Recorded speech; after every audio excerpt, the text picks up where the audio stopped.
Hello, hello, and welcome back to the 3 at Moon live stream, everybody. It's Friday, December 3rd, 2021. My name is Matt, otherwise known as 3 at Moon, here on Twitch and on YouTube. If you're watching on twitch.tv/3up_moon, thank you so much for tuning in. I really appreciate it, and I hope you're having an awesome Friday and an awesome week so far. Now, I stream every single day from 1 p.m. Pacific onward, but you can usually catch me here throughout the day after that time, and I will be changing my schedule a little bit. We'll still be streaming daily, but this Monday I'll be starting a brand new job, so we'll be changing the schedule a little bit and probably be doing late night streams or early morning streams, so either before my shift or after my shift. So we'll have some fun with it. We might do two, but it's still going to be daily streaming. You can always catch my streams after the fact up on YouTube, and today we're going to be doing a retro roulette stream. Basically, it's an ongoing series that we do where I've curated lists of themed retro games from Atari 2600 to N64, and today we're going to be using our biggest roulette wheel, our biggest list yet, which is the animal and creature themed list. So we've got games on the list that are homebrew projects, we've got prototypes, we've got fan translations, all sorts of cool stuff like that. And whatever we get in the wheel spin is what we have to play. Now today is episode 25 of the animal and creature themed retro roulette. If you want to go back, or if you're watching on YouTube right now, through the playlist, you can go through the playlist and go see the previous episodes. We've played a ton of really cool games. It's one of my favorite series. Normally I just do retro games, or I'll do randomizers of retro games where we shuffle things around. But this is one of my favorite series because, and we haven't done it in a while, because I always end up playing games I either have never experienced before, or end up revisiting games that I had growing up that I just never would have thought of playing. So it's a fun one. It's also interactive. You can spin the wheel at any time for 1,000 moonstones, and whatever game we get, we have to play. So our initial spin today got us a Super Mario Bros. 3 ROM hack. Super Mario Bros. 3 happens to be my favorite game of all time, or favorite NES game. And we do a ton of ROM hacks of that game on the channel and randomizers. So this one's called Super Mario Bros. And the Mystery of the Flying Fish. Now, just quick context for ROM hacking. About from 1995, 1996 onward to about 2004, 2005, just that span of years. That was what I would consider the first era of ROM hacking, and this is a game from that era. We've had games like Mario Adventure that we've played, New Strange Mario Brothers, The Legend of Blob Brothers, a whole bunch of different early ROM hacks, and a lot of early ROM hacks. We played Mariovania 3, which was like a really rudimentary, let's just change Trevor Belmont into Mario in Castlevania 3 ROM hack. So there's all sorts of rudimentary, just graphical hacks. This has some custom levels as well, so it's cool to see that first era of ROM hacking is like the foundation, and then you've got the second era, which is when people started to do custom stuff, custom ASM, custom enemies, custom programming for custom music and power-ups and stuff. Anyways, it's really interesting. We're going to dive into this. I've never played it. I just know that it is part of the list of early era Super Mario Bros. 3 ROM hacks. So stick around. We're listening to music from Alter Ego, a really cool homebrew project on the NES that originally came out on the ZX Spectrum. But if you're curious about the music, that's where it's coming from. I also want to say thank you to the recent followers, the people who are following on Twitch, the recent followers on Twitter. That's where I post every day about what I'm going to do next, and also the recent subscribers on YouTube. Another big thank you to the anonymous donator on Ko-fi. If you buy me a coffee on Ko-fi, all the proceeds go to creators through Ko-fi, and all the proceeds will be going to getting a streaming PC and upgrading the channel so that we've got more interactivity and less technical difficulties. So stick around, enjoy some music from Alter Ego, and we've got Super Mario Bros. And the Mystery of the Flying Fish on the NES up next.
Alright, welcome to the stream, everyone. I hope you're having an awesome week so far and a great Friday. Here we go. This is Super Mario Brothers in the Mystery of the Flying Fish. I just want to make sure. Got the full screen in there. Alright, let's do this. First time playing this, so let's see what it's all about.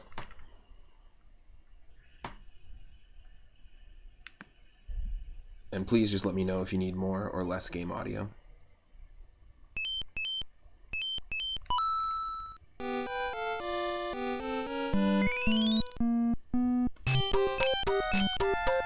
Gonna bring it down just a touch and bring that down just a touch. Okay, cool. That should be fine, right?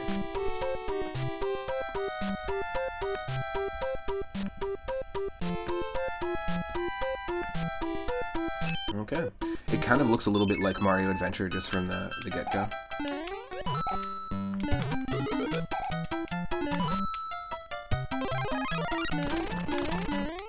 Which I highly recommend checking out. Okay, they just made an auto-scroller World 1-1 from Super Mario Bros. 1. Right away, that I'm docking points. Not that I'm giving this thing points, but... or that I'm scoring it. But right away, I'm just docking points. I understand this is from the early era of ROM hacking, so maybe the trope wasn't fully solidified yet, but... don't remake 1-1 from Super Mario Bros. 1. A great example, if you want to pay homage, and I mean, you see this all over Super Mario Maker and Super Mario Maker 2, but if you want to pay homage to a classic level and also play with the muscle memory of what a player kind of remembers the level to be, you can see great examples of this all throughout Super Mario World that are referencing aspects of levels from Super Mario Bros. 3 and Super Mario Bros. 1 specifically, and they kind of just play on your preconceptions a little bit, which is great. It's really smart.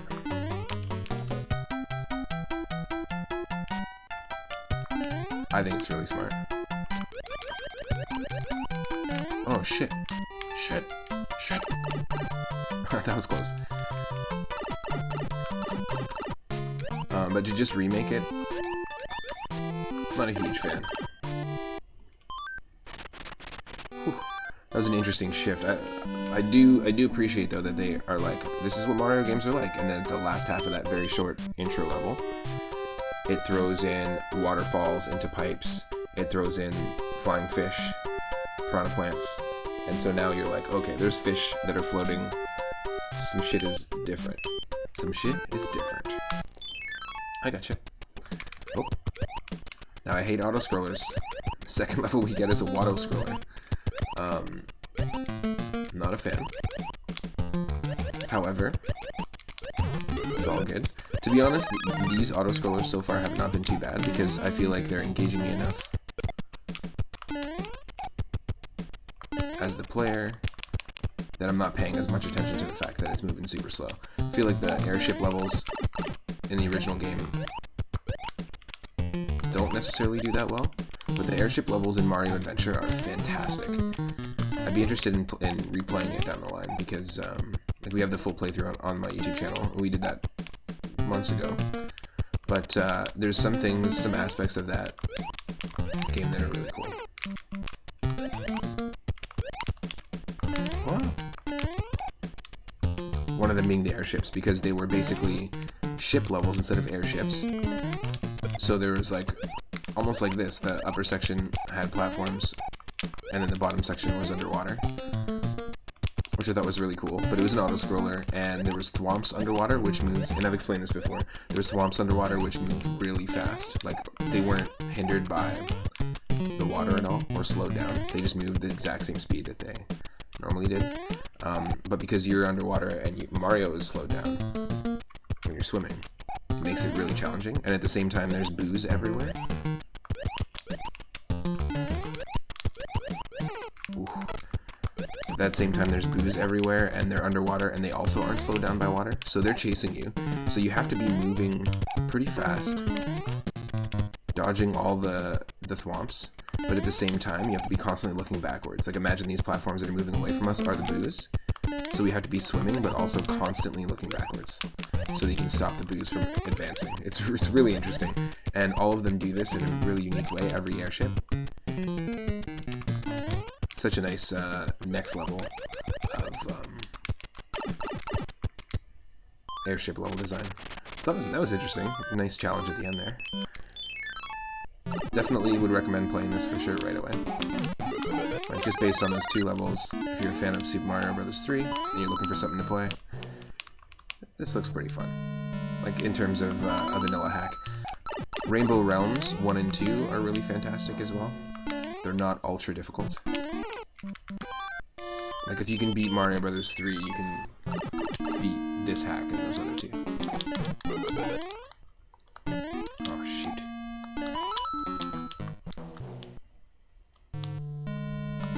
There's so many interesting color palettes you can use, and I think the idea of a gray sky here like this is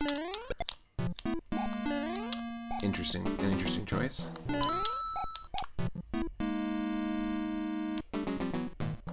Stop following me. Quit following me. Follow.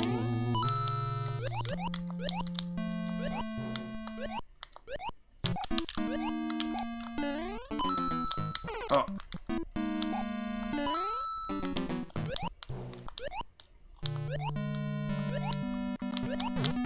Oh, oh, uh-oh. Not going for it. Nope. Ah, damn you.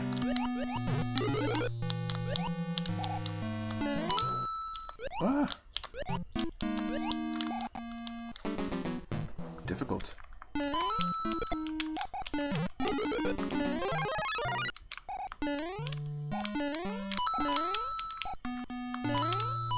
Ah.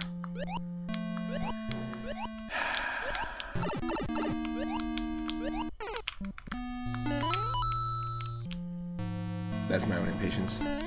So yeah, all the games we have in this list here, we've got 1,500 games. There's ROM hacks, there's homebrews, prototypes, all sorts of cool stuff.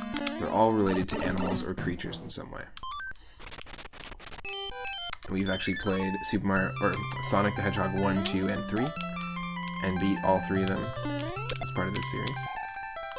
Ooh. Good song choice.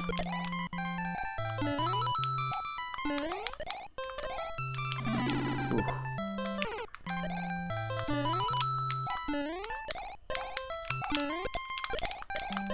Wow. This is interesting. I like it.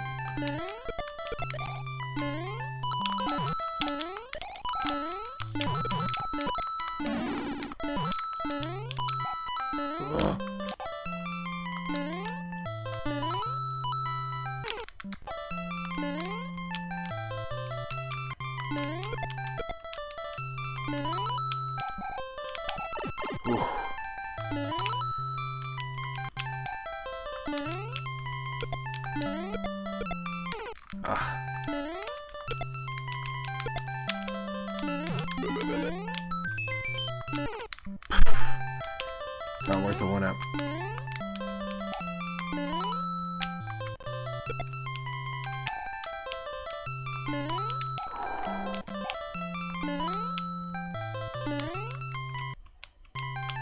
Ah, damn you.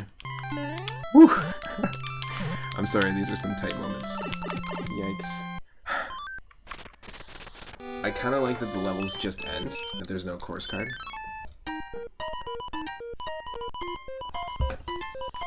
That was like a clench moment. Holy. Whew.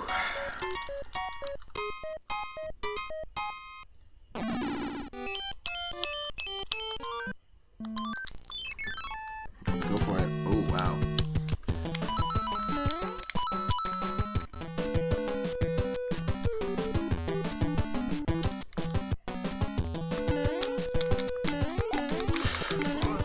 Oh, wow. This is what I'm saying, ultra clench moments here. This is not a Kaizo hack, but we are... Let's see, we're just getting lucky. Wow.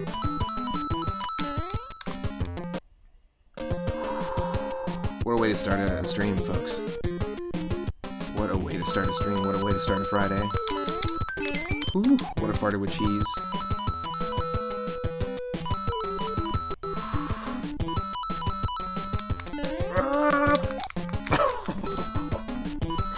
The jump. Holy shit. It's because you weren't supposed to jump off the platform there at the end. I don't know what happened there, that's all I'm going to say. That was an insanely tough level. Whew. Coffee break. This really isn't a mystery of the flying fish. They're just annoying, and there's a lot of nothing mysterious about them at all. Just saying. Gotta clean my glasses, even though I'm still gonna not be able to see that great through them.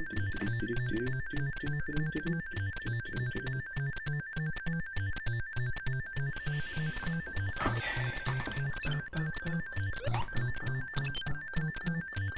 Screwed up. Yeah, I usually suck at that spade game. I used to like have there was a period of time where I used to have like what I thought was like, I think I know the secret of how to get it, like get consistency and always get extra lives every time. But like when I was a kid, I used to be able to get that accurately pretty frequently, like 70% of the time at least. Holy shit. You're just trying to test my jumps. That's all this game's about. It's like jump training. I'm into it. Huh. No. Avoid the cloudfish. I said avoid the cloudfish. Sorry, cloudfish.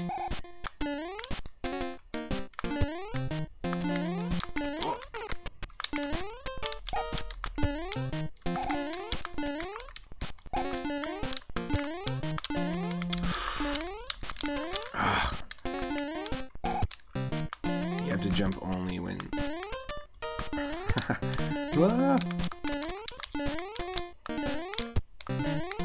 Ask not what your level can jump for you, but what your jump can level for your something. Holy shit.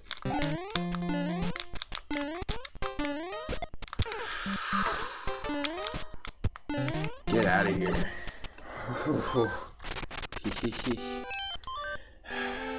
More coffee, please.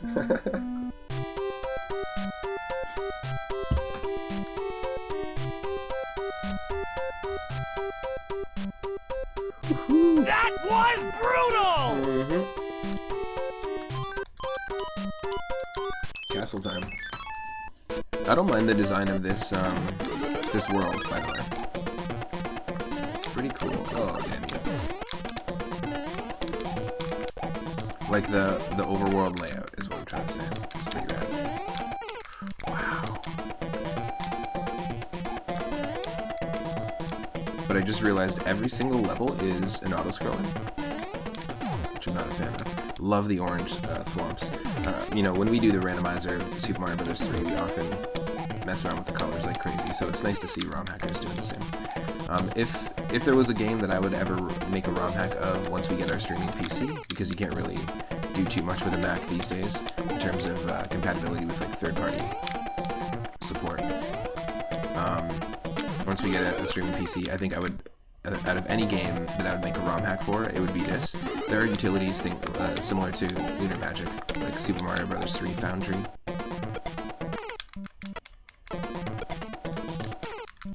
That kind of let you create your own hack, and I think if there's any game that I'd want to make my own hack of, it would definitely be this. We are working on a hack at the moment, though. Believe it or not, it is a ROM hack of the original Bubble Bobble on NES. I made one a long time ago when I was a kid, and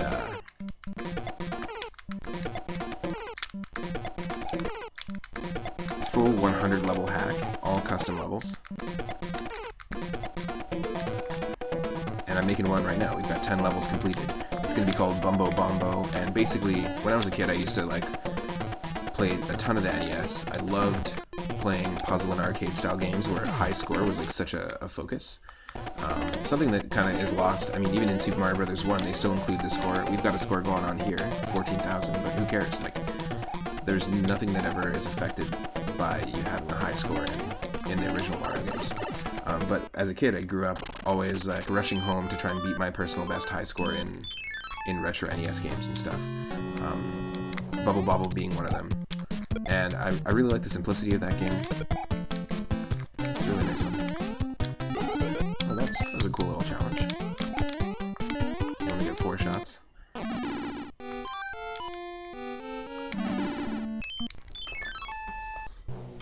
But yeah, right now we're working on a ROM hack. We've got 10 custom levels already, and all the little bonus areas are going to have 3 moons, I think.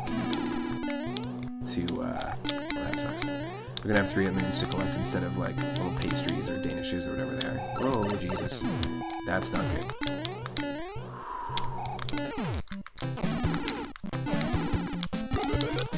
That's a tough one with the conveyor belts. Let's maybe not use the Tanuki suit. But I'm excited to keep working on that ROM hack, and also really excited to start this new job. It's a local mobile game dev. And yeah, I'm really, really stoked. They seem like such a cool team.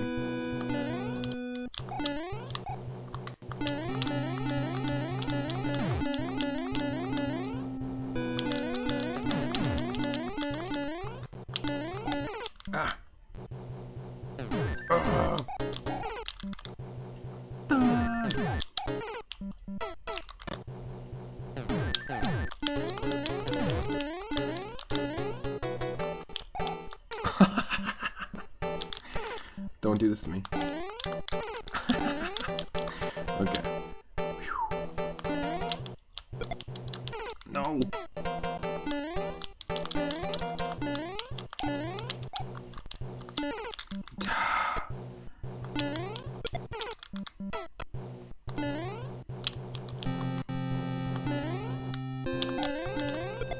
The fish everywhere, it's like every level turned into an auto-scroller, basically. Like, these are decently designed levels, but every level is turned into a super slow auto-scroller, and there's just fish everywhere. There's fish everywhere! How do you get fish on the ceiling?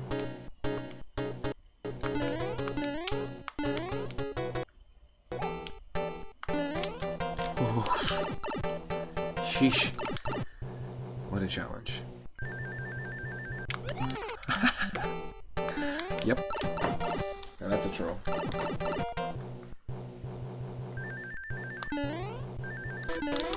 Are we fighting Bowser already? What the hell? Oh, jeez. You're kidding me. Okay, this is the first time I've seen a Super Mario Bros. 3 ROM hack where Bowser... Wow. That is wild. Okay, so there's no breakable blocks in this Bowser fight. I've never seen, you know, I've seen a Bowser fight where there's 2 Bowsers. I've seen it where you have to have Bowser break through like 8 or 9 levels of the floor beneath him. I've seen so many unique different Bowser boss fights, but nothing like this. That's really cool. Wow. Sorry, this is just such an iconic boss battle for me as a kid. Yes! Now that is cool. That is really cool. The day I learned how to tie my shoes was also the day I learned how to beat Bowser. My older cousin taught me both things. One inadvertently, because it was hard to absorb the information on how to tie my shoes, and one like directly. And I remember being so stoked that when I first beat Bowser in the original Super Mario Bros. 3, that I ran downstairs, put my shoes on, tied my shoes just haphazardly for the first time, just realized that, oh yeah, I just got Mr. Miyagi'd into learning how to tie my shoes, because I just wanted to run around the house and do a lap because I was so stoked that I beat Bowser. But this is really unique. I definitely would recommend this, and if this is the end of the hack and it's just one world, I'm kind of down. What the hell? Is it the Zora King from... It looks like a Zora from Majora's Mask or something. I am the king of fish.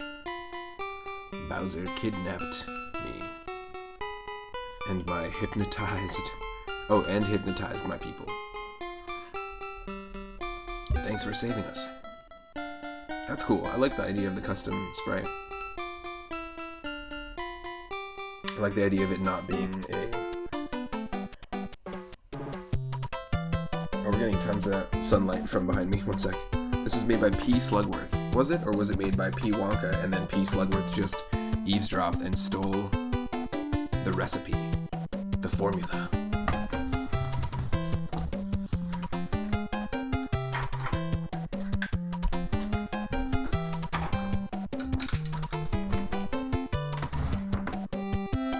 It's nice that we're getting lots of sun, but I don't want that in the back of the stream.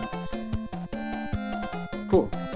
So the ACMLM board, it was a forum where a lot of people would get together in the early, late 90s and early 2000s, in the early era of ROM hacking, and it really fostered a community that is as old as Mario Fan Game Galaxy. I used to be part of both of those forums pretty actively as well when I was a kid. Yeah, this came out in 2005, so this came out a year after. It's just very short, but it came out a year after Mario Adventure. 16 years old. Pretty funny. 16-year-old ROM hack to a 33-year-old game. Pretty wild. This was cool. I'll definitely recommend this one for sure. We can add it to the list. Yesterday we played and beat Chip 'n Dale Rescue Rangers 2 for the first time.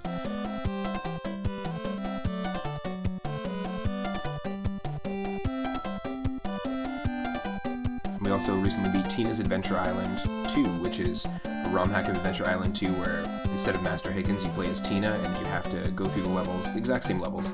It was made in 2019, but just the exact same levels, you just play as Tina, and the only difference is that you can't duck or lay down on your belly and throw weapons.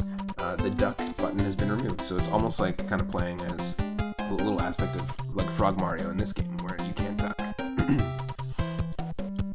But if Frog Mario can't duck, can Duck Mario frog? Now someone has to draw Duck Mario now. I might do that. I am the plumber who flaps in the night. Oh, that's so funny. Super Mario Brothers and the Mystery of the Flying Fish. I just have a notepad going.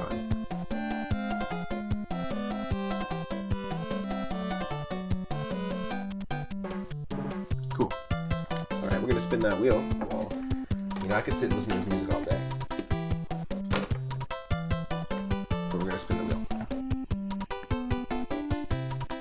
I didn't expect this to be that short, but it's kind of nice. I like a nice short and sweet one world ROM hack. Just something you can pick up pretty quickly. Alright, we're spinning the wheel, and remember you can spin the wheel at any time for 1,000 moonstones. We're landing on 327. Okay, what animal and creature themed retro game are we going to get?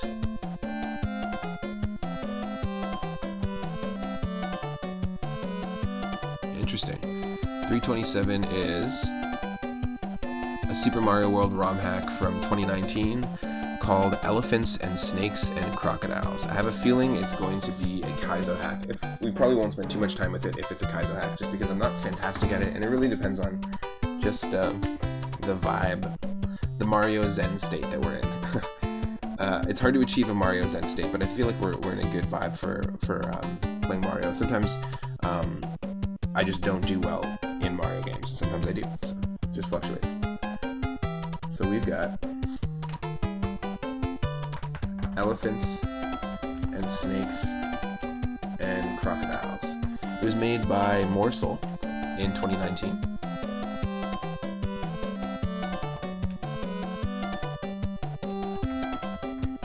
And let's check it out. Good buddy of mine on Twitch, Parahacks, makes his own ROM hacks as well. He made a hack in 2019 called Curse of King Boo, and it's like a Kaizo slash just a difficult hack. It's a lot of fun. Also, he recently, that was his first hack, and then recently put out for Halloween a hack made in like 12 days or 13 days called House of King Boo, which is like a 9-area gauntlet, like a Halloween themed ROM hack. Really, really interesting stuff. We also make an appearance and a cameo, like our channel and myself, in his new hack, Voyager, which just came out. Definitely go check out Parahax's channel. Voyager's really great. It's a really fun ROM hack. It was really fun to watch it being built. And if you're interested in ROM hacking at all, or level design, or anything like that, Parahax's channel is great because you can go in and watch him try out other people's hacks and also work on his own. Okay, we're going to just switch over, so stick around. And we've got Elephants and Snakes and Crocodiles, a Super Mario World ROM hack up next.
Oh yeah, this is definitely a Kaizo hack. I'm gonna look it up just quickly.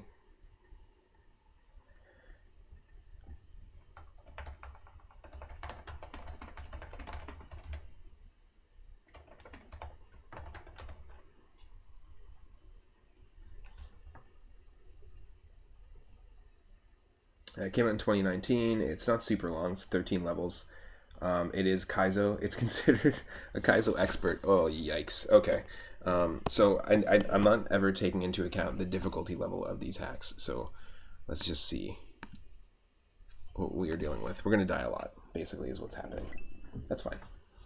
And we'll spin the wheel at any time. You can spin the wheel, I can spin the wheel. Thank you for the hydrate. And the posture check. Like it's the opening to Mega Man, I love that.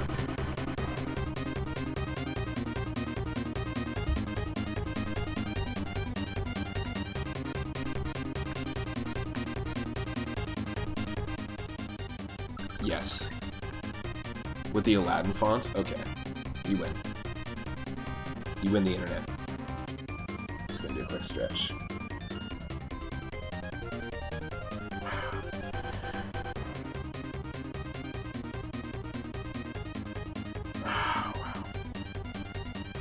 No, I'm not a speedrunner.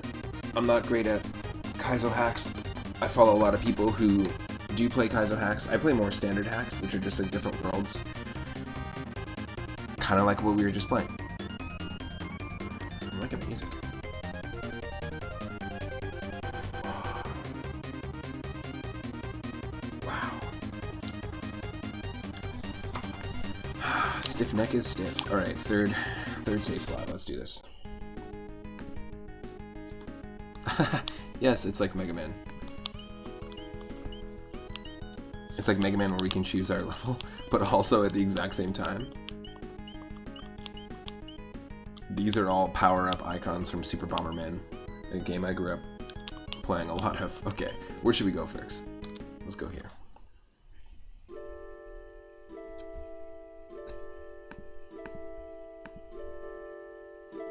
Hopefully it's not too loud. Let me just comfortably set that up. Okay, cool. Return here when all else is done. You may exit levels with start select. Bye-bye. Alright. Chat, do you want to decide where we go first?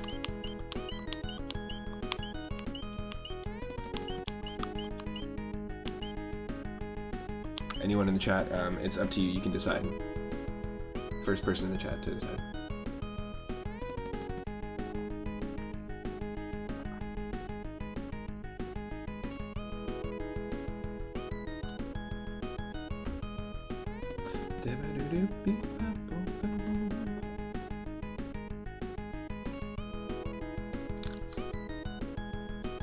Middle bottom. Poru lines. Oh my god. Kaizo expert, we're gonna die. That, like, no. No.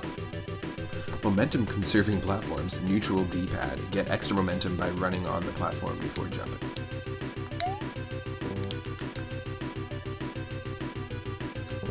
What?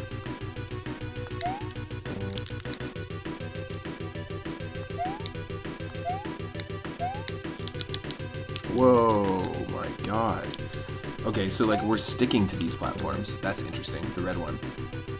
Like as soon as we land, it's almost like something sticky is on them. So it's stopping our momentum. Wow.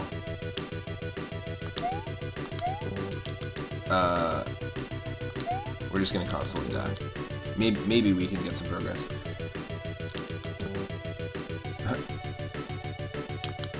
The feeling when you're a big fan of watching people play Kaizo but don't know what the hell you're doing. Ooh. It's just that timing. Don't.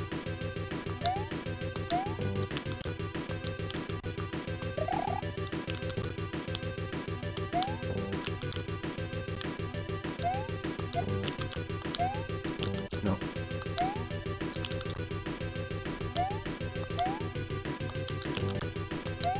No. Wait for it to go around, then jump, then jump. Nope.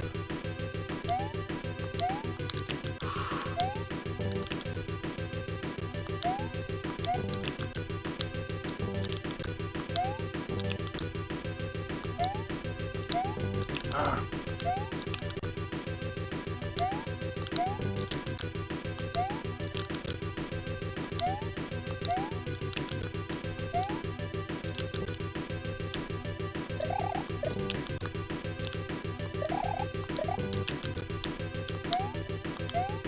Holy shit.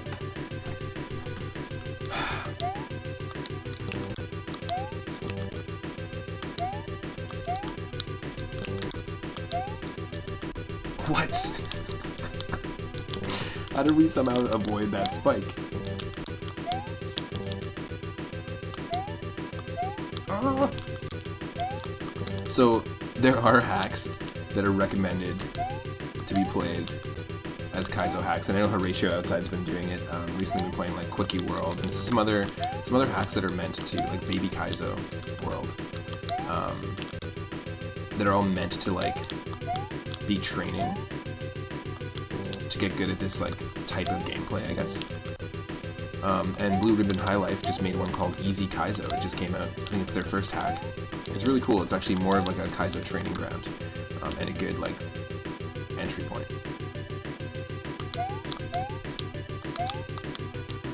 I certainly cannot do this though. Wow. What if we... Ah. No, we can't.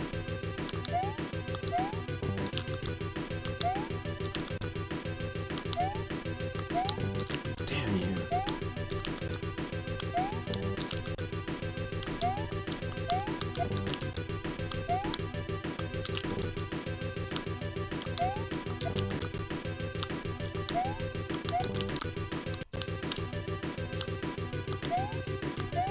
Ah.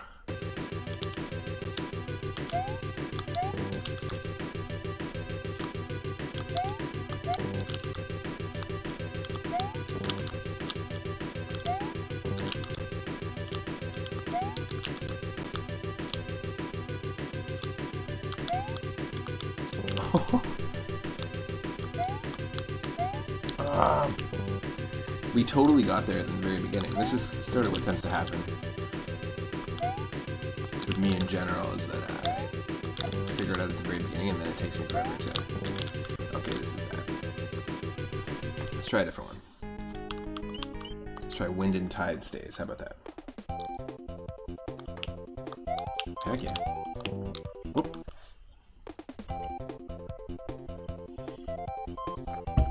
Sonic meets Kirby. We actually played a ROM hack called Kirby Superstar 2. Oh my god. We played a ROM hack called Kirby Superstar 2 where Sonic was replaced by Kirby and Tails was replaced by Waddle Dee. Oh my lord. Can't spin jump on the fish. Wow. Yeah. It's a Kaizo expert. What do you expect? What did I expect? You're probably seeing more black screen than gameplay in this.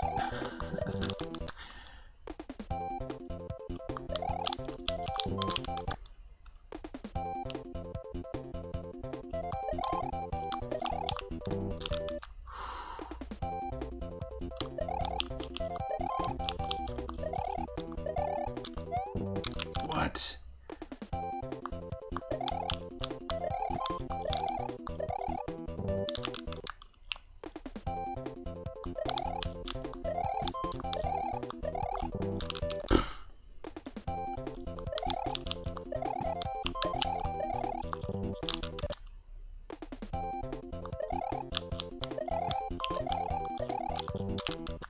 Ooh.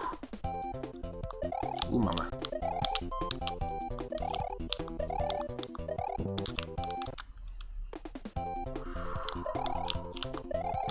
Still am unsure if I can spin jump on the lava bubble in this hack. I know you can in the original.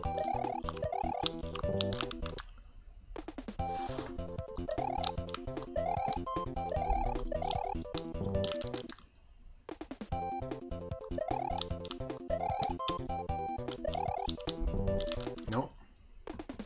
Doesn't seem like we can.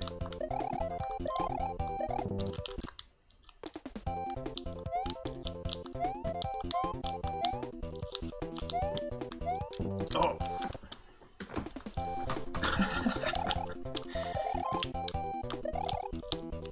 So there's a challenge I'm going to be taking part in very shortly in the next couple days called the Mando Rando Challenge. And I do a lot of Super Mario World randomizers. So you play the vanilla games with shuffled enemies and all sorts of stuff. Shuffled secret exits, pipes, all the levels are shuffled around, randomized Yoshi power-ups. And it's organized by Hungry Mumbles, who does streaming as well on Twitch. And Hungry Mumbles Discord, basically, it's just a really cool community where they post challenges every week. Like, here's a seed of Super Mario World Randomizer. Try to, and it's like just a casual race, and everyone has to try to find all the Switch Palaces because they're all shuffled around, and then activate them, and then you win. It's never like a defeat Bowser goal, it's always like a new challenge. This week is actually find the orb. So there's one level in Super Mario World which is a reference to Super Mario Bros. 3. It's one of the airships but sunken underwater with tons of booze. And at the very end there's a gold Sphere Orb. It's the only level that lets you end the level that way. So once you find that level with the gold Sphere Orb, and it's an homage to you know, the gold sphere that you would get when you beat Boom Boom in Mario 3. But that's the challenge we'll try and take on. The seed is very difficult actually though. It starts off with a castle. Oh, you can do it. I just suck at this.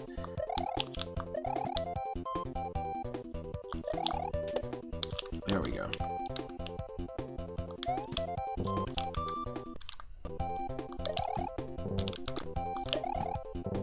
Yeah, am I using save states? Absolutely. Oh, wow.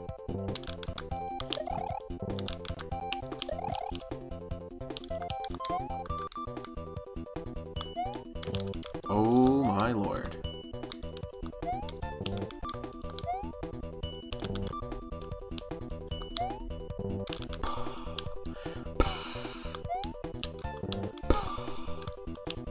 You expect someone to do that? Holy shit!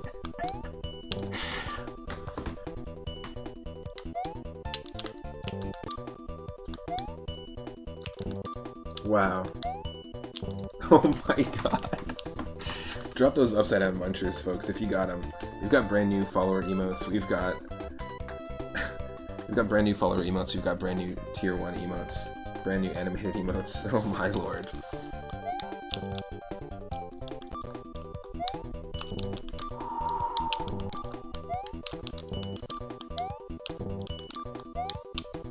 Oh. Wait for it. Wait for it. Wait for it.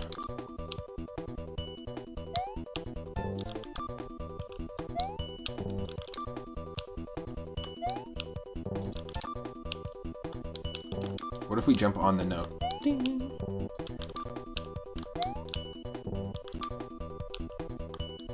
Hold on.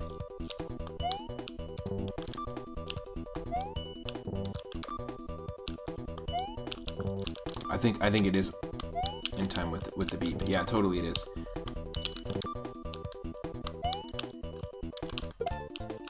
What the? Huh? What?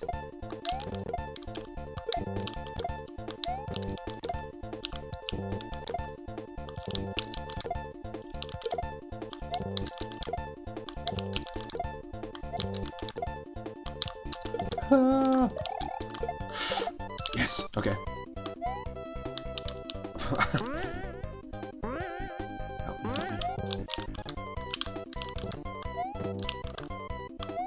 You're not supposed to play these with save states. I do not care. I do not. Oh my lord. Oh.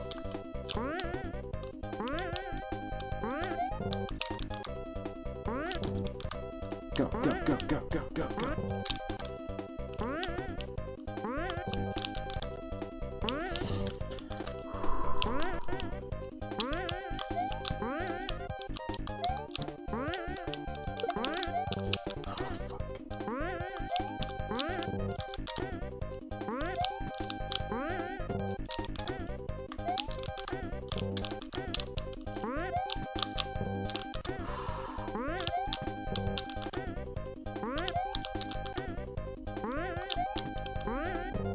Damn you.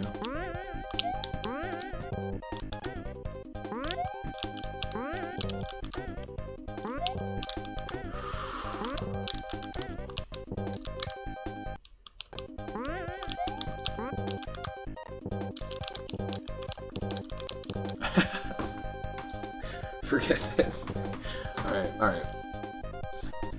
This is a thing that exists, this game. It's just a bow cog.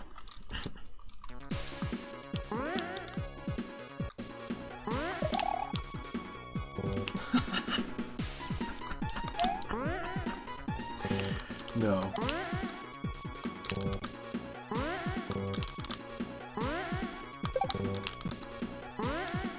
You're kidding me.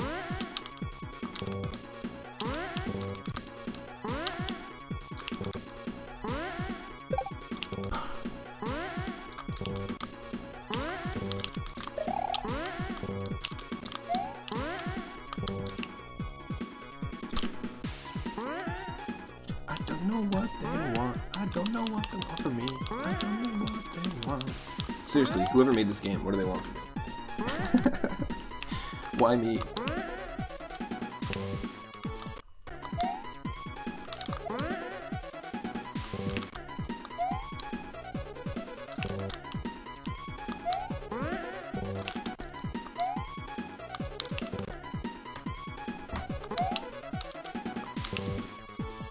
Nope.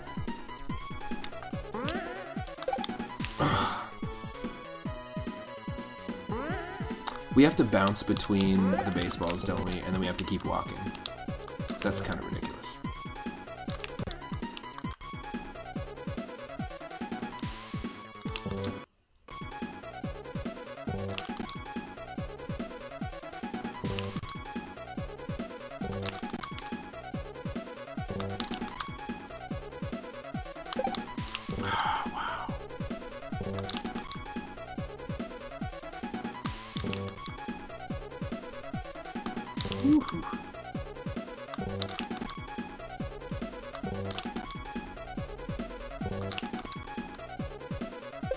Oh. Come on.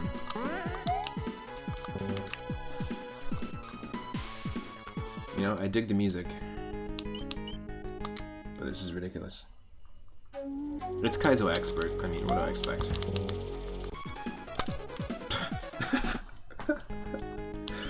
I'm sorry, this music is great, but what?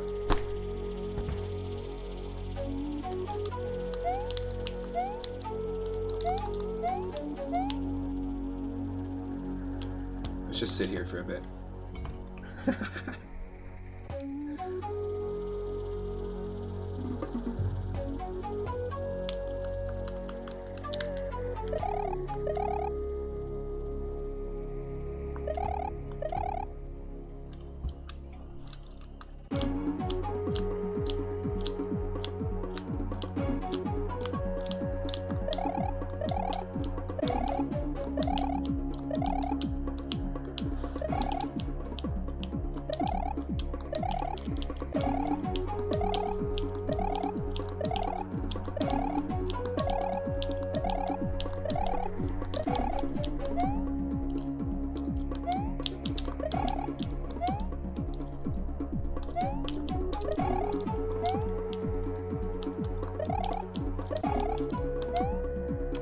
Welcome to the stream, Bent130. Thank you for the lurk.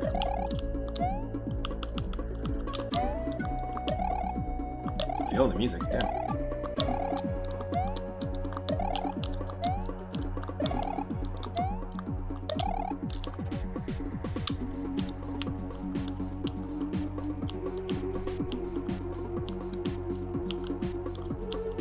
Because let's face it, we're not going to play this level or even get past this first section. So I do what I do best, which is just jam along.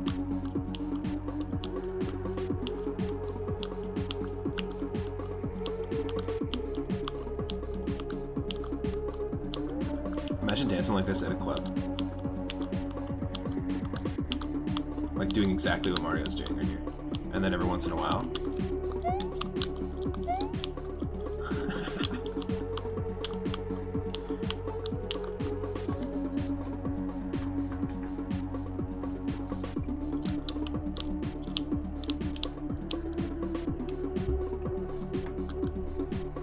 there's no way. There's no way. Let's just try out some of the other levels.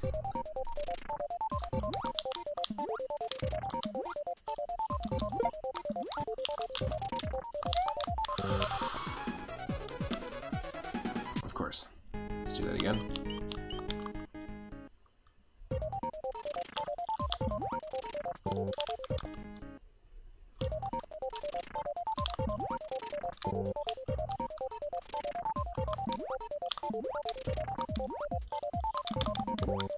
Oh, damn. It's all about the timing there. Yes.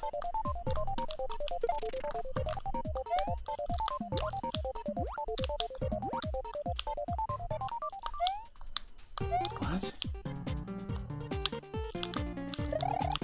The hell?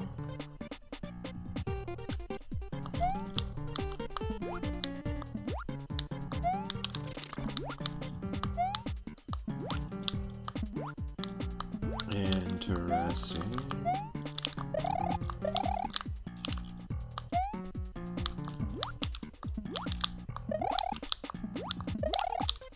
No.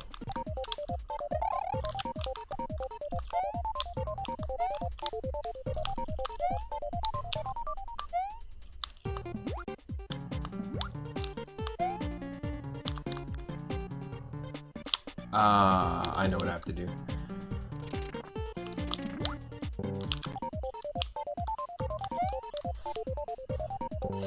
I know what I have to do.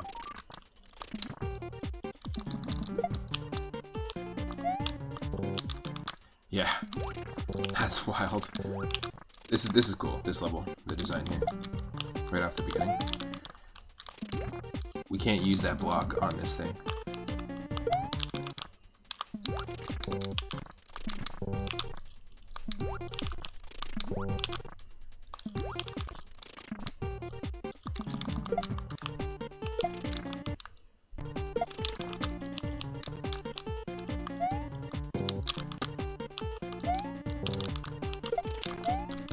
why?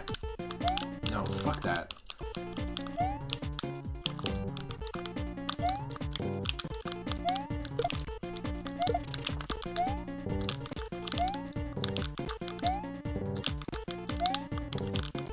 It's my controller's actually stuck. We're dead there. We have to go from the top.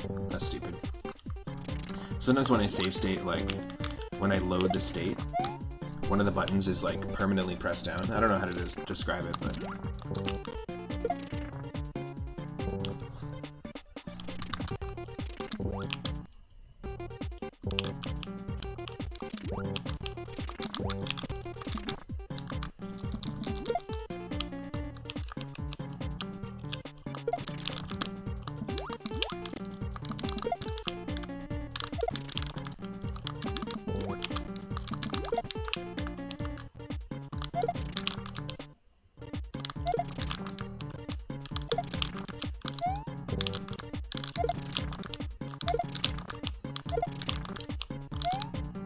yes. Oh, what?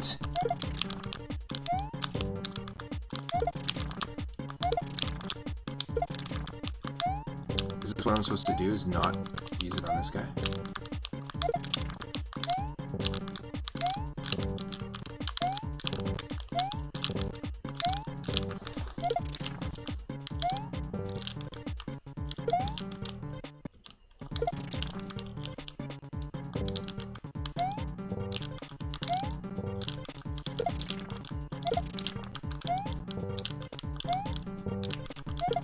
Come on. No.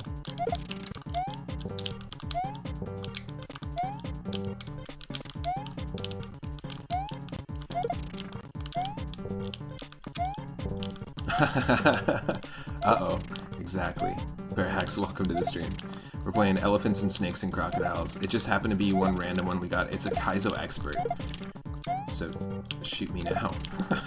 Like, and yeah, I'm using save states. I don't care. This is awful. It's awful. We're gonna spin that wheel in just a second here. It's a morsel hack. Never heard of it. Did I bite off more of a morsel than I could chew? Kaizo expert's an understatement. That's what it said. Have they made other hacks before? Am I supposed to know? It's a shit I'm supposed to know.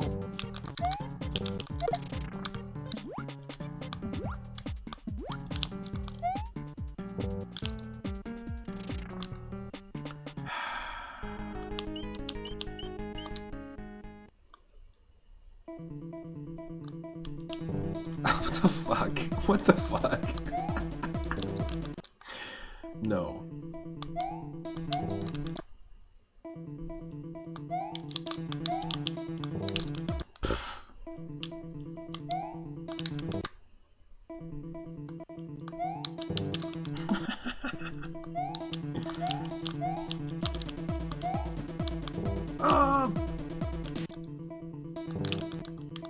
Hope you're doing well, Parax.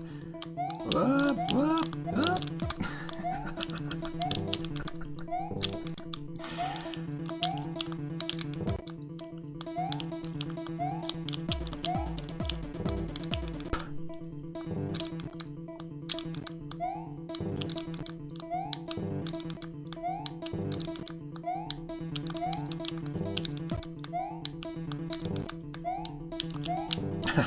That's saying a lot.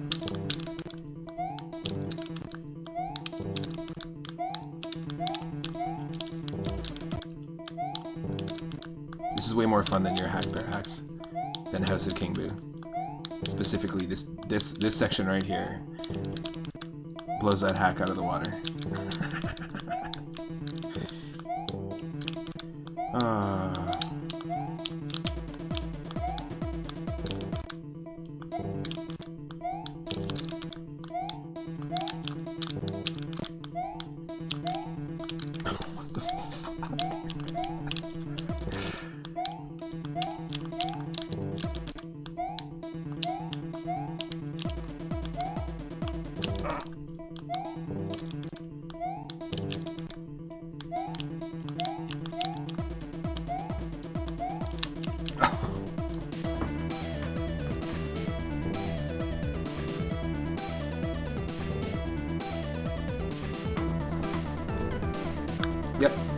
Let's just keep dying. I don't care. It's all about the music now.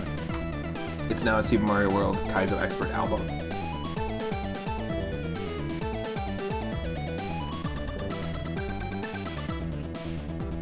Let's spin that wheel, because there's no fucking way I'm playing another second of this. Wow. A drastic difference between what we were just playing, Super Mario Brothers, and the Mystery of the Flying Fish, a one-world Super Mario Brothers 3 hack, which was infinitely easier. This is a torture device, this particular hack. Alright, we're spinning the wheel. We've got 1,500 games in this list, all related to animals or creatures in some way, and it looks like we're stopping at 977. Let's see what it is.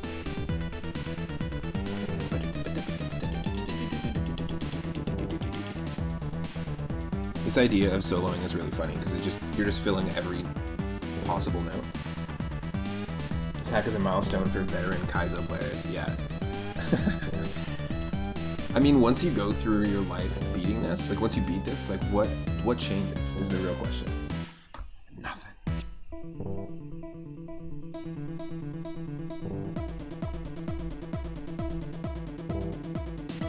Okay. 977 is Primal Rage on the original gray brick Game Boy. I don't know what that is, never heard of it. Never heard of it.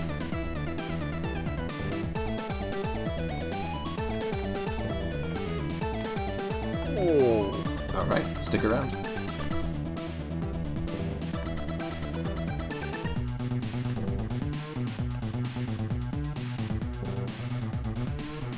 Wow.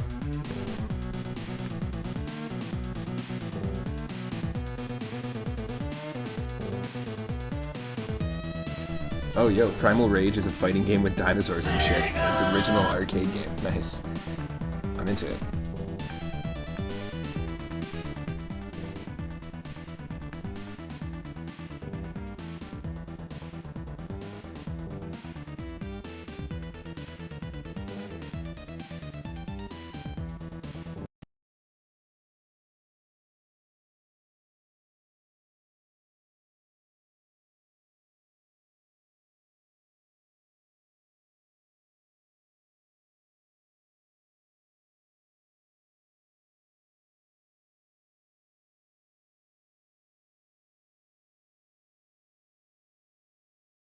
"100% into dinosaurs, 100% into fighting dinosaurs. Let's do this." Primal Rage on the Game Boy. Never played it. It's the first playthrough for us. And remember, at any time you can spin that wheel and change what game we're playing. Whatever game we get in a wheel spin, we have to play. Let's do a shout out to some folks that are hanging out in the chat, as well as Parahacks again. All right.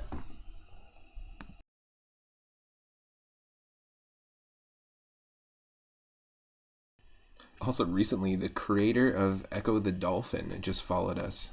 Like the original creator just followed us on Twitter and Twitch. Thought that was interesting. That's in the list here. I used to really like Primal Rage on the arcade game as a kid, but more so you just really like the character models. Nice. So apparently this game came out on the 32X, which has got some really, really great graphics, on the Game Gear, on Super Nintendo, on Genesis, and on the original Game Boy. So we'll play the Game Boy version. Probably going to have the weaker soundtrack, but you never know. The Game Boy soundtrack can surprise you. I've been very impressed by some of the Game Gear stuff that we've heard. Like when we played Game Gear Battletoads, I actually like the music better than the Genesis version of Battletoads.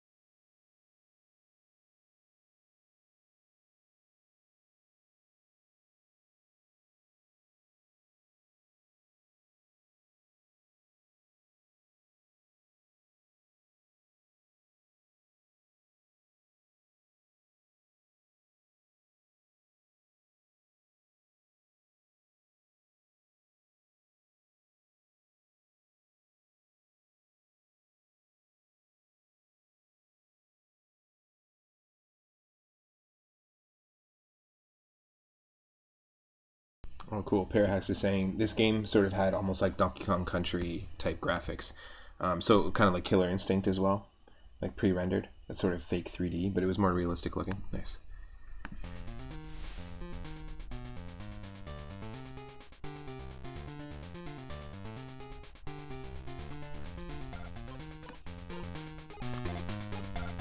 Oh, I'm liking the music already. I just want to... I want to be prepared for this.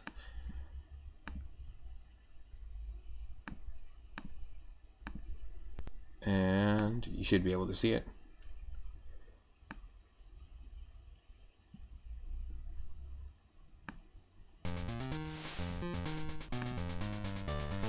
Alright. Hopefully it's not too loud in terms of volume. Let's go. Yes. Talon and Blizzard are your favorite. Who will rule the new Earth? Earth. Holy shit. Alright, so it's got like a Ray Harryhausen feel almost.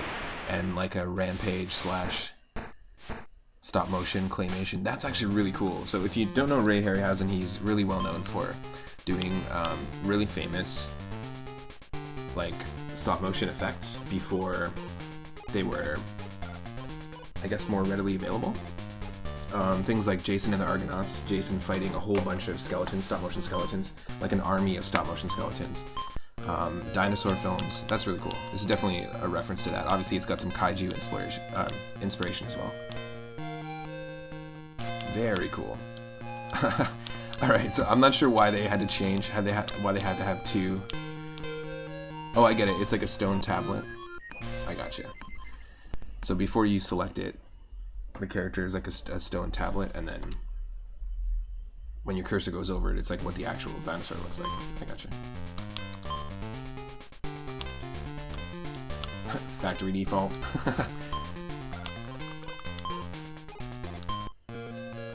Okay, we've got Sauron, Chaos, Armadon, Talon, Blizzard, and Diablo. I'm gonna go for Armadon. I just randomly.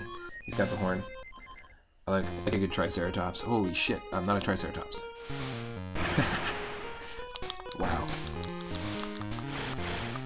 I do really like King of the Monsters. And this is nothing like it at all. And I love Rampage, but this is nothing like Rampage. Huh.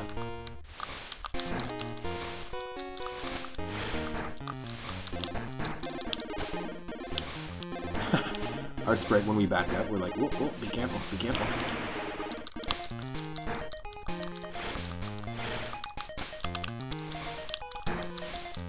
We're so close. You have no clue. Is this a good fighting game? You know what? The arcade one probably is better. The Game Boy one, probably not so much. Armadon wins.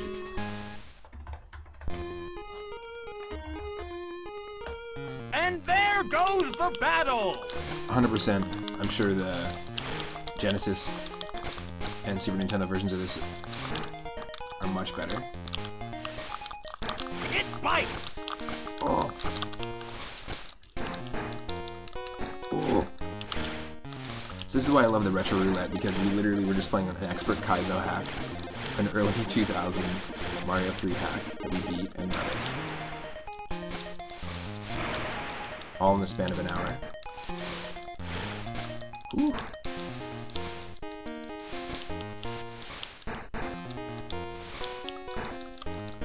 It's not terrible. I've played much jankier fighting games, and on the Game Boy. Yo, take it easy.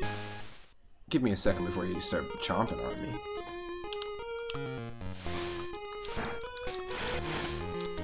I've played infinitely, like, less responsive and janky Game Boy fighting games, and also just fighting games in general. I grew up with like Mortal Kombat 1 and 2 on the Genesis. Those are my two kind of staple fighting games. I didn't really play like the Street Fighter games or anything.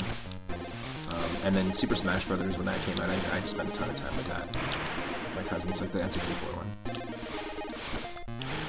It's quite the feat to take on, you know, Master Hand with all the characters and unlock all the characters. It was a lot of fun.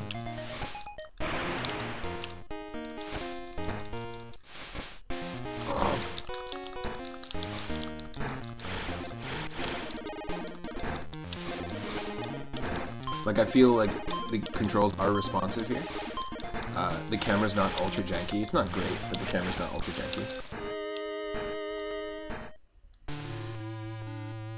Oh, come on.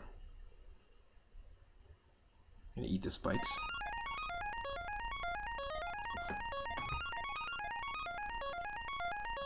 So this kind of reminds me of, what's it called? Was it called Bloody Rage? Bloody Roar. Bloody Rage. Bloody Roar. Killer Instinct. Primal Rage. They were all just copying each other. Okay, we'll be Talon. This is one of the ones that you said was one of your favorites. Fair hacks. Oh, nice. It's like a Velociraptor. Oh yeah. I can see how this would be a fun character. Like that jump. That's badass. You know, it's not a super complex game, but it doesn't have to be. A fighting game doesn't have to be complex. You like the way you look. It's nice.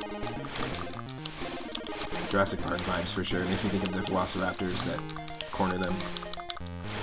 He's like a raptor with feathers on his head. Yeah, badass. Kind of looks like a punk version of the live-action Yoshi from the Super Mario Brothers movie. Done. Yeah. Whoa. Blizzard was a white ape with blue skin. Cool. Like a Yeti. Yeti gorilla. I loved Rampage on the NES. That was such a fun game. I remember renting Rampage 64. What was it called? No, Rampage World Tour. I think is what it was called. And doing a lot of multiplayer of that with my cousins. It was a lot of fun. Holy shit. Come here. Hey. Hey you. Hey you. The tiny arms. Come here. Get over here. You over there with the tail. Yeah, I'm talking to you. Come here. Get over here. Uh-oh. Finish him. Face kick. Oh yeah. Uh-huh. Talon conquers the cove. Oh shit. Okay. First off, I love the mountain in the background. Let me just catch up on the chat. This game's ridiculous, but I have to say I'm having a lot of fun with it. For a fighting game that actually takes a lot for me. This type of fighting game, at least. You used to play Rampage World Tour all the time. Nice. You'd play that and Mario Golf all the time in college. Mostly Mario Golf, though. So yeah, speaking of Mario Golf, so me and my partner, Michelle, both, like, we didn't grow up together. We met later, and we both, like, grew up playing, like, co-op games, like, with cousins or friends and stuff. And one of them was Mario Golf. And so we started a series. We've got 8 streams up on my YouTube channel of Mario Golf 64. We're still trying to unlock new stuff, unlock new characters, and just having a lot of fun with it. We have 2 controllers now, and we both just got a full-time job recently, so we're trying to make some time to do some more co-op streams. We've done some Tetris streams together, multiplayer, and we're going to be doing some Mario Golf, just to exactly tap into that. Oh, he froze us right away. To tap into that, like, nostalgia, and just do more co-op content on the channel. That's the goal. If we can get that new streaming PC sooner than later, then we'll be doing more interactive stuff and more co-ops with more streamers. More interesting co-ops. Wow. Wow, Blizzard is... oh, fun. What's the name of the ice character from Killer Instinct? I can't remember now.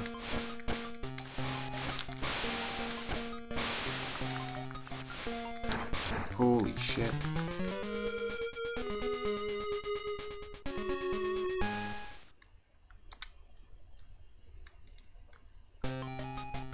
Vengeance. Rage. Because they can't say fight. Huh. Yo.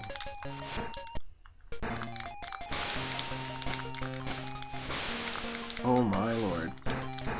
He Dragon Ball Z's as he, like, jumps up into the air. Nope, don't do that, because then we can't control anything. That's dumb. He jumps into the air and then throws us back down, or punches us back down from midair. This is not easy.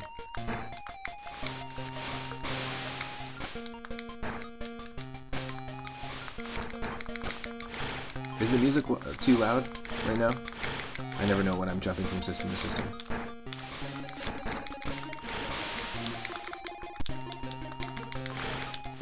Oh, come on.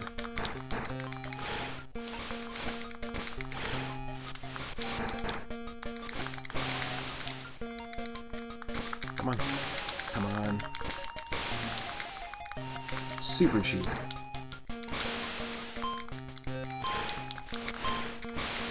Come on. That's super not fair, man.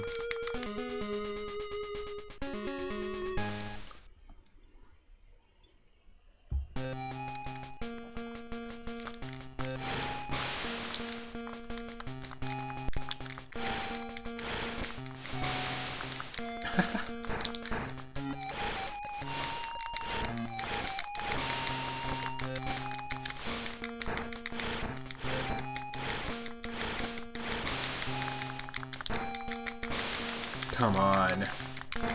Fuck that. Like, even the way that he moves, you can tell is like not... You can tell that this character is glitching, the AI. That's messed.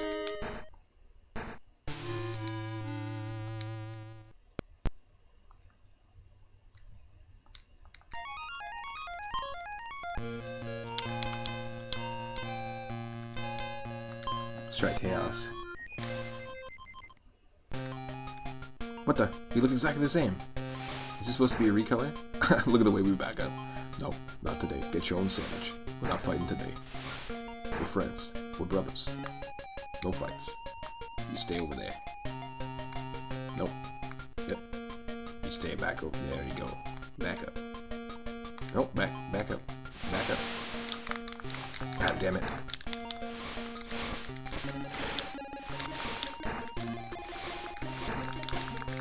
Gotta have a recolor, right? This is the Sub-Zero Scorpion reptile equivalent.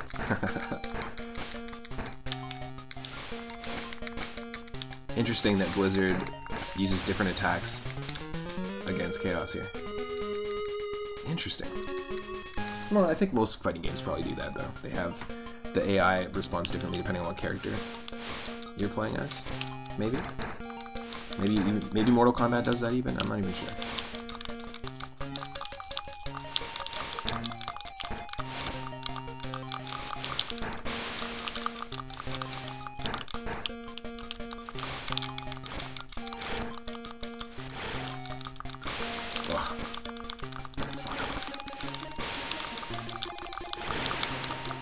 Yo, get out of here, man.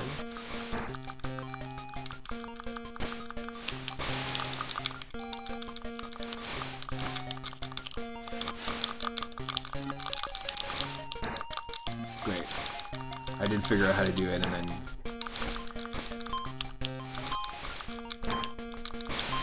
fuck off. Not cool.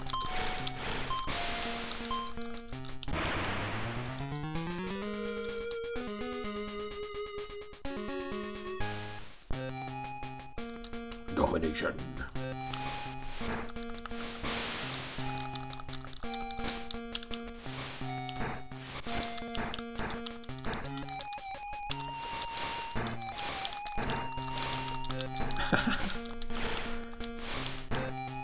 You wanna be cheap? I can be cheap.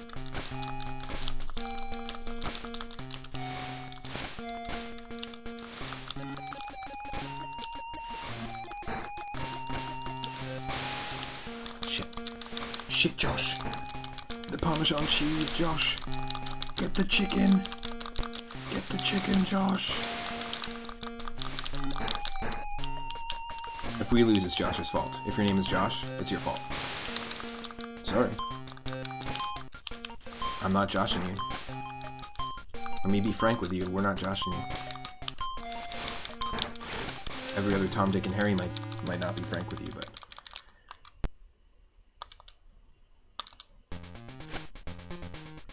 Chaos conquered the cliff. Oh shit. Cave Town. You don't want to go down there.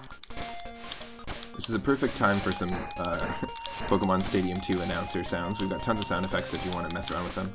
64 of them, actually.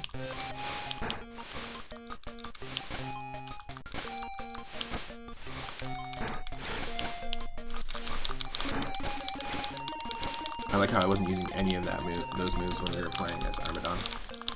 Wake up, wake up, wake up. Wake up!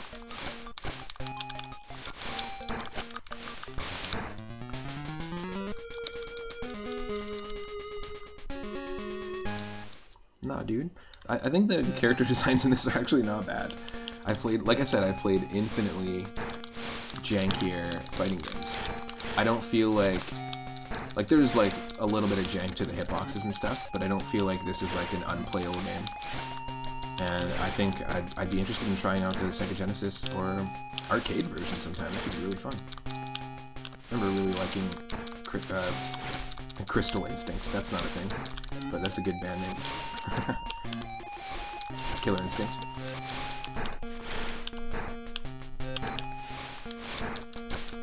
In arcades. I didn't grow up with arcades, but you know, since I hit 20, there's been lots of little pop-up arcades that have been around in different cities I've lived in. But as a kid, I really only played Marvel vs. Capcom, the arcade, Turtles in Time, The Simpsons arcade machine, and Dig Dug 1, the original Dig Dug. I grew up with Dig Dug 2 on the NES, but there's no digging or dugging in that game. It should be called Jackhammer, because that's all you do.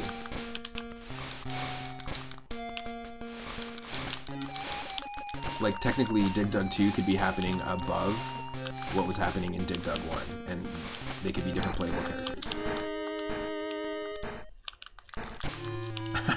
Neck punch.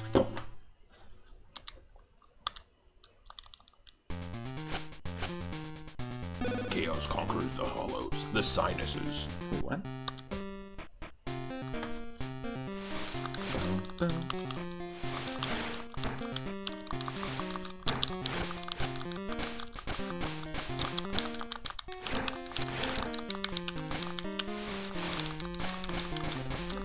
Easy there.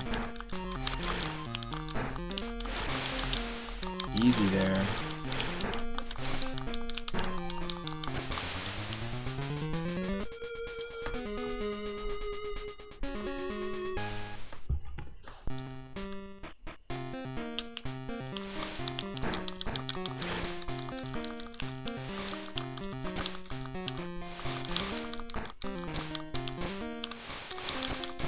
Nope.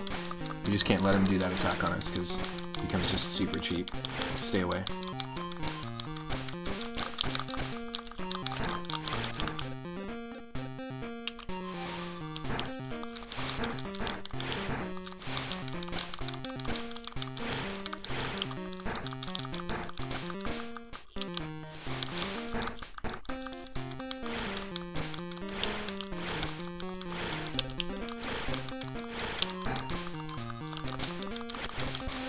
Ah, shit.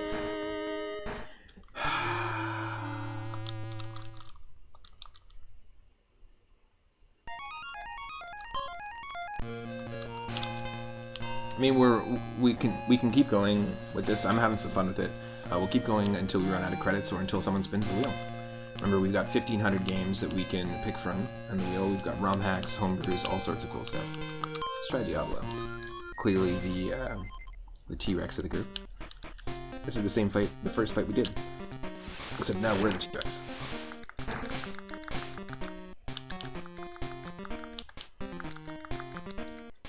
Oh, he is a little bit clunky to control. It makes sense, though.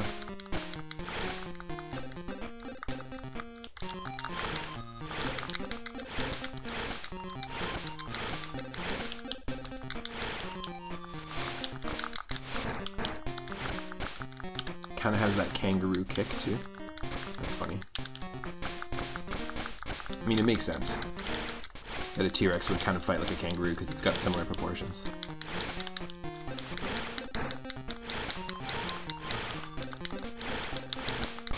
Yes.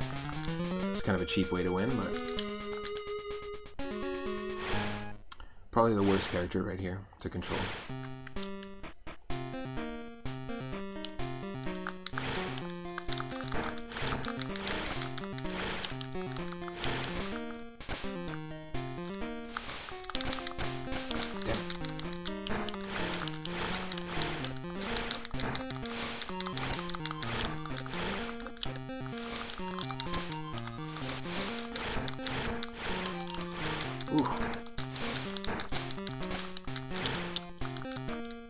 Yeah, just the worst character because the moves I feel like don't... I feel like we're missing like a chunk of... like all the other characters, we've got a little bit more... what's the word? High chance of finding an opening in the fight. Whereas like, there's not a lot of range. Yes, we have this tail, but there's not a lot of range. Oh, so close. Not a lot of attack range with Diablo.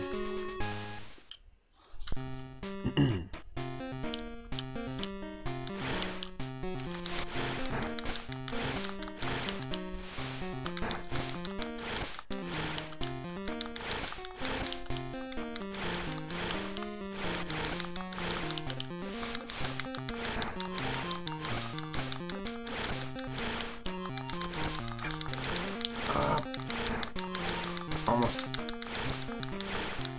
One more hit.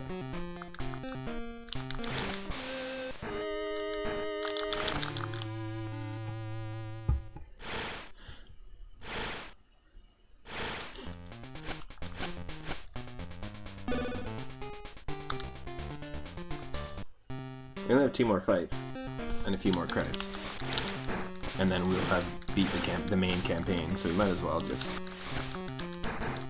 finish it, unless someone wants to spin that way.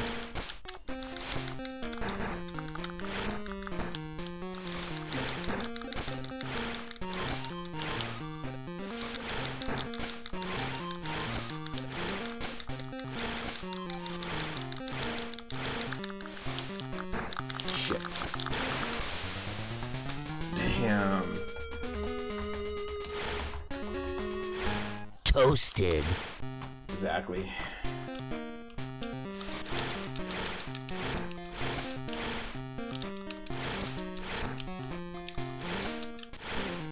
Breakfast.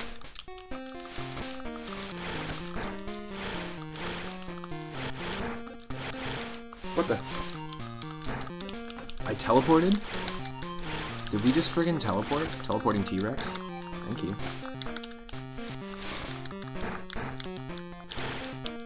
And the opponent just teleported. But we somehow did that. Just the animation of a T-Rex getting woozy like that is pretty funny. It's like, whoa, this T-Rex has had way too much to drink. We're gonna have to call this guy a cab.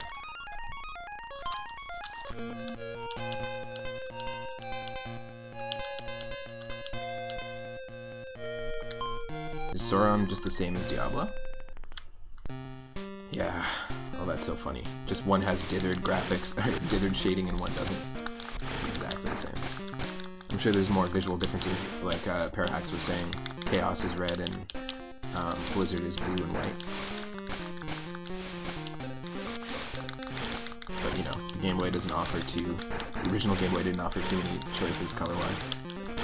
Did you know that the Game Boy Color, so I just found this out, this blew my mind, but the Game Boy Color has multiple color options? I had no idea. I knew that emulators of the Game Boy Color did, but I didn't realize the original Game Boy Color, when the Game Boy Color logo pops on, like, it does a little shing. In fact, it probably sounds like this a little bit. You're supposed to be able to, if you look up, there's like a legend online, if you look up like what the commands are, if you hold like up and B, or right and A, or down and like the R button or whatever, if you hold it, not the R button because it's a Game Boy Color, but you know what I mean, there's like combinations of buttons that you can hold and it'll actually give you, there's an option of how many palettes. It's super crazy. I didn't know this at all, and I grew up with, I have 3 Game Boy Colors, grew up with this thing. Here we go, let me just pull it up.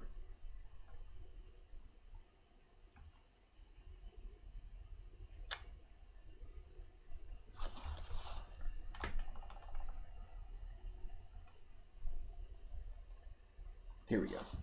It's from a scan of Nintendo Power that I read. So it's got default palettes. It says that when the Game Boy Color like opening title happens, like when you boot it up. Get that. Could you try again? I'm not talking to you. Anyways, when you boot it up, if you press up, for example, or if you hold up when that happens, then the background will be brown, the characters will be brown. If you hold up and A, then the background will be red, and then the first character will be green, and then they've got another color of blue So there's like a code. If you look up Game Boy color palette defaults or Game Boy color palette change, you'll find it online, and there's actually examples of it. I didn't know this, but yeah, there's all sorts of different color options. And so I grew up with the Game Boy Color, not realizing any of this, and missed out on a lot of it. A lot of just messing around with it. Benny Souls, thank you so much for resubbing at Tier 1. We've got brand new Tier 1 emotes. We're really close to 700 followers already. We actually hit 600 exactly a month ago. And we also have some new animated emotes. Thank you so much for helping support the channel. Appreciate it. Hope you're doing well as well. We're doing some... Let's do a shout out to Benny Souls. We're doing some retro roulette. This is episode 25. We played Super Mario Bros. 3 ROM hack earlier today and beat it, called Mystery of the Flying Fish. We then tried out an expert level Kaizo hack, which I was not ready for, called Elephants and Snakes and Crocodiles. And then now we're rocking Primal Rage on the Game Boy. T-Rex v T-Rex. It's actually not that janky. It looks like it's kind of a janky game, but not that janky of a game. It came out on Game Gear, Genesis, Game Boy, and Super Nintendo. Oh nice, you got yourself a handheld emulator. You can play PS1 games. Nice. Very cool. What's a PS1 game that you want to play? It's one of the first ones you want to check out. I used to mess around with, oh great, we did that. I used to mess around with, what do you call it? Ape Escape a lot, and the Spyro games. Also, GTA 2 is pretty great. Final Fantasy Tactics, nice. Our good buddy Lord Loki does Final Fantasy Tactics streams right now on their channel. In fact, I'll do a quick shout out. And I think we're just going to spin the wheel, actually. But let's do a shout out to Lord Loki. Oop, no, sorry. Lord Loki Asgard. Thank you very much. And nice, visit some Pokemons. Hell yeah. We've been doing Pokemon Suite on Wednesdays with Rathe v Mori. And also, I just started, somewhat recently started a run of Pokemon Emerald randomizer. But you played a lot of PlayStation growing up.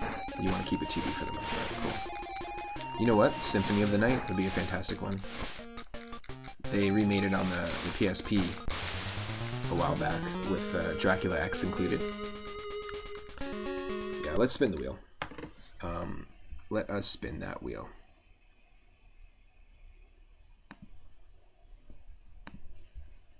Just 1 second.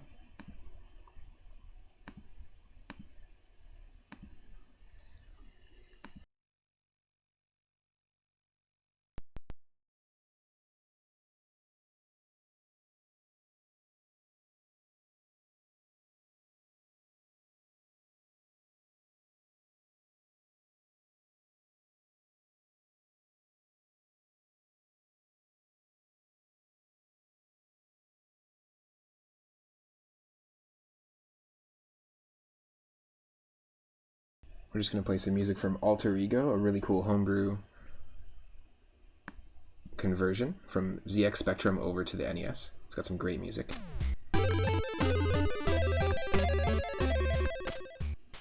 Alright, let's spin the wheel.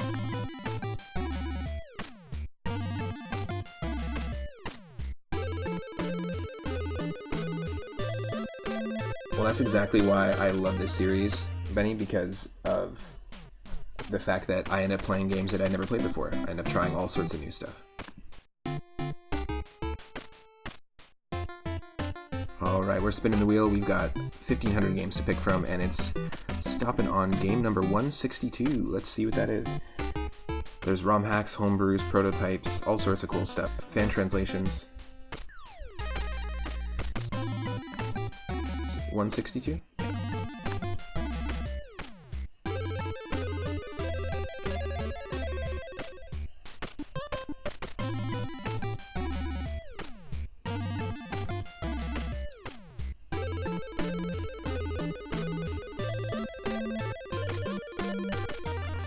Okay, 162 is Mickey Mouse 3 Yume Fusen. It's a Japanese game that has been fan translated to English that originally came out just on the Famicom, but it's been fan translated to English and is playable on the NES. So we're going to be playing that, Mickey Mouse 3. I think it might have a connection, some connection to the Sega Master System or Sega Game Gear Mickey Mouse games.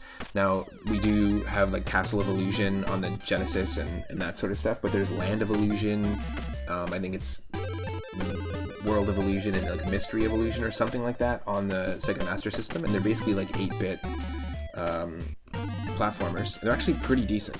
They're not 100% like the GBA, Super Nintendo, Sega Genesis ones, but they're fun. They're their own standalones. So this is going to come up next, Mickey Mouse 3 Yume Fusen on the NES, Fans Translated to English. I'll be right back. I'm just going to take a little short break just to get some food, a coffee, and we'll continue. So happy Friday, everyone. Thanks again, Benny, for the reset. And it won't be long.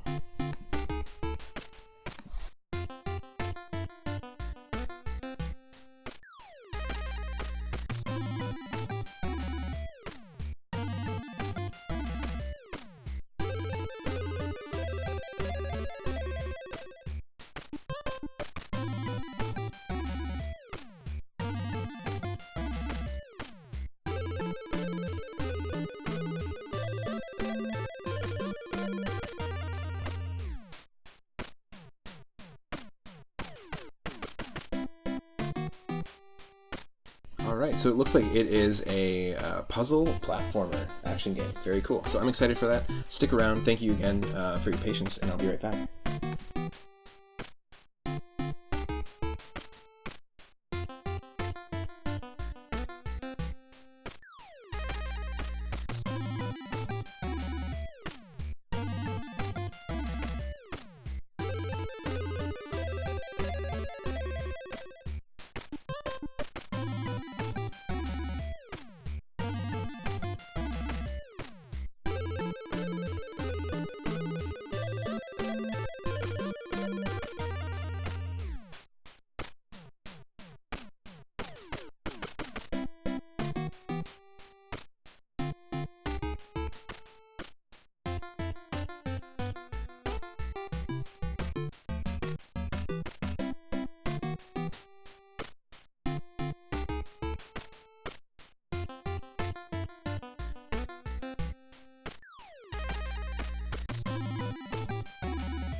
Alright, so it'll just be a few more minutes here.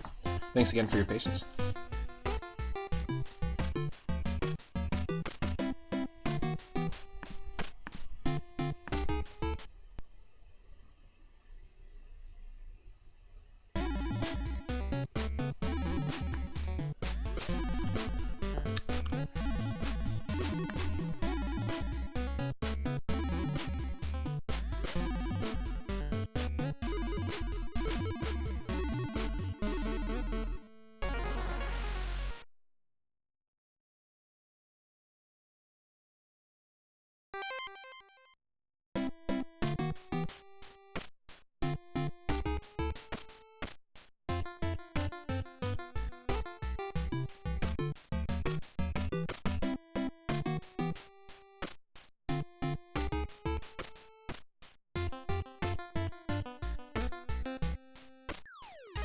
Excuse me while I put on my sunglasses.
Alright, I'm back.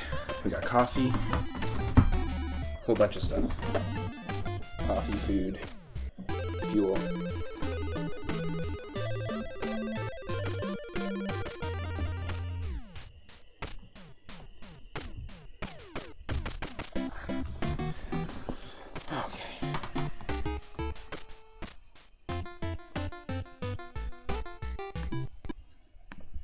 Just 1 second, we'll have the game loaded up.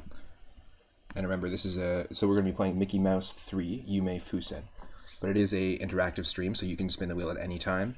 This is a Famicom game that was fan-translated to English and then made playable on the NES.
So translated to English, it's Mickey Mouse Dream Balloon. It was made by Kemco, the same company that made the Bugs Bunny Crazy Castle series, and that was a game that I grew up with, spent a ton of time with.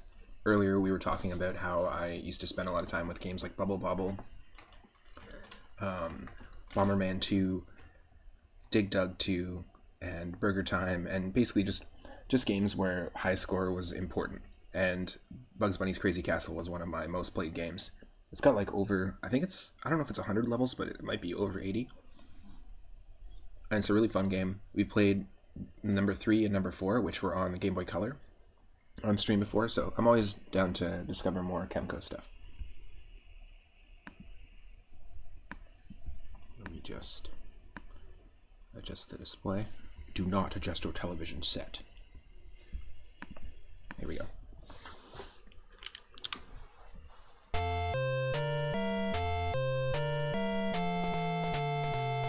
I just have the cam off because I'm eating at the moment. Okay, so Chip and Dale Rescue Rangers number 2 came out in 1993. This came out in 92, so this means that the Super Nintendo was out for 2 years already at this point. It's always for someone's birthday, you know? Bugs Bunny's birthday, Mickey Mouse's birthday.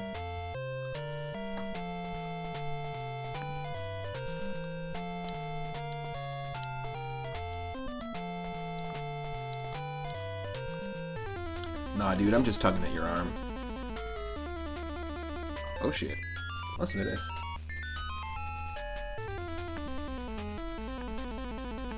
It just became Castlevania.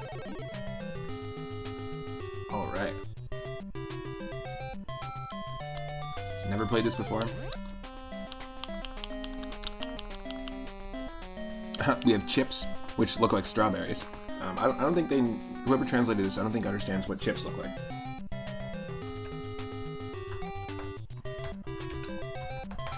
We do have new follower emotes, and one of them is the strawberry emote. Or is it Moberry? It is berry. Oh, it's Straub, that's why. Need that B. There we go. It's the Celeste Strawberry. We've got that. We've got the Game Boy from The Binding of Isaac.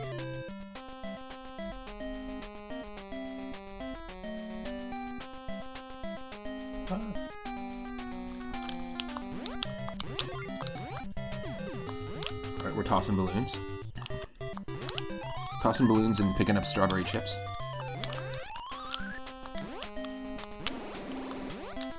I can see this being made by Kemco. The feeling of the character is kind of almost like I don't know how to describe it, but like slowed down a touch. we've actually played a bunch of Mickey Mouse games on stream. We played a couple of the Sega Master System ones. We played Mickey Mania as part of our, which is an awesome one on the Genesis. Think Epic Mickey, but in 2D, where all the levels are designed based off of the animated shorts. And I grew up watching old school cartoons and a lot of classic 2D animation. So it's really cool to be able to play levels that are based off of those shorts. We played The Great Circus Mystery and Magical Quest we beat on stream. And we also beat, I think it's World of Illusion, or I think it's Castle, it might be Castle of Illusion. On the old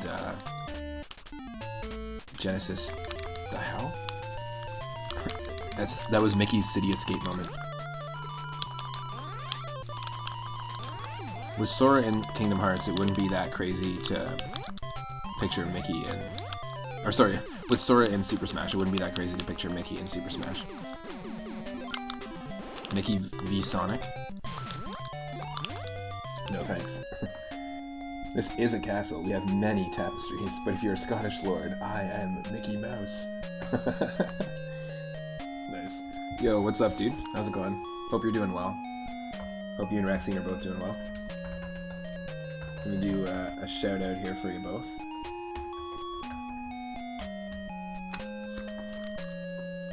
Look at this pause dance. I just noticed it. He's feeling it. I mean, he's not on beat at all, completely off rhythm. Oh, also weird that we just appear in the middle, no matter where we are on the screen. Alright, we have 4 chips.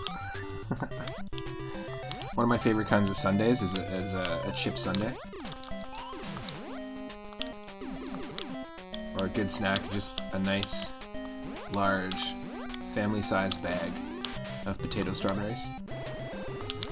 Oh shit, I can't join in the poker game tonight, man. I don't have enough poker strawberries. Plus I gotta get back to work at the Micro Strawberry Factory. Oh, nice. Rex, welcome to the stream. What?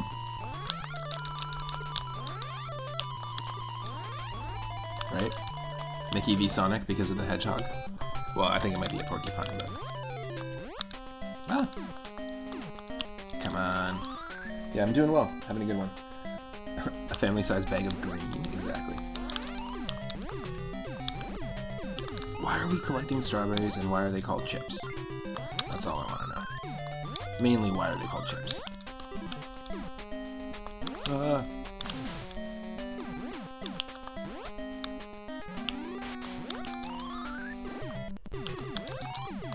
It is nice to see a non-Capcom developed Disney platformer game. Mickey Mania was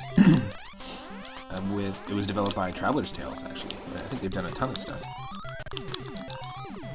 I remember them from just playing PC CD-ROM games as a kid. There's a lot of games they put together. Parahacks, welcome to the stream.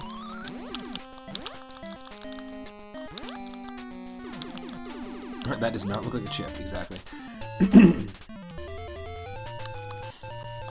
It is a fan translation. Oh, Sonic is pissed, man. We had our city escape moment and then he stopped us. He was like, no, no, no, no. Only I can roll at the speed of sound. Right here.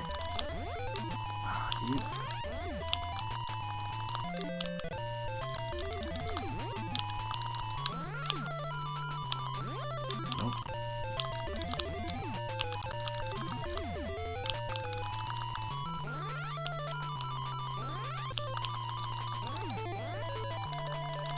Ah, son of a...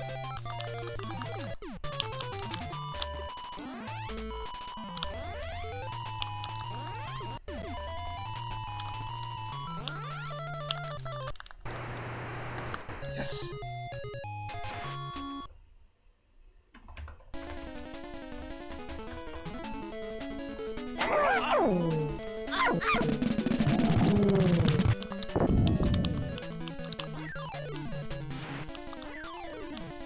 Oh, yes.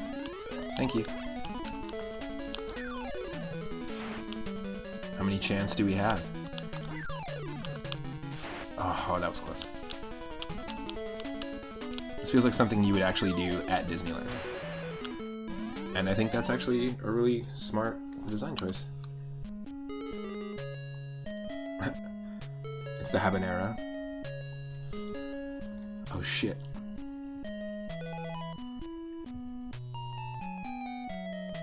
This would be an awful but amazing emote if you wanted. If someone had an open emote slot. This is like the scene when Aerith dies in Final Fantasy VII. It's too emotional.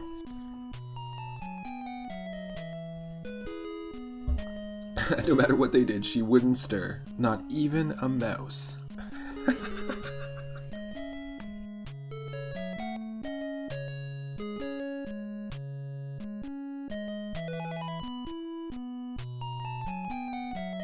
What? Now it's an Outer Limits Twilight Zone episode? Okay, I'll use your dream machine to go into her dream. No big deal. Is this loss? Nah, this is Minnie's brain now, apparently. Even though... Like, I don't understand. Alright, we're entering the different brain segments of Minnie. Holy shit. Now, are we sure that Minnie isn't on any sort of psychedelic drugs? Interesting. Okay, when you jump from here, it's supposed to be like sinking sand? Or no, we're just stuck to the ground. Interesting. That's cool. That's a cool mechanic. If you're standing on this, then our jump is only that high, as opposed to that.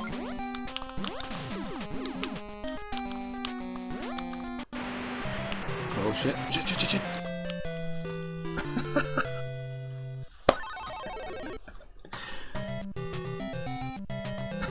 That was fun.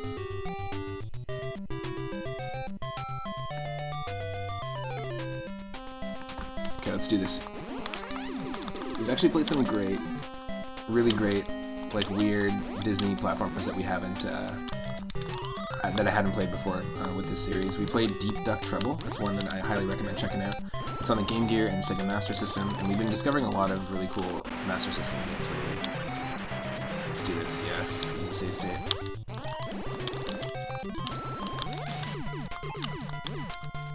And Deep Duck Trouble is awesome if you're a fan of DuckTales 1 and 2 on the NES.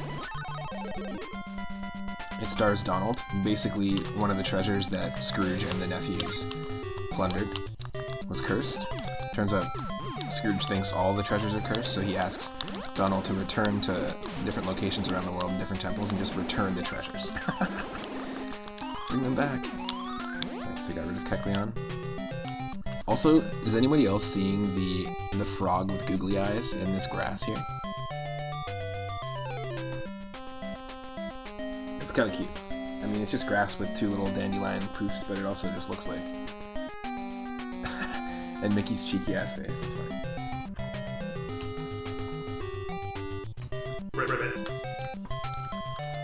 That's really funny, actually. But yeah, Deep Duck Trouble was really fun. It's a unique game. It's not made by Capcom, but it feels similar to the DuckTales games. You play it, like I said, as Donald,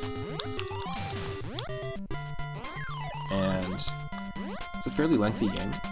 Really, really unique platformer. If you're looking for a new, old-school platformer to check out that you haven't heard of before, definitely recommend checking it out. Oh. This is nice. I like that you can build momentum. This is very different than any other Mickey Mouse game where if we just keep running, we'll build crazy momentum. Like without holding a run button.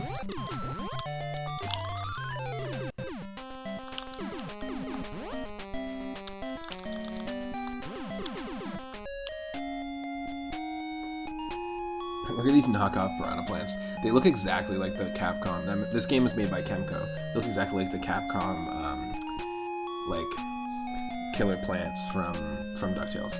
But yeah, Deep Duck Trouble, highly recommend checking that one out. Also highly recommend checking out the 3 Mickey Mouse games that are 8-bit on the Game Gear or Master System. Yeah, like that. Like, look. That's really cool, in my opinion. You can just build up momentum. Right? Look at that, look at that. You can get some crazy speed. See, this is Mickey's Sonic moment. He had his city escape moment. We fought Sonic. Sonic the Porcupine.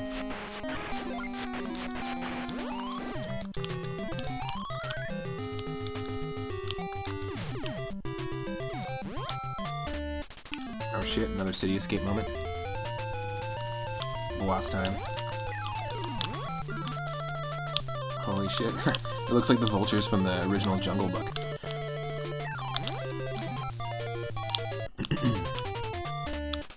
Leave Mickey's chips alone. We went chip picking. Famous Beatles song. Chip fields forever. Chip fields forever.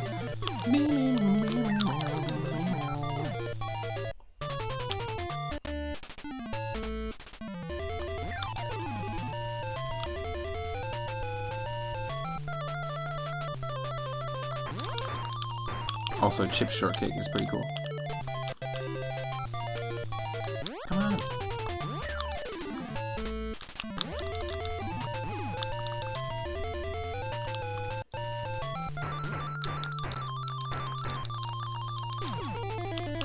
Thankfully, we don't run out of ammo. There we go.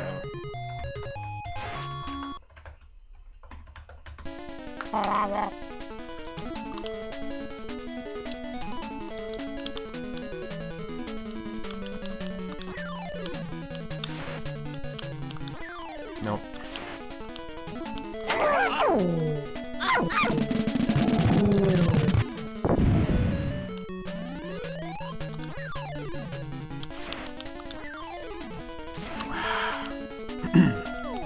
We have a lot of chances, though. Looks like 18. Wow.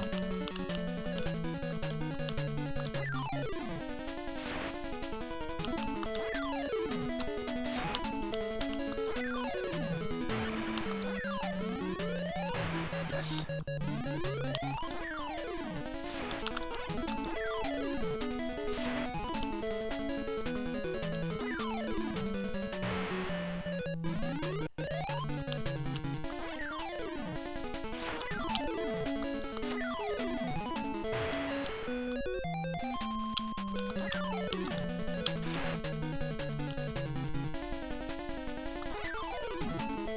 Yes.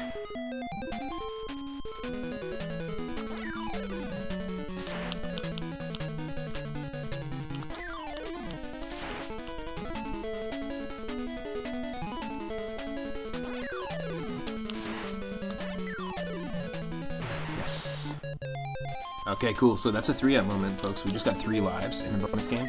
So if you have the 3-up emote, whether you have it unlocked with Moonstones, just by hanging out, or you're one of our subscribers, drop it in the chat. We just had our first 3-up moment of the stream, even though this isn't a Mario game and we've already played 2 Mario games up to this point.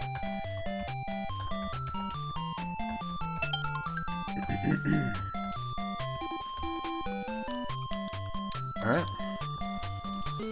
Let's head to the different segment of Minnie's brain.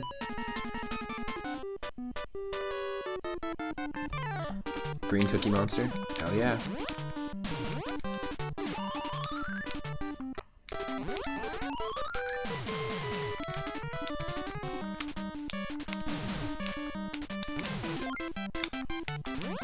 Interesting, you can kick them. And you can use them to jump. We haven't been doing that at all. Clever.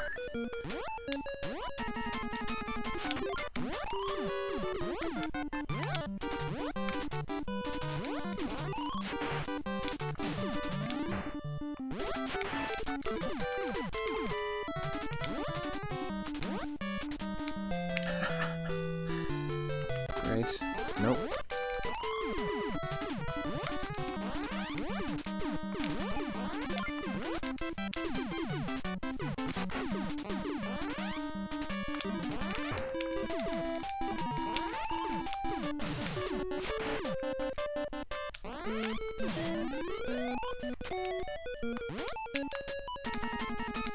Well, that's stupid.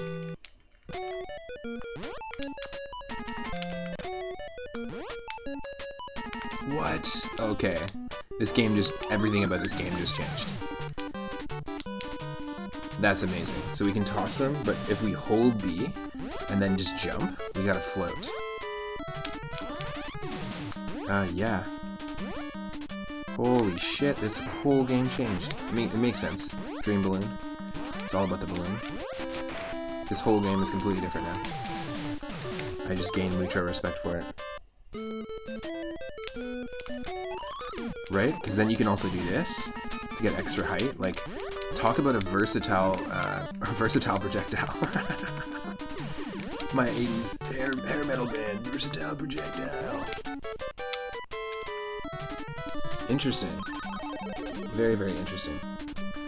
And we never got this. This was Japanese only.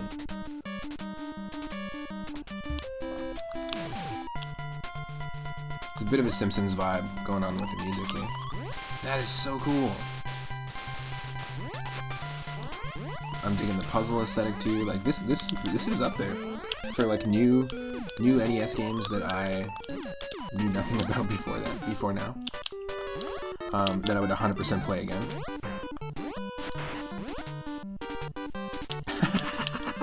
Who the hell is that? Oh my lord. What's happening to his body? I was born like this.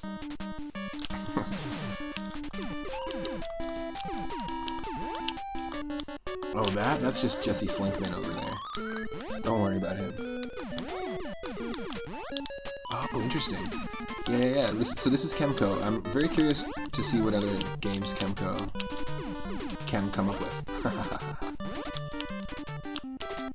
I really liked Bugs Bunny's Crazy Castle, and I'm really digging this. I'm just trying to... Oh, they don't last. Interesting. Nah, we gotta do this from the beginning. Wow. Not bad. This is cool. This is a really cool mechanic. It really makes the game stand out.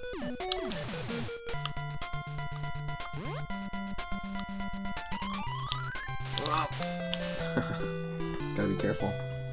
So, yeah, because when you're floating, you're moving really slow, but the second that you touch the ground, you're instantly moving fast again.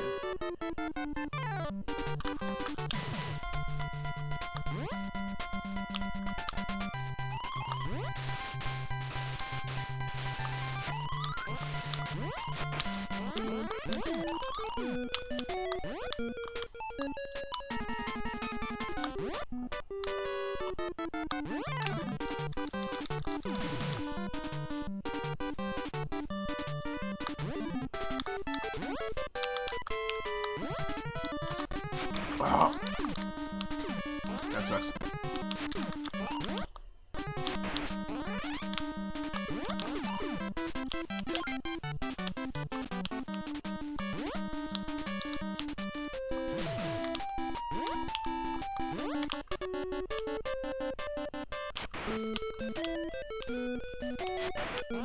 Oh my lord. Oh, you can fall through that one. Okay, I gotcha. Just a solid one.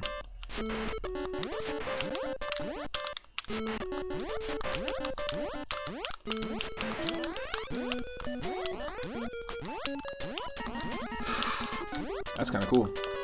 That too. I like this a lot.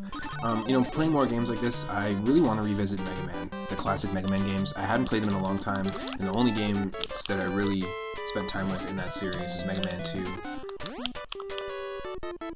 and Mega Man 1, which is really hard. A little bit of Mega Man 4. For Mega Man X, I've messed around with it just a little bit more than the classic games. Oh wow, that gave us reverse controls. That inverted our controls, that power up, so we're not going for it. But yeah, the NES Mega Man games, like, we played and beat a lot of the Capcom Disney games on stream, and I was kind of surprised at just how we were able to actually beat them. And so I think now that I'm older and I've actually had a bunch of years of drumming under my belt, that I feel like timing and rhythm in these classic games is just much more refined than when I was a kid. I think it'd be really fun to delve into the Mega Man games. A lot of them would I'd just be going in blind. The Game Boy Mega Man games are pretty cool too.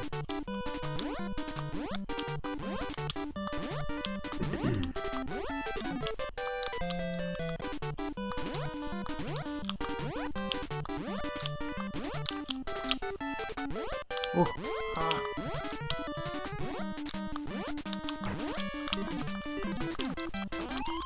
I was wondering at first why there was a category for this on Twitch. But it makes sense. It's a really good game.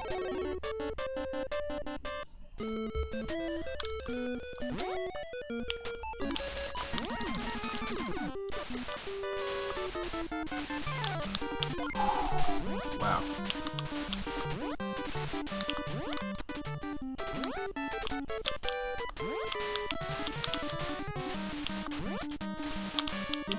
What? Just take the hit. Ah, cool. You get tons of height from the trampolines if you are holding a balloon. But you get like no height from them at all. And you can't really control your jump if you're not holding the balloon. Oh yeah, this is inverted. Right is left, left is right. Oh my god. I love the speed up mechanic too. Like I love the idea that the more you run in one direction, the more speed you gain. If that makes sense.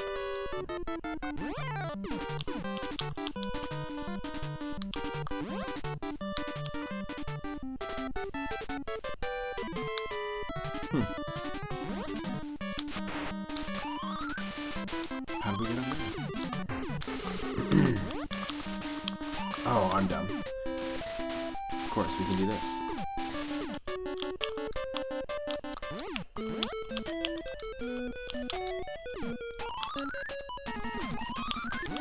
Ah, press. Oh my god. Okay, there's so. Hold on a second. There's so much nuance to this. If we just press B, it shoots it normally. Right? That's it. If we press B and up, it shoots it up, which is great because you can actually attack things from underneath. It's kind of nice. If we press B and down, it drops it on the ground, and if we walk into the balloon that's dropped on the ground, it kicks it forward, which is cool. There's one move, and then the other move is if we press down and B, then we can use it as the spring. That is cool. That is very versatile. Welcome to Mickey Mouse 3, very versatile projectile. I commend the developers on that one. That one's cool. Really good idea.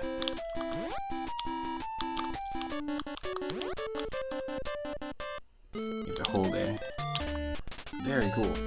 Very impressed by this game. Oh shit. It is Mega Man. Isn't there a Mega Man boss like this? Oh, my apologies for anyone that's sensitive to flashing lights at all. Oh, that is bad. Hopefully the frame rate isn't even being picked up, and it's not too bad for you.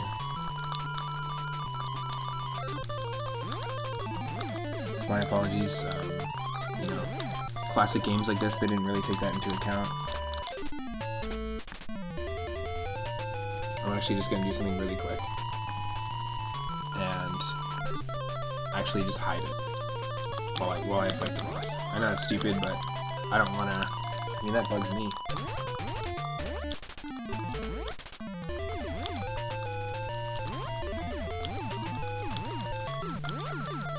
Are we doing damage? Yeah, we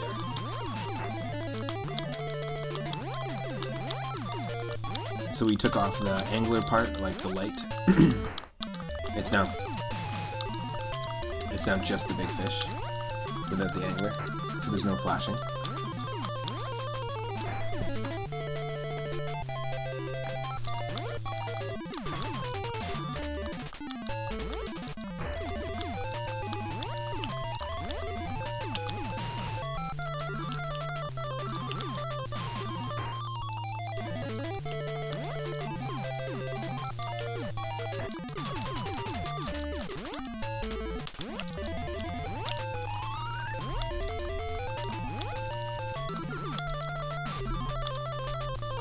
Come on. There we go.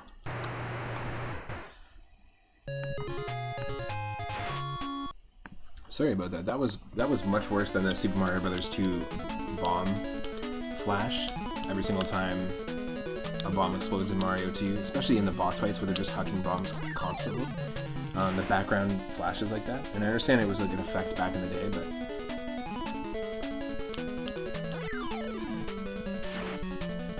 whew, that really hurt the brain.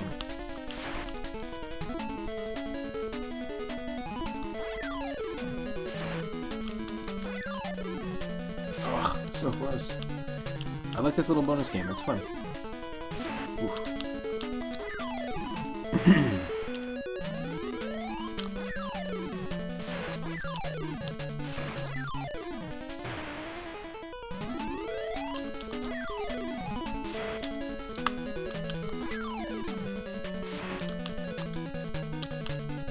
No more chances.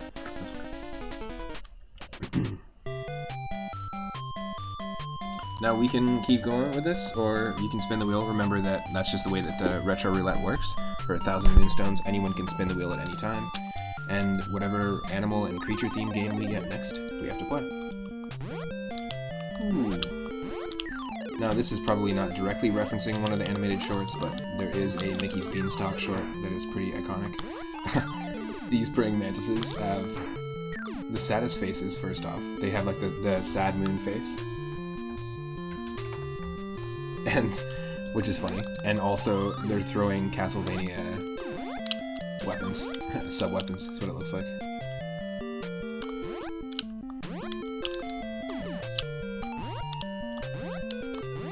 Hell yeah. Whoa. See? Castlevania sub-weapons.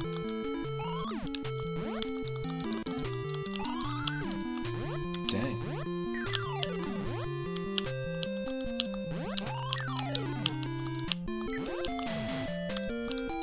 Yeah, it's really cool. So this is really great level design. My perspective on the level design is completely different now, because now that I know you've got those different... Basically, there's like a ton of nuance to the Dream Balloon tech, like this. Or this. Or this. It's pretty rad. Wow. Get the chicken, Josh! Mickey Josh. Ugh.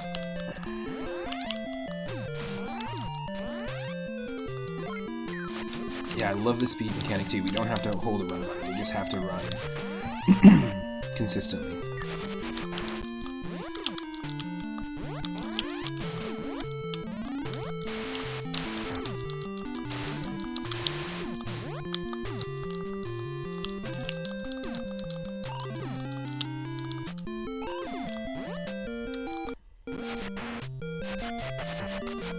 You son of a...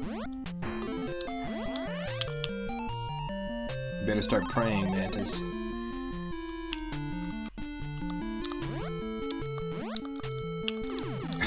What? Cat in the clouds? This looks like a cat from one of the classic Disney films.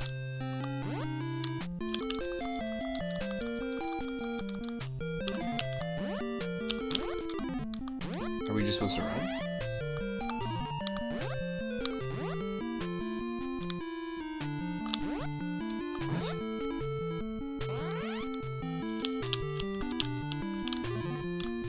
Oh, I see. We just have to hit it from behind. Hit it in the tail. Bloop. Got him.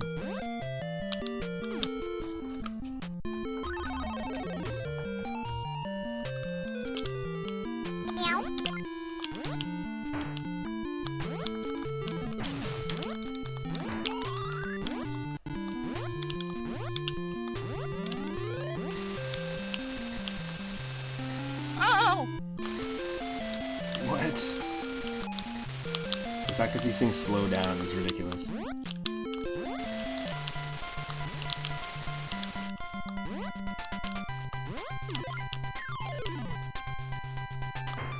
Badass.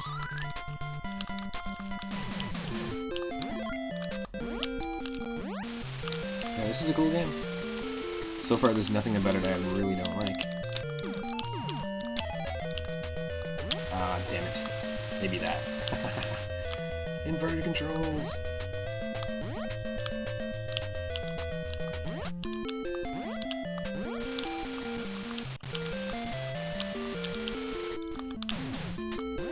Oh, accidental secret.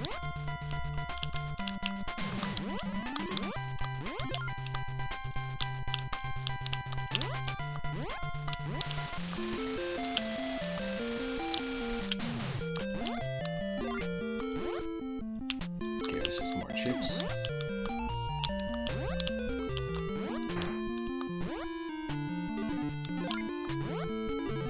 I'd say it's worth it.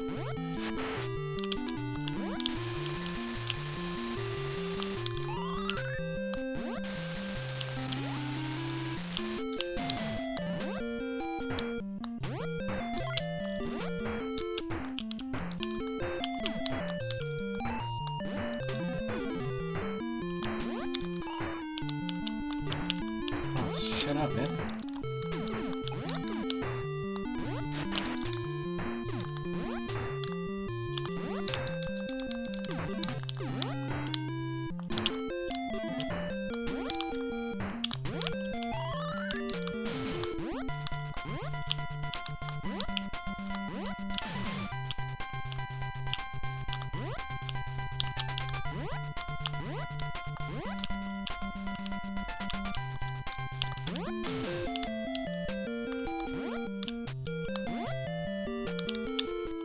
Interesting.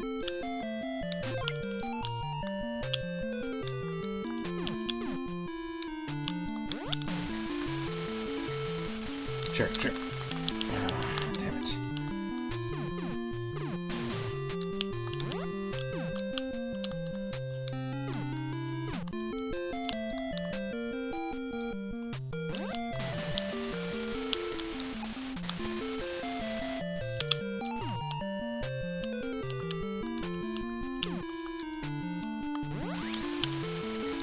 Nope.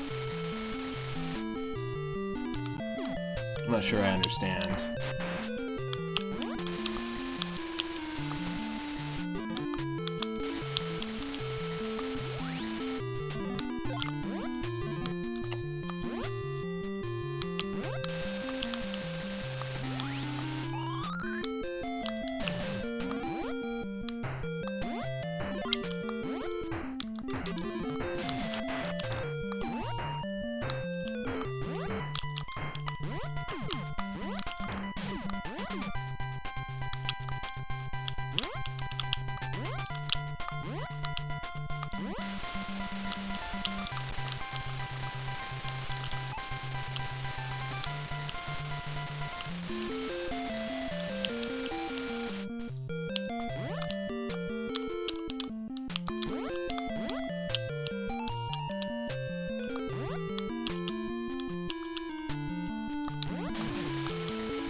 Yes. What a weird way to have to do that. Oh my lord.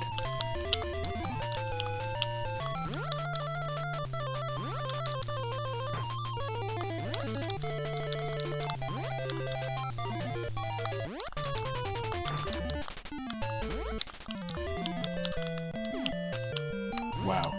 Of course we didn't save. Of course we didn't save.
Sheesh. Save it. Yeah, of course you gotta hit him in the face.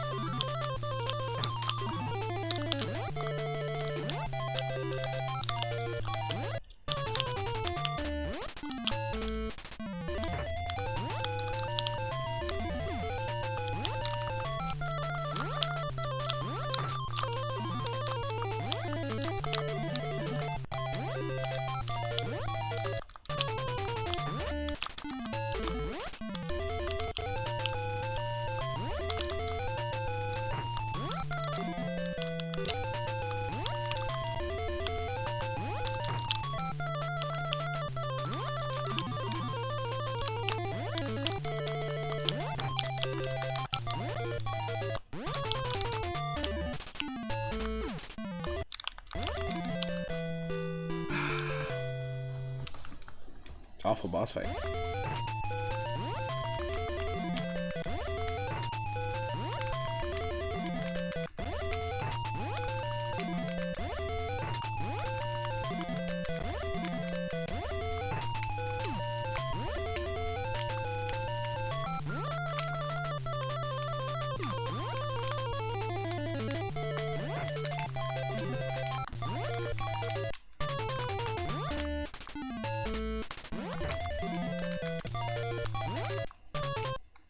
Yes.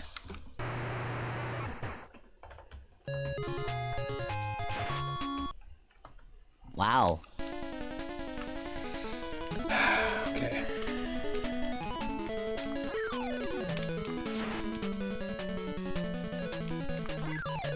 It bites!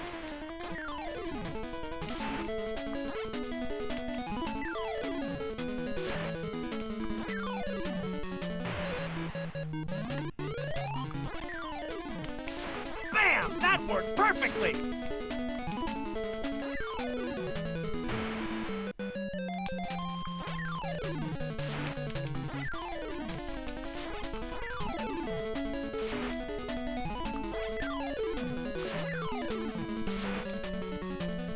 Nope. Alright, now question is, do we keep going? What do you think, folks? Do we do stage 4 then stage 5? Or do we spin that wheel? It's up to you. Oh no. Ice physics. I hate ice levels. Not a fan at all. Oh my god. Yes, the big bad wolf. Just ice skating randomly. Yeah, they're definitely pulling directly from these old school animated shorts, which I love. That's to me the biggest charm factor in Mickey Mania. Is that each level, like Mickey's Garden level, is pretty awesome. I remember really liking Mickey's Garden from the 30s. So I grew up playing NES when the N64 came out, and then grew up watching, like when my friends were watching Spider-Man on YTV, and the X-Men animated series, which I also watched as well. I was watching 30s cartoons, 30s and 40s cartoons, all the old school Merry Melodies and Looney Tunes cartoons. Really, really big fan of, I'm a really, really big fan of classic 2D animation. Once we get that streaming PC, we're going to have a redemption, once my PC can handle it, where we're going to take an animation break, and we'll either learn something about animation, like about a technique or a particular aspect of a feature film or a television show regarding animation. And then also we'll watch an animated short together. It'll be like a little cartoon break, basically. But at the moment, it's not so easy to do. Oh.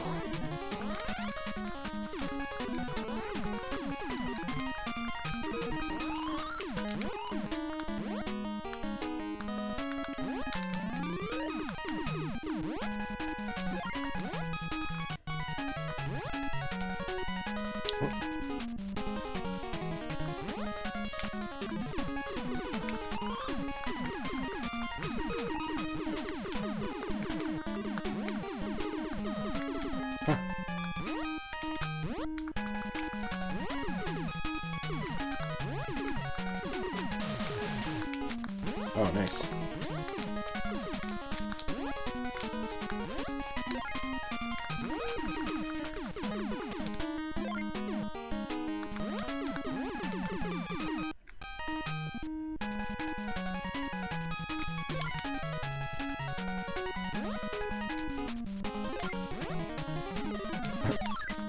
Totally Mega Man. 100% Mega Man.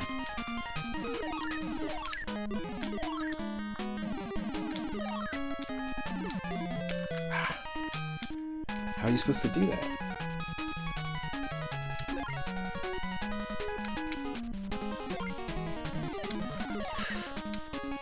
Ooh. Ha, cha cha cha.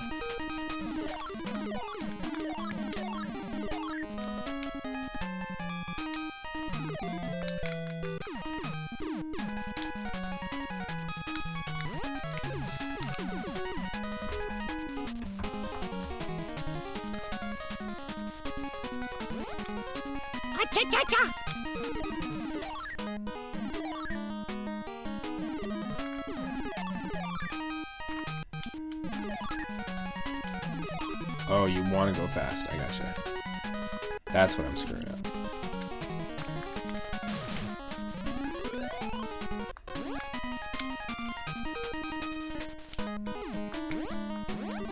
Ah, you son of a...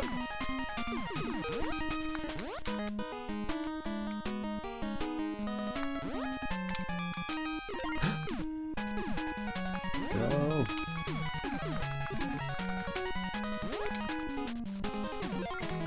Maybe you need to drop without the balloon. Yeah, totally. It's the quick man bullshit. Exactly. That's so. I think that's what you're supposed to do, is just drop without the balloon. Just like a moment where it's like, hey, just so you know, you don't always have to be floaty. Great.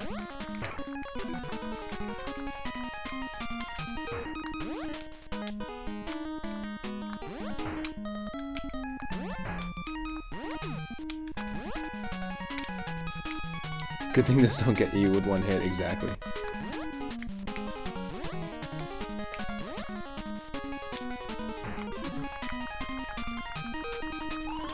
Yeti and Forgetty. Let's go. Get out of here.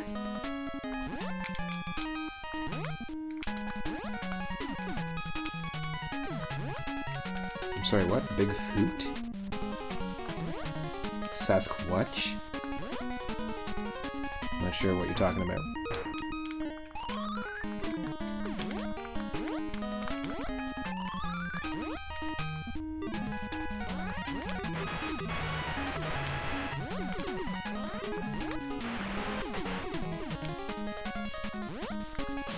Yeah, they're definitely inspired by Mega Man with this one, which I think is cool. What the? Secret? It is a secret.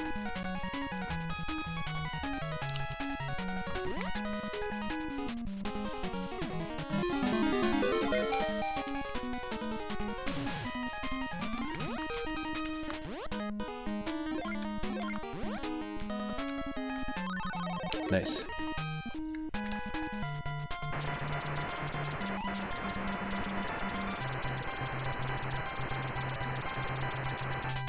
And also, like, a cool, useful secret, too. Yeah, I love this. I'm not holding any run button at all. We're just moving forward, and as we move forward and we build up more speed. We start to build up more speed faster and faster. I think that's a really cool mechanic. Because there's so many obstacles in the way. Oh my god, are we in frog heaven? What's going on? So many obstacles in the way that you're never going to be able to keep up, like, full momentum. But I'm sure if you removed all the enemies, you could probably build up, like, infinite speed. I'm sure there isn't a crazy cap. Oh. This is cool. Oh, frog heaven.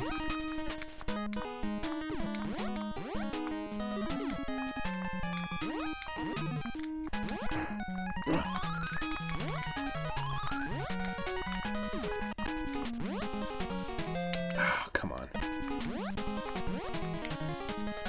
Right at the end, too.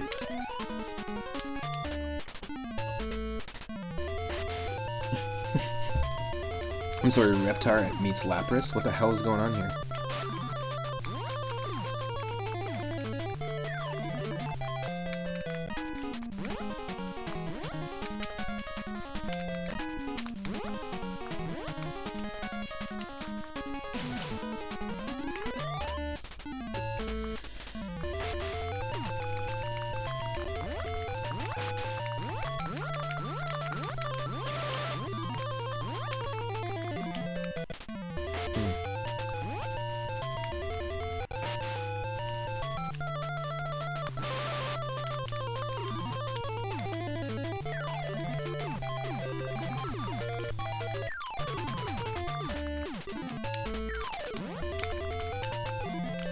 Oh wow. I think I got the strat. I gotcha. Oh.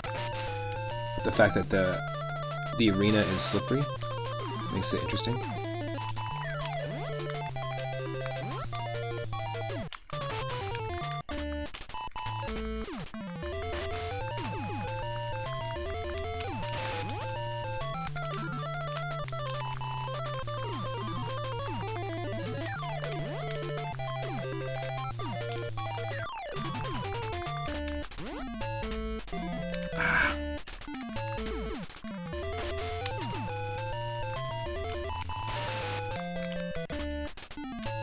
Yeah, what if we,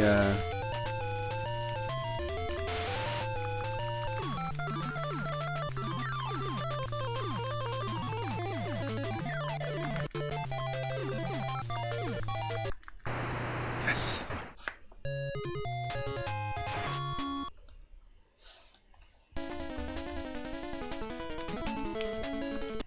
One more stage to go, folks. This is a cool game. I didn't think I was gonna play the whole thing, but... Plonk.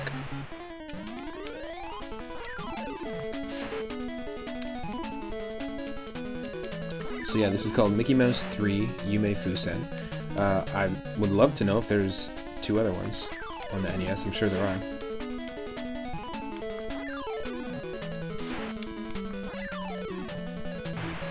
And that translates to Mickey Mouse 3 Dream Balloon. I think I might like this game more than I like the Magical Quest or Great Circus Mystery games.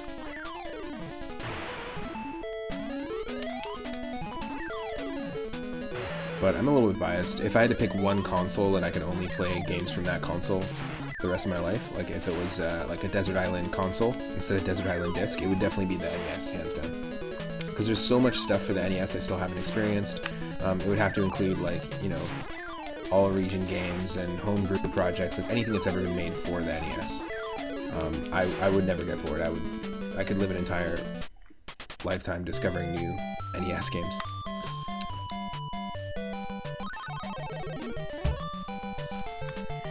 Peach's birthday cake. So I don't get it. Look, there's strawberries here, but we're also collecting strawberries that are different strawberries, and they look like candies. Or they're called chips, rather. They don't look like candies. Why did I say look like candies? What is my brain doing? Okay, let's go.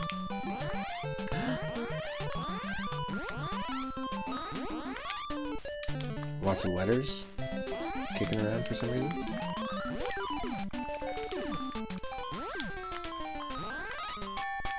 I like the chocolate platforms. Cookies. Yes, oh my lord. He looks like the evil sidekick of King Dedede, the slime from Kirby Right Back at Ya, the anime. But also like if Eeyore from if Eeyore from Winnie the Pooh was one of those Adventure Island snails. Also, I don't know if you noticed, but the shell was actually had a stick sticking out of it, so the shell was a lollipop. That was a lollipop snail.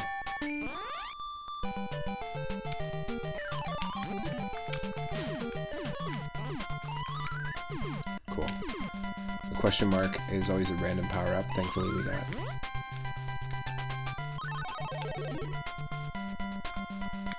Invincibility for a short time. With the NES Quick Bunny, watch it.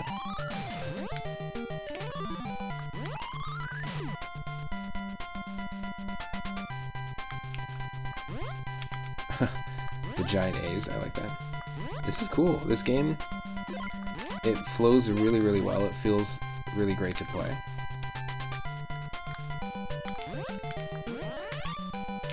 I would 100% play it again.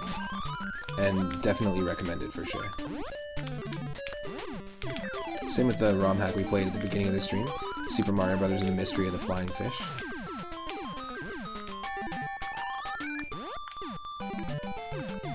Ooh. Gotta be careful here.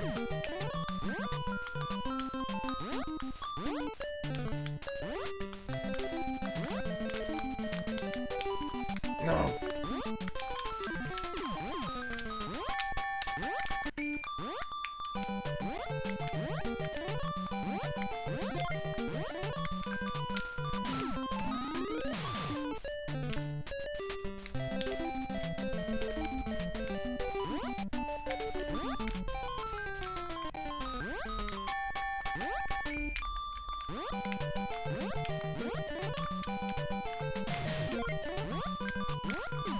That gave us chips.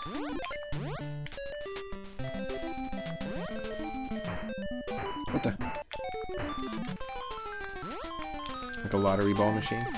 Gumball machine? Popcorn machine? What? Okay.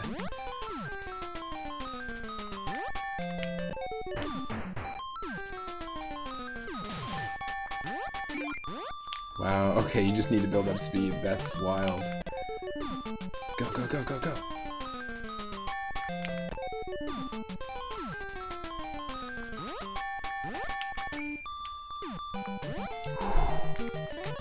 Yeah, I'm very, very impressed by this game. That is a mean jump. You just have to, you know what, if you kill that popcorn machine and you just start back at the beginning of the platform, it wouldn't be that hard to do. You just have to jump once you're at a certain speed. However, now I'm in inverted controls.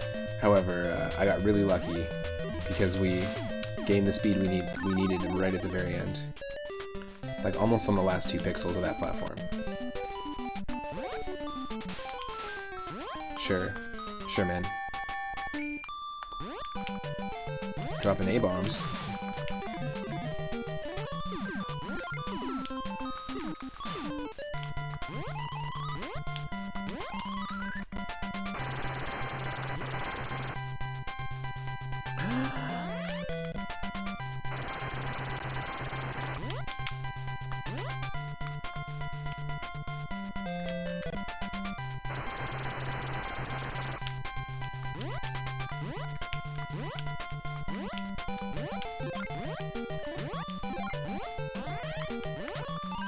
Even though I want to cheese it, it won't let me cheese it. What the hell? This level just makes me think of Pokemon Sweet, that ROM hack where all the Pokemon are edible treats and candies that we've been playing with Rat there. It's nice to be back on that again every Wednesday, because we took a little bit of a break. Super Mario Brothers 8-2 right there, exactly, but the opposite. I'd rather do it this way, downwards than upwards. That's so funny. Oh shit.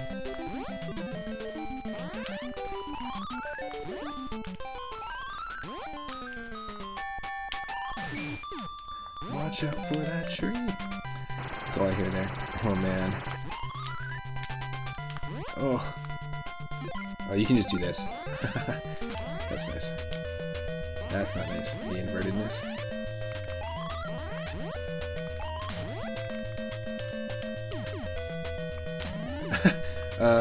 Mickey, what are you doing? What are you doing to that chest?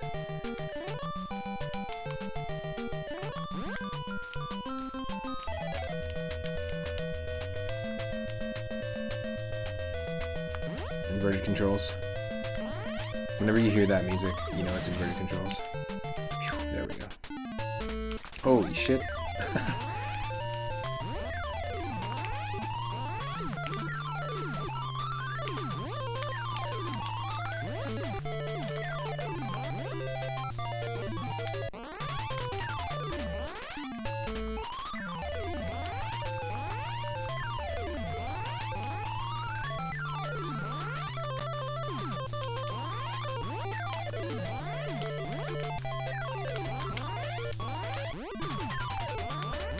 Avoid the mushrooms.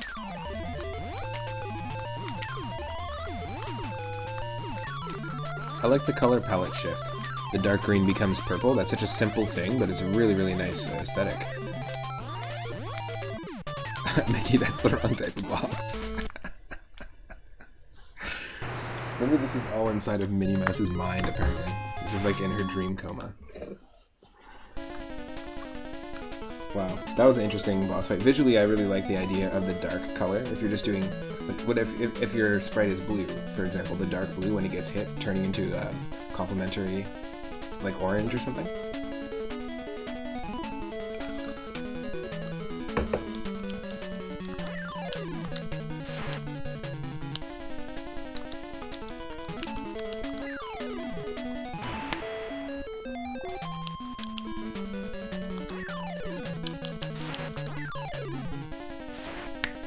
Damn it.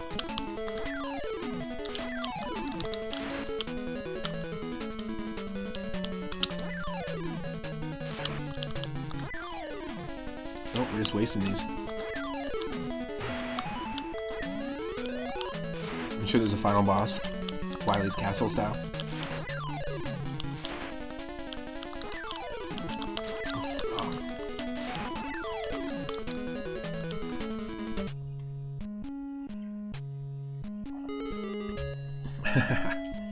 Minnie, everything's okay now. I'm still in your brain. I used Donald's weird ass machine. Twilight Zone Outer Limits Dream Coma machine.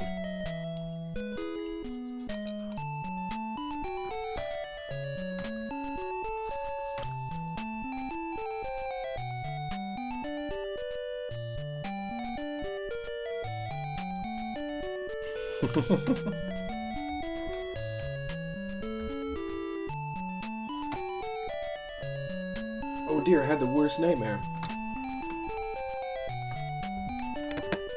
You were there, Mickey, and you were there, Donald, and you were there, cha-cha-cha, and you were there, Toasted, Cha-cha-cha! and you were there, I'll remember this, and you were there. This is as far as you go. Toasted.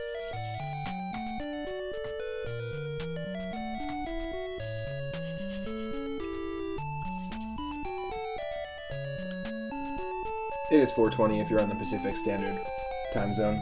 If you need to take a break, As far as you go. it's the perfect timing. Celebrate us beating Mickey Mouse 3 Yume Fusen, which is called Dream Balloon. This is a really cool translation. I would highly recommend this to anyone who's a fan of Disney platformers or Capcom platformers. Remember this.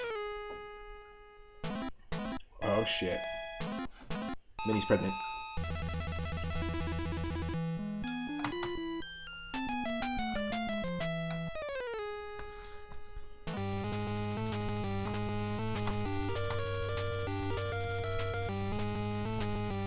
Oh, they smoke too much weed. Look. You can tell. They're greening out. They're greening out.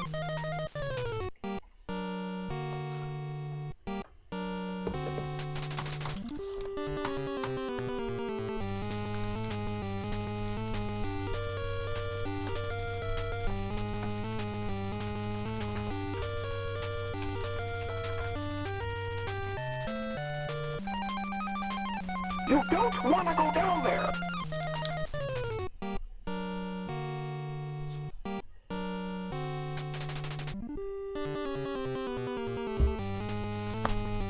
Wow.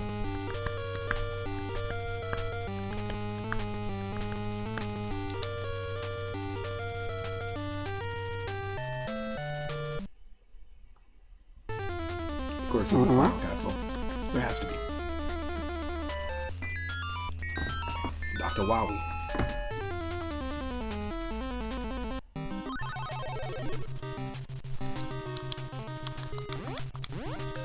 Oh yeah, I love this already.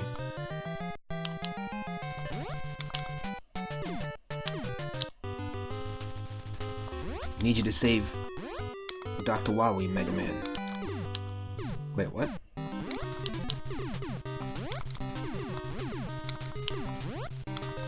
We're literally fighting an evil, possessed marijuana cloud. See, I asked in the beginning, when we entered Mickey's dream coma, or Minnie's dream coma, are we sure she's not on some sort of psychedelic? Just based on the level design? Apparently Sonic's back.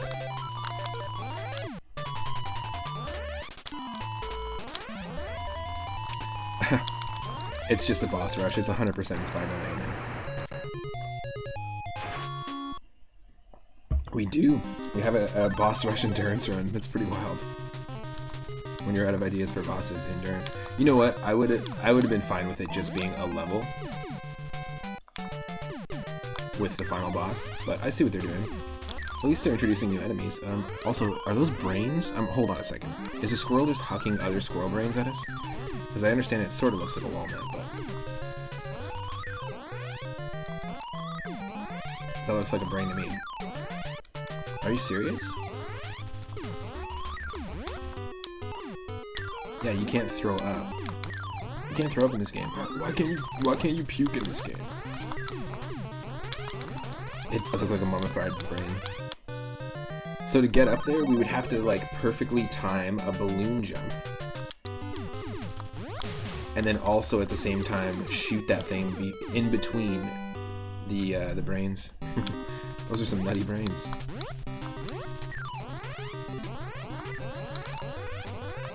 Wait, Abby something. Abby what?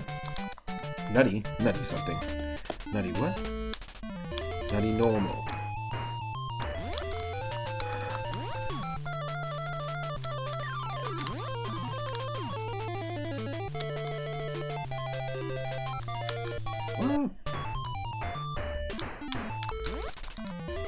You know what? The boss fights aren't bad at this.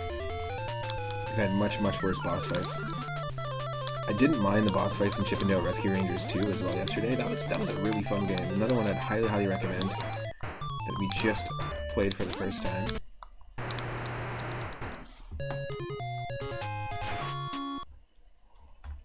This is cool.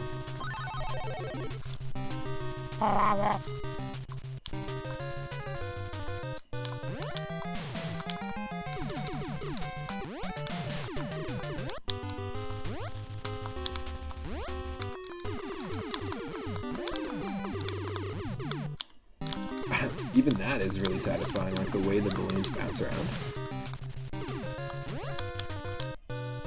Definitely an inspiring game for sure. I'd love to like work on a game that was like this. Oh, that's how you do it.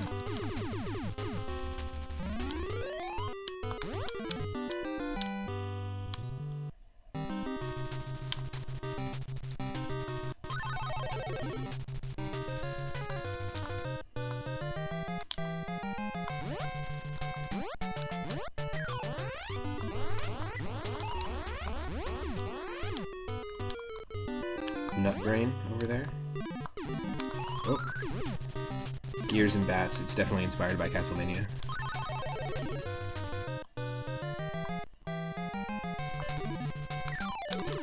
Yeah, there's a nice little Alice in Wonderland reference. Because why not?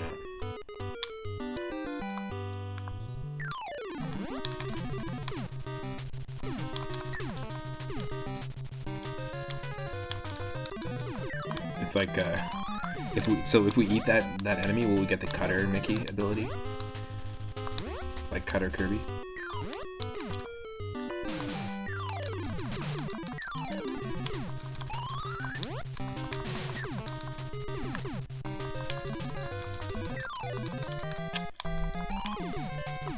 Hard to avoid getting hit by those guys.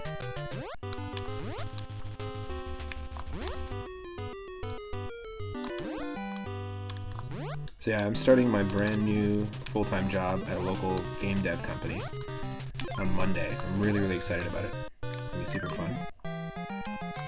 And that means this weekend is gonna be all about streaming.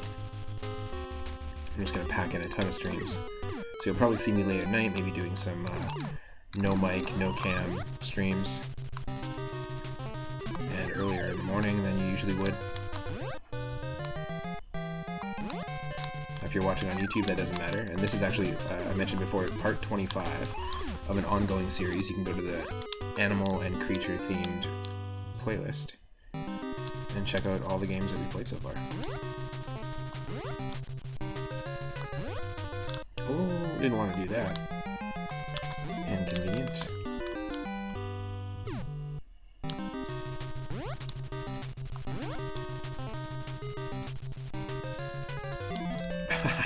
Great. So we know what to do, but we just didn't do it right.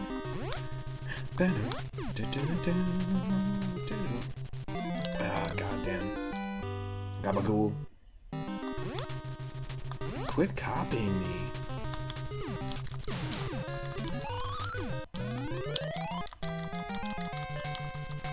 Only I may dance. Probably. A sucker punch. Nail gun. If Surfins is hanging out, that one's for you. Come on. Would be like some sort of. Excuse me. Excuse me.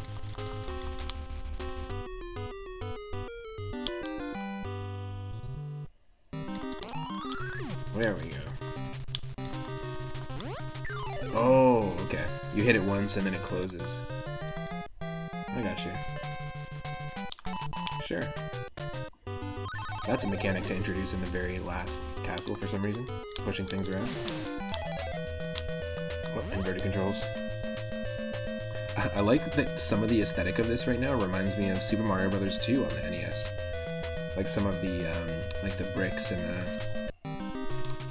the background and in the foreground.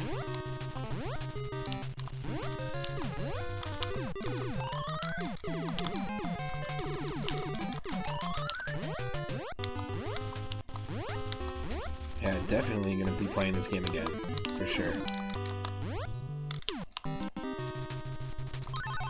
Total gem.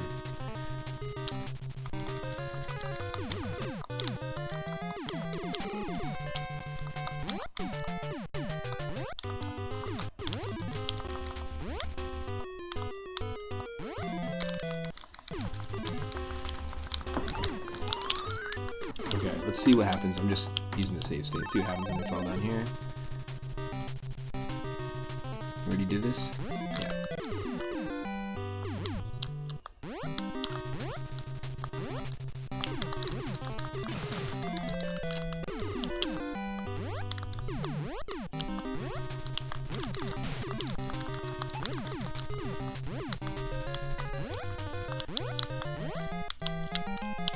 Ooh. You're gonna give me choices.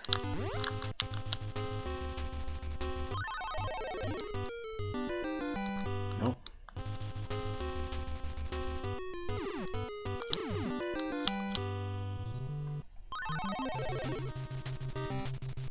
Nope.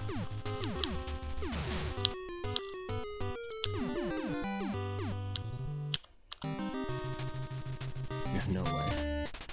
Oh god. And we have no life for this fight. That's what we want.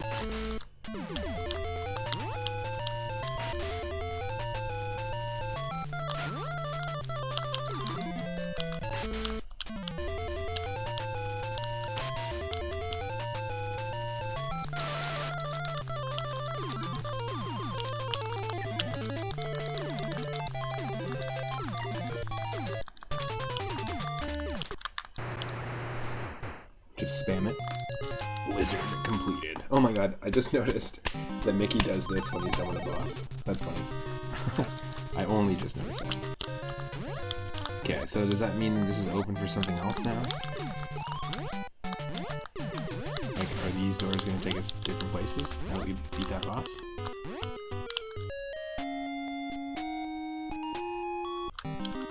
Yeah, there's a lot of things I like about this game. I would have loved this as a kid growing up, like to be able to play this on the NES back in the day. You're lucky if you're in Japan, growing up with this one. I think we might just have to go down this way. Yep. Is this writing telling us something? I don't know.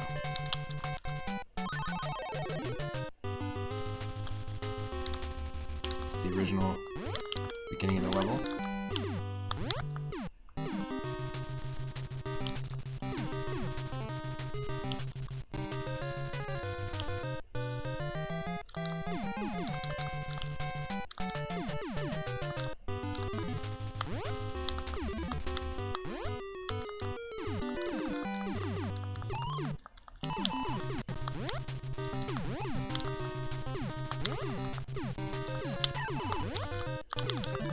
Oh no.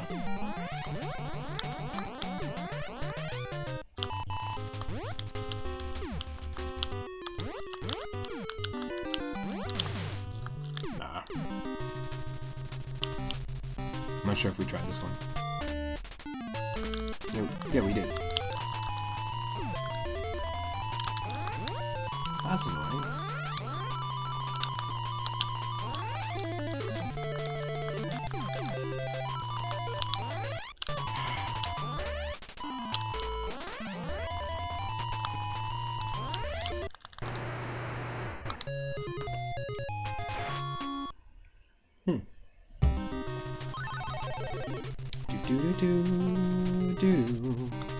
I feel like we did all these rooms already.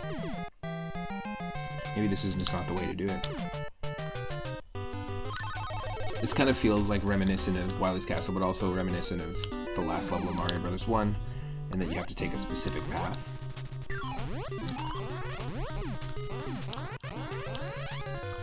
Maybe here? I thought we did this already. Yeah, we did. We're just doing... It's an endurance run, but we're taking on all the bosses again, multiple times, apparently.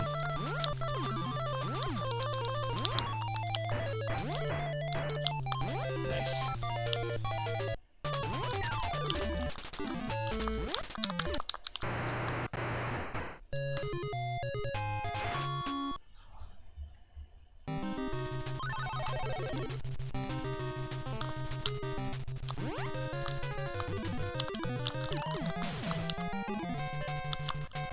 We didn't try this.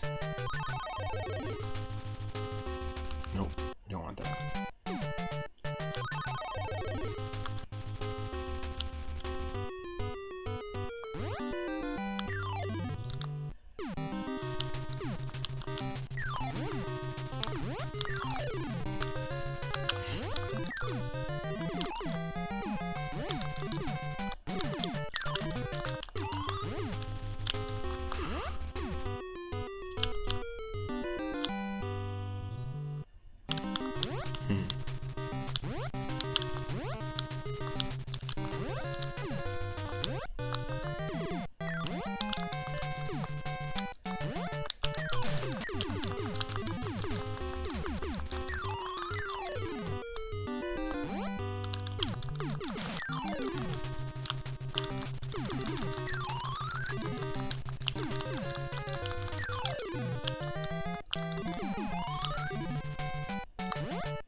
I think we did this already.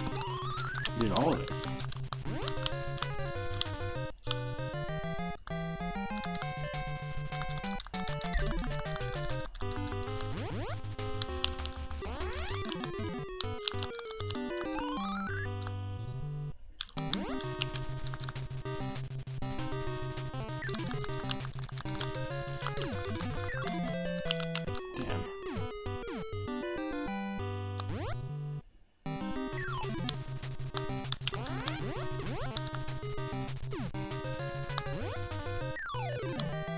Wondering if I'm missing something. There's got to be something I'm missing here.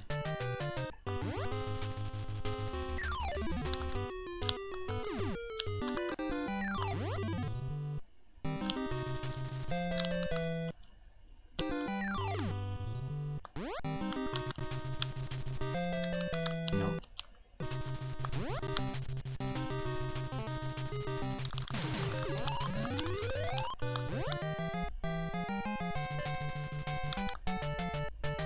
Right, like we did all this already.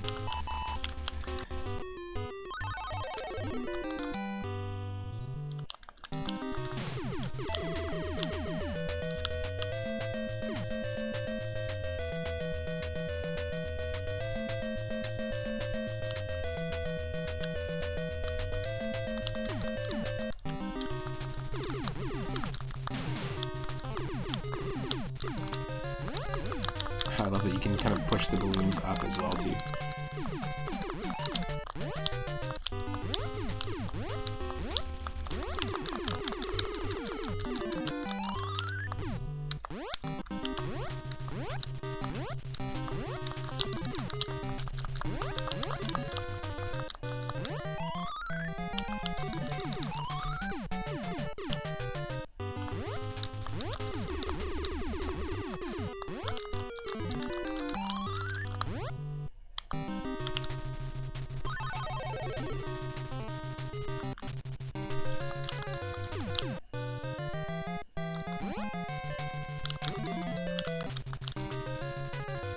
We're just taking the exact same path. Yeah.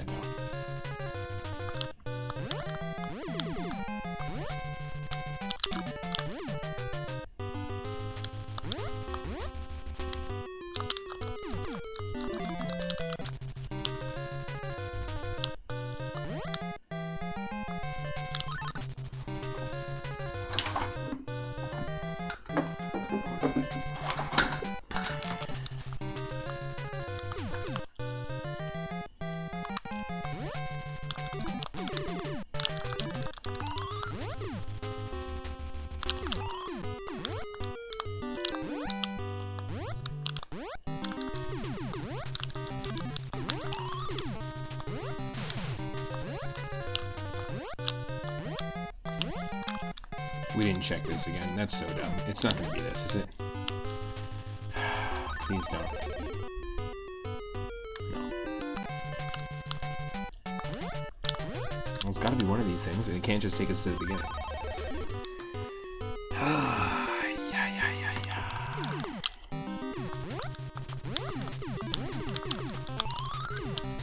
What are we supposed to do?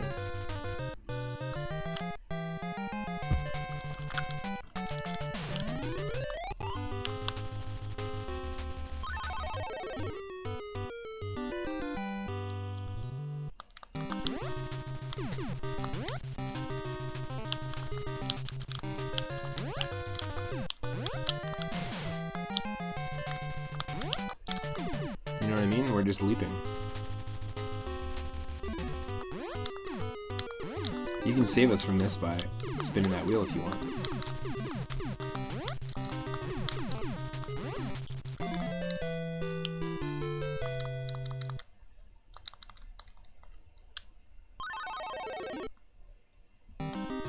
I don't quite get it.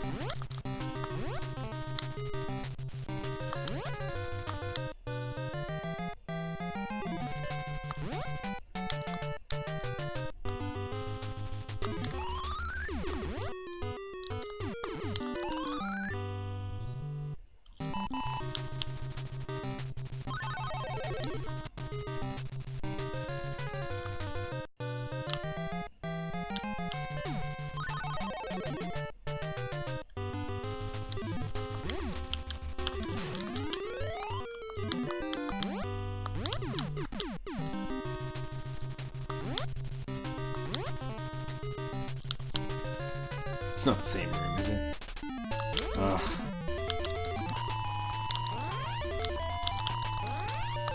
Oh, I guess we have to beat them all from scratch.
Vulture.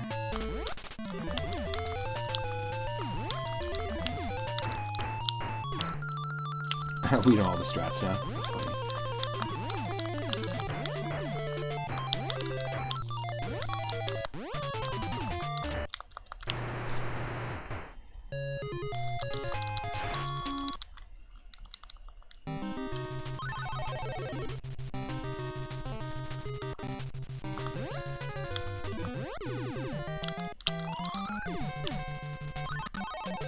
Oh no, I didn't mean to do that.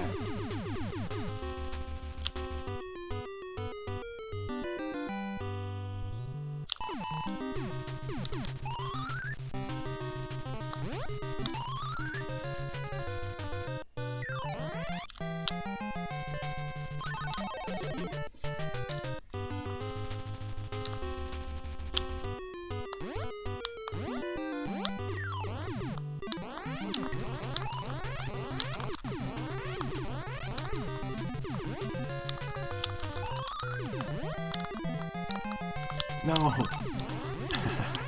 The same thing. Fate is fickle.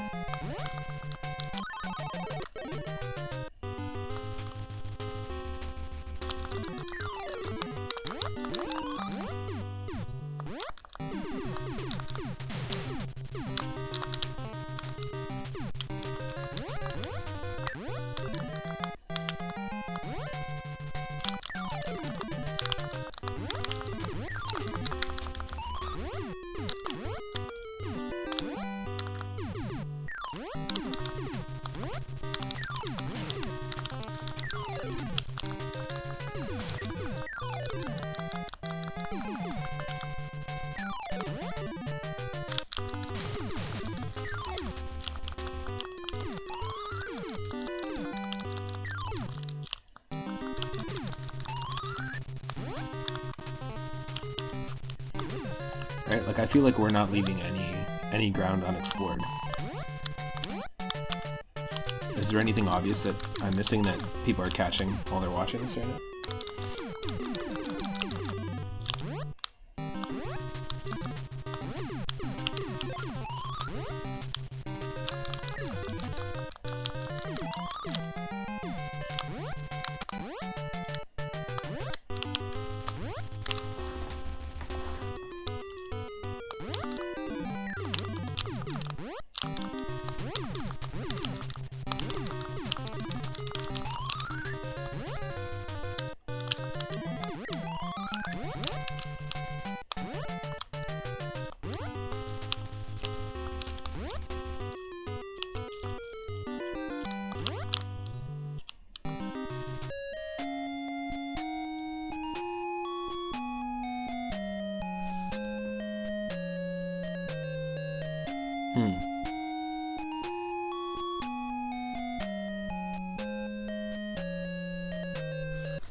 I'm just wondering. I don't think we need to use these things, right? To progress. Because where could we push that? Just down there, it's not going to help us.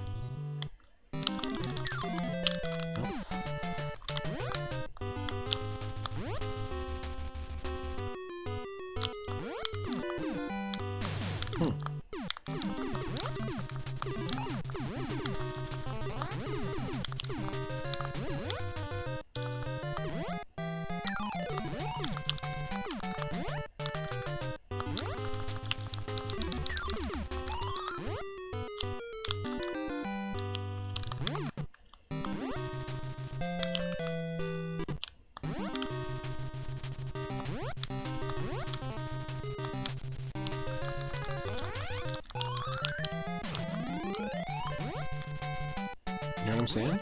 Like, what, I'm lost. I am lost.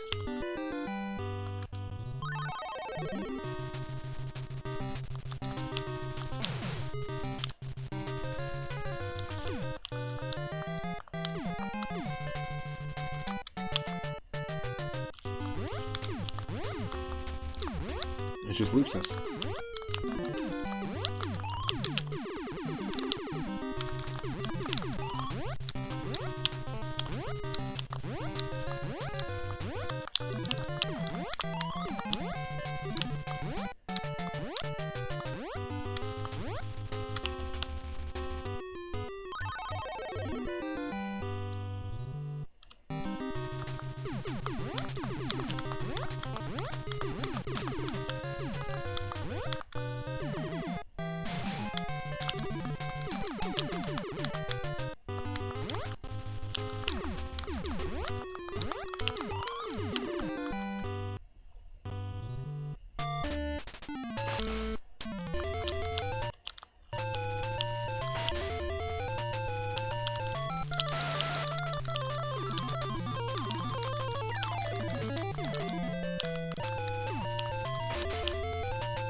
Okay, third boss down.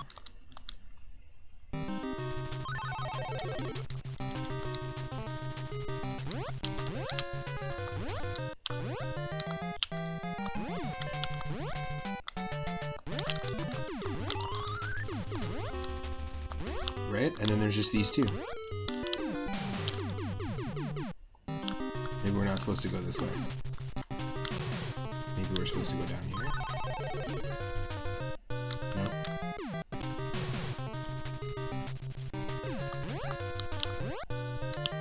Oh, we can't go that way now. Interesting.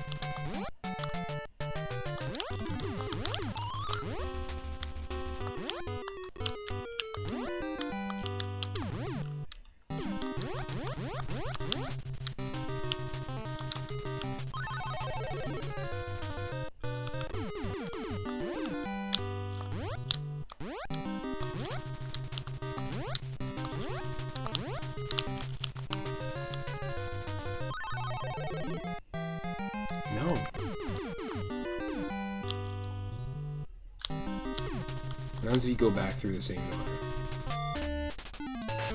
It's the same fight.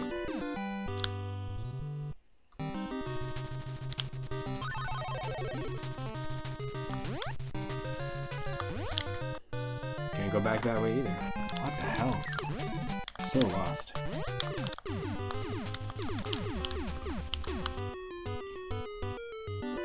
I'm about to spin the wheel and take a quick break here.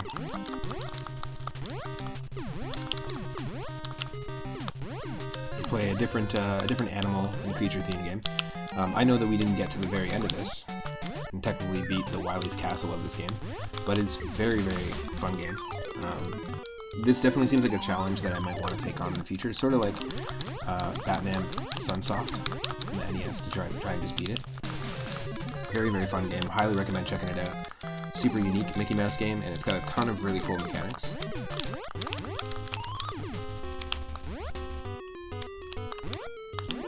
We'll attempt this one more time, but if it just loops us back around, we're just gonna spin that wheel.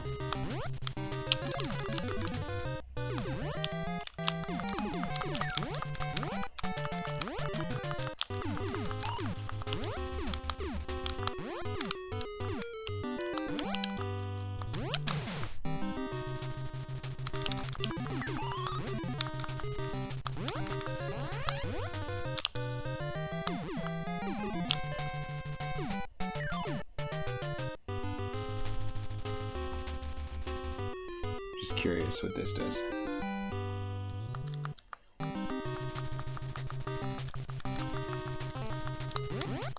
Nothing.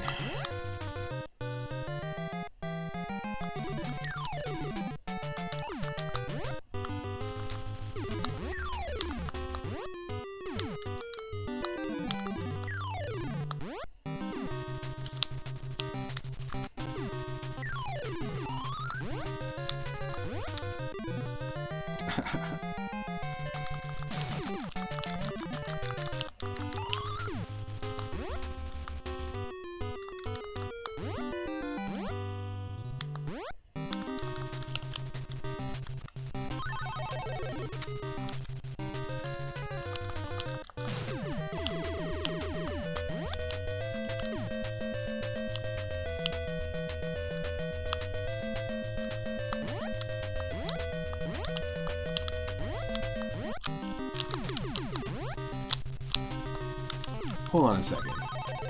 I wonder, do we have to get there with inverted controls? That would be dumb as hell. But I wouldn't be surprised.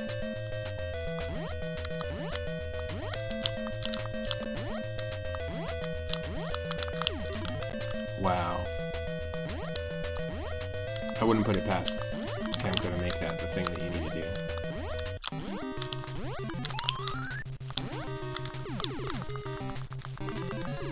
It'd be tough to do. I don't know if that's possible, actually, to be honest.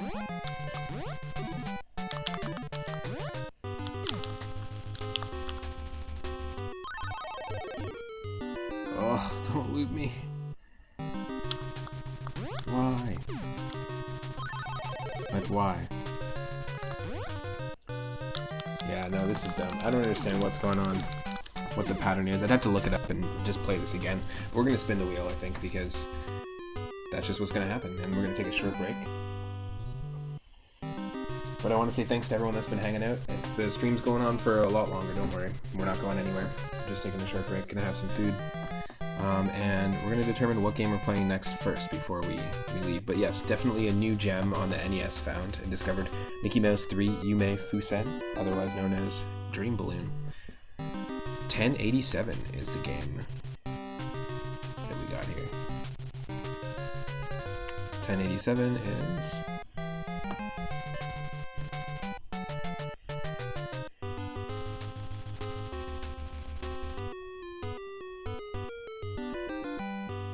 .1087 is Kangaroo on the Atari 5200.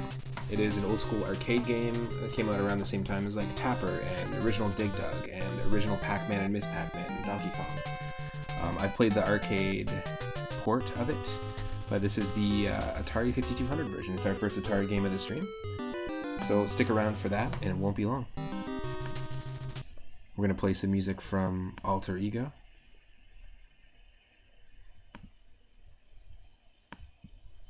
in the meantime.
It'll just take one moment. Here's some more music from Alter Ego, the NES homebrew from, I believe, 2015 is when it came out, or 2017, which is a ZX Spectrum arcade game, a highly unique one that was ported over to the NES and converted. So we're trying out Kangaroo on the Atari 5200 when I get back.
Welcome to the stream, Tojiko-san. If you're not following Tojiko-san, please go give him a follow.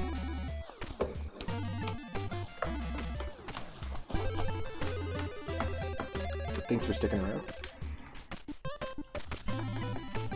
We are doing episode 25 of our animal and creature themed retro roulette.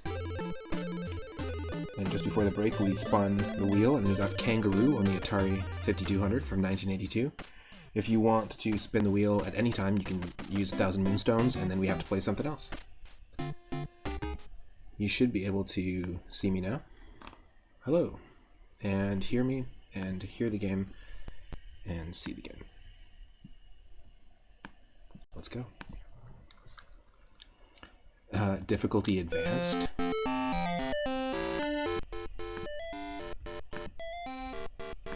Nope. Nope. Hold on 1 minute here. It is not even loud.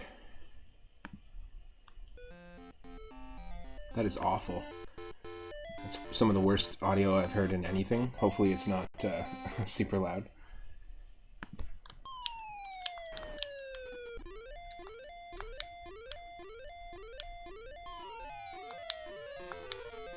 We're collecting strawberries again, just like the Mickey Mouse game.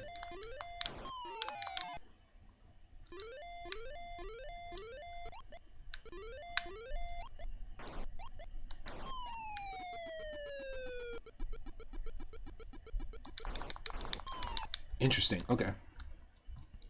So, just to let people know, I'm using an 8-bit Do Super Nintendo controller with blue stick joysticks, and I'm literally playing this like this. Oh, wait, you can't even see it like that.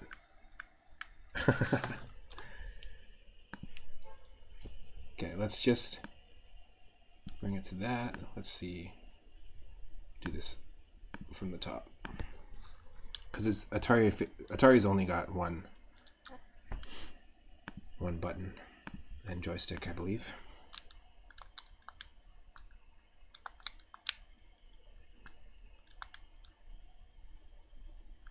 Difficulty advanced. Is it just automatically set to advanced?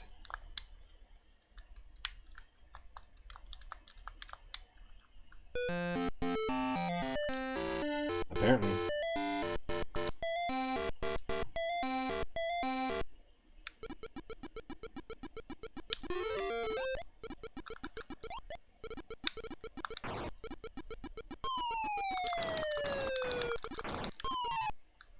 God damn.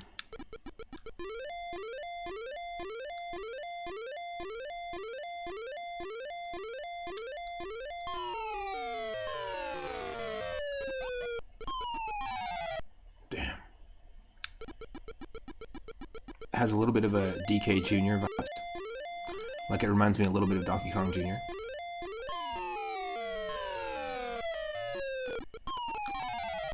Oh, what? What were we supposed to do?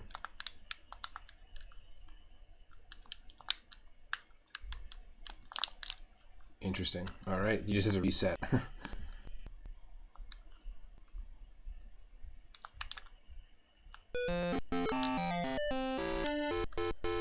Try to at least get past the first stage, if possible. And if not, you know, anyone can spin the wheel at any time. You have full control.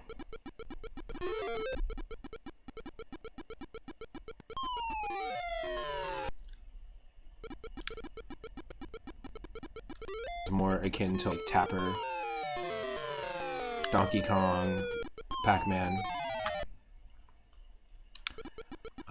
Obviously it didn't look this rudimentary in the arcade. It still was quite simple graphic-wise, but...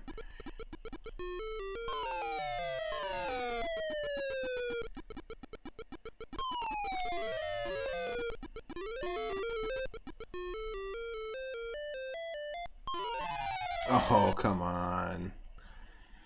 If it hits you, it's gonna hurt.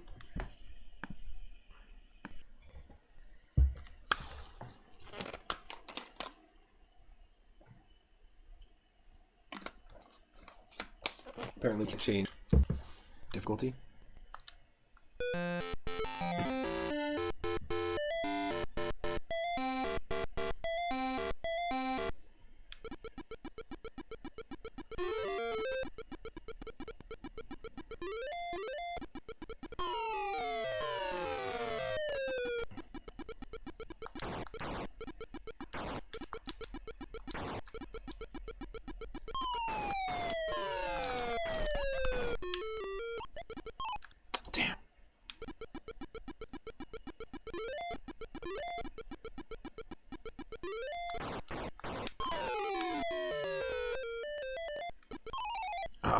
Come on.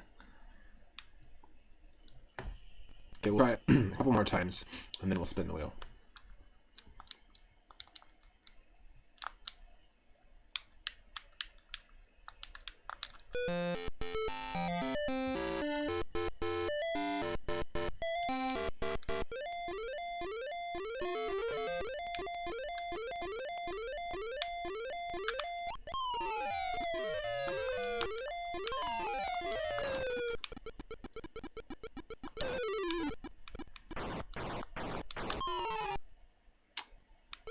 Just don't have that kind of range.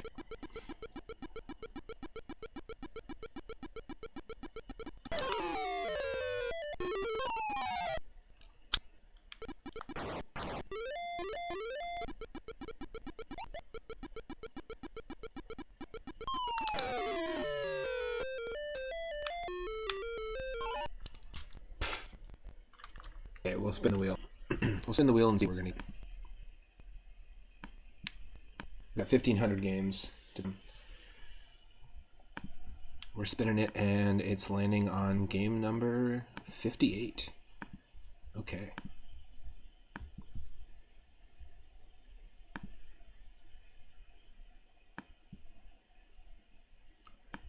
Just be a second. Let me just load up the list.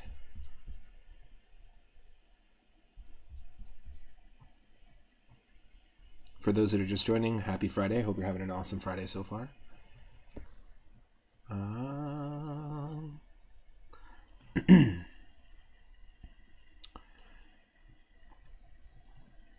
58 is Alligator People, which is a beta of a Atari 2600 game.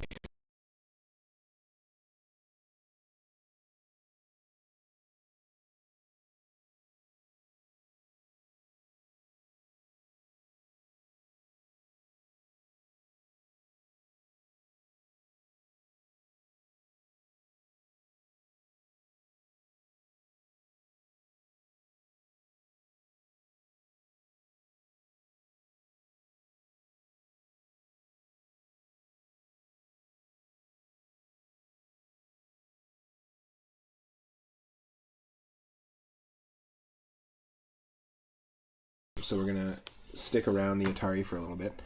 So Alligator People beta on Atari 2600. Stick around. Remember, you can spin that wheel anytime for only 1,000 moonstones.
So definitely, if you want to try out Kangaroo, if you're into one of those classic arcade games like Donkey Kong Jr., Popeye, Burger Time, that sort of thing, definitely check out the arcade ports of it.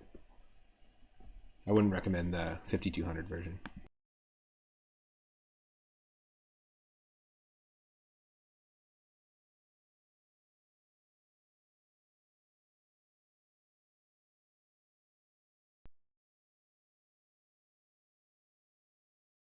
Now, speaking of the Atari 2600, we've actually played a really, really cool one recently, a homebrew project on the Atari 2600 made by one of our followers, a cardboard box.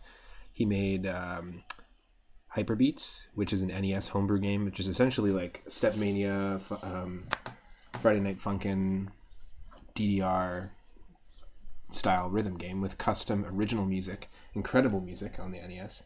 And we played it multiple times on stream. You can go to my YouTube channel. It's actually one of our most popular videos. but we recently played their most recent ROM hack, which came out this year, called Digibeats on the Atari 2600. Incredible, unique rhythm game on the 2600, which I've never seen a rhythm game made for that system, and the music is fantastic using the sound chip that's available. Definitely recommend checking out Digibeats and Hyperbeats. So this is Alligator people on the Atari 2600. I feel like if I do this, it should capture everything. Yeah. I think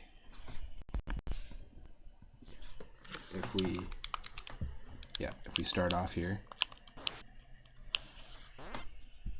Interesting.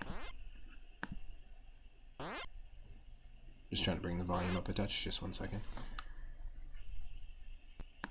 Seems to be lagging. Okay, let's start this over if we can. Alright. Collecting these, but the environment is also changing. Are we a syringe?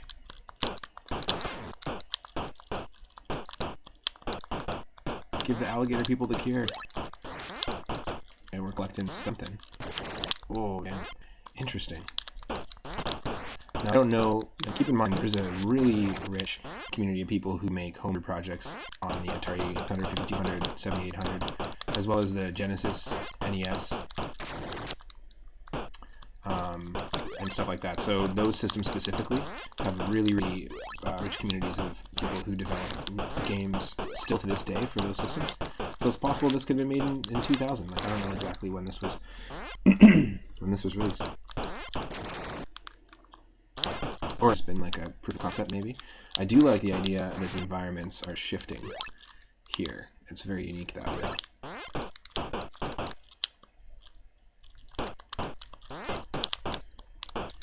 Alligator people.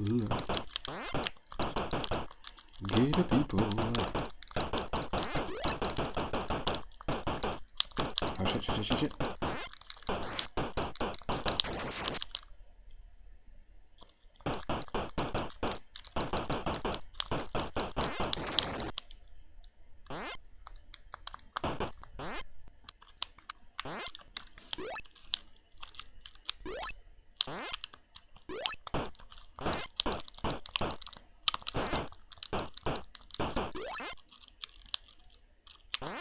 Oh, that's ammo. Is that what that is? Yeah, that's ammo. Okay, that's what the A is.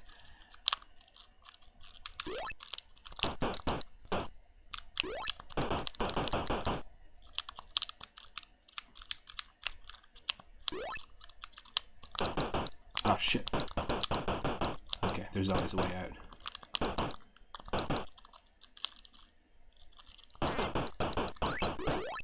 Cured. Okay, cool. Apparently we cured one out here.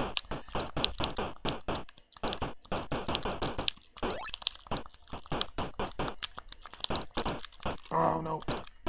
Don't get caught.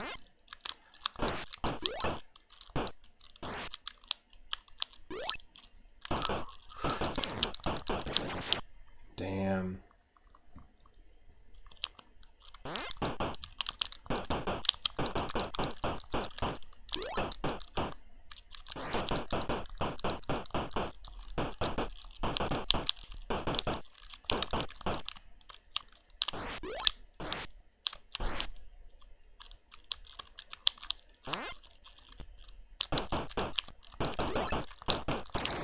Shoot. This isn't a terrible game. I think it's quite unique for the Atari. I like the idea a lot that the environment just keeps shifting like this.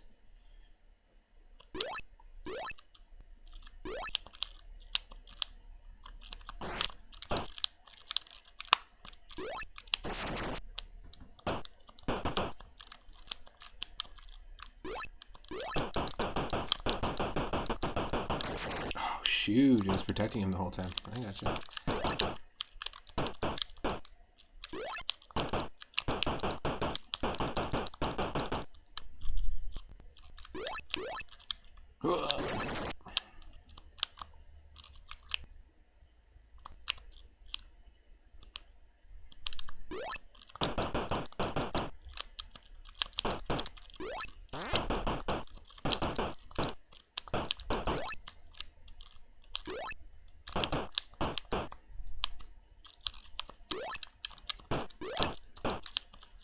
Yeah, there's a simplicity here that is really charming, and I feel like I could spend a lot of time playing this. It's simple, but just chill. Oh, we got crouched.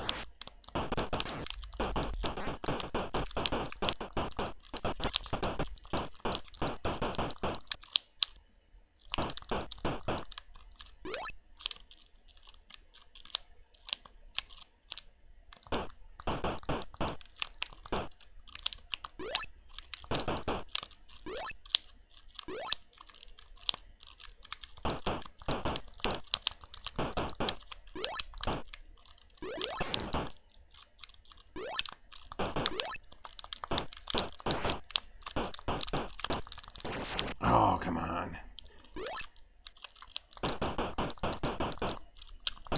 So we were able to cure one of them, so how do we cure the others? Just like keep taking these out?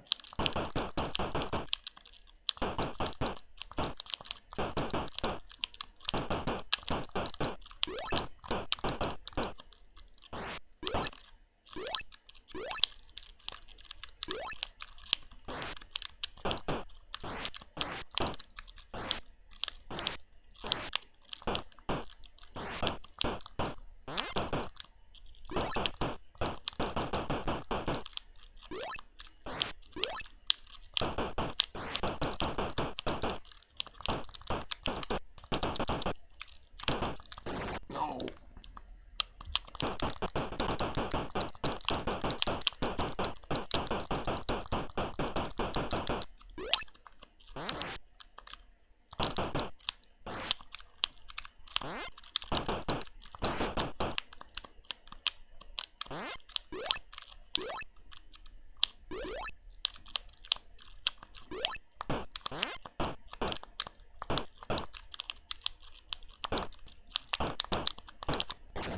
Oh, come on.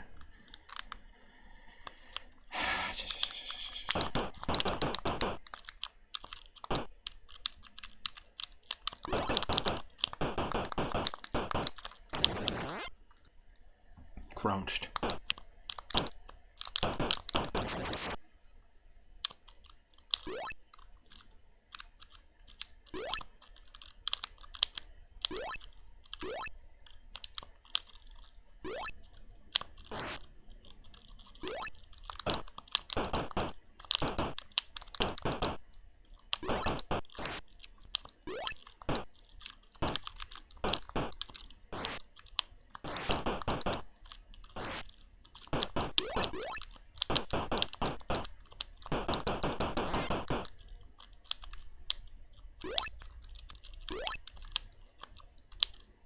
Oh.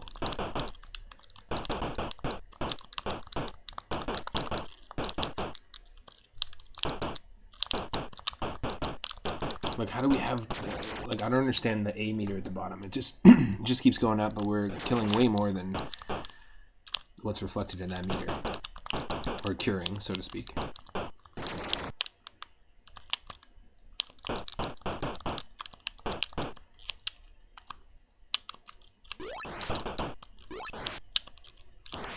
Oh, the A is that. Sorry. Okay. There should be some explanation.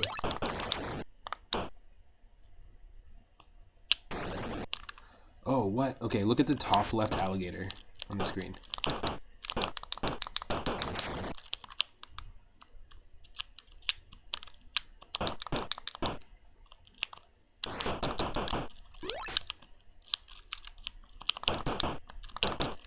It looks different than the other ones. I'm not sure why. It just does.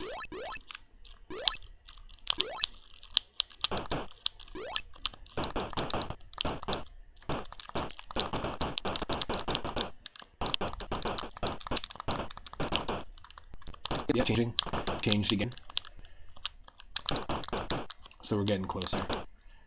It's like whittling it down, basically. I guess.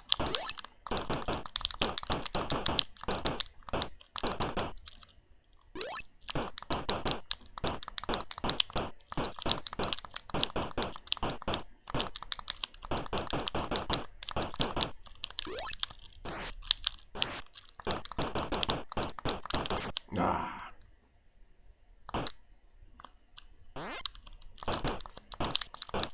Oh, it changed again.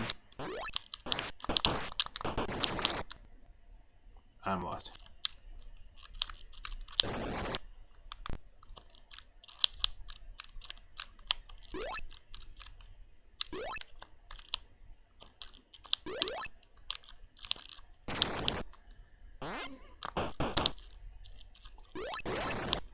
Damn it.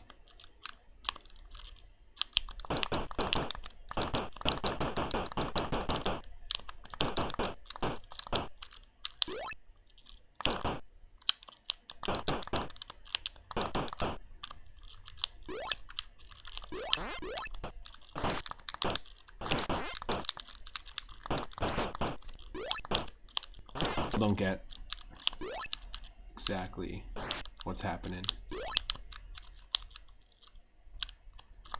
in terms of how we're curing the alligators. Or the alligator people, apparently. We played a game called Bioforce Ape as part of this series, and it was a beta of a game. And basically, it was like you were playing as Xavier from Xavier Renegade Angel, if you have ever seen it. You're like a human ape hybrid. And the enemies that you fought were kangaroos, ironically, because they're just kangaroo. But they would lean back on their tails sometimes, and then their legs would become human arms, like buff human arms.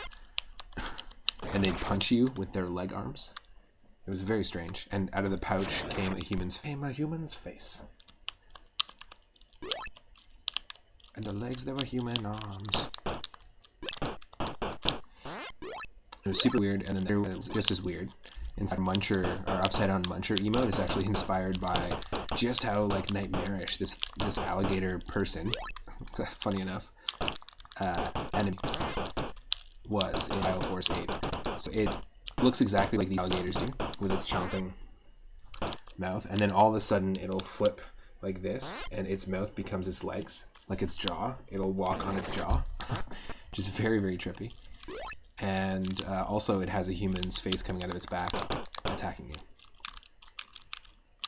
Then after a while it'll move back to normal alligator form. It was very strange.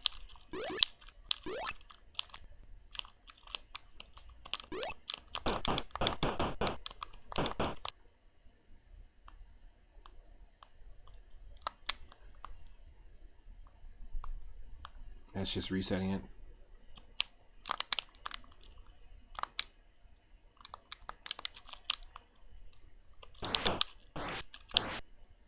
Oh, interesting. I was playing a different difficulty. Oh, that's why everything was shifting. That's really cool. So this is actually stage 1. It's cool to see some variety.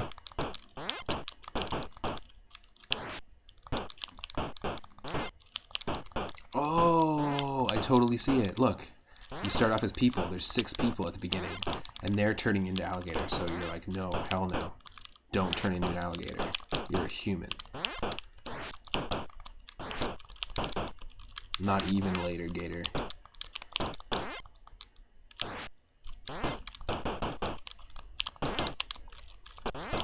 Oh no, one of them became a full crocodile.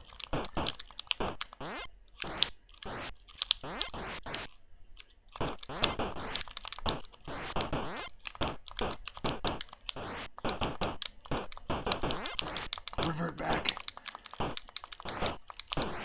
Leave Gatorhood. Return to human. Return to human. You could totally make a sci-fi film based off of this and it'd be hilarious. Like Sharknado. Alligator people. I mean, there's mutant frogs in Hell Comes to Frogtown. That's a pretty ridiculous film if you haven't seen it. If you're kind of like the live-action Teenage Mutant Ninja Turtles movies and weird, nightmarish John Carpenter horror movies, definitely check that one out. You've got Rowdy Roddy Piper as the main character. It's like Mad Max and Children of Men meets the TMNT movie. That's the only way I could describe it. And it does have They Live vibes as well, but it's a little less serious.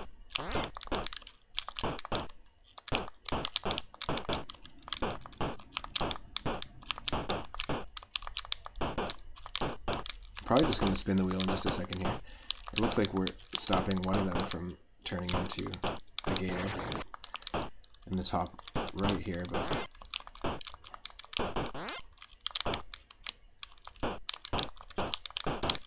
it's actually tough to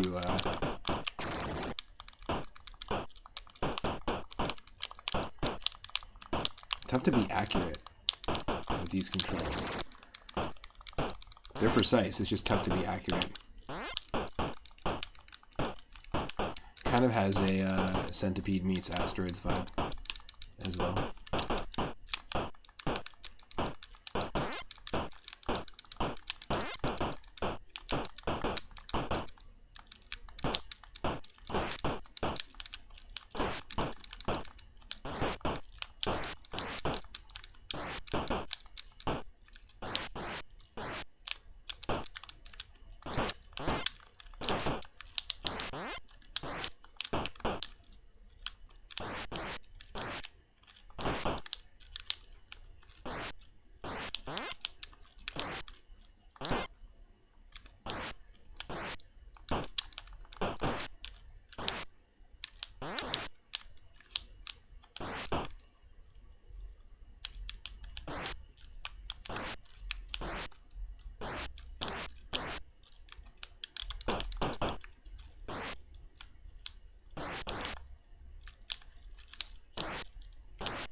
I like how we're just like pulled into Alligator People. We're just gonna end up doing like a 12-hour Alligator People stream with no music.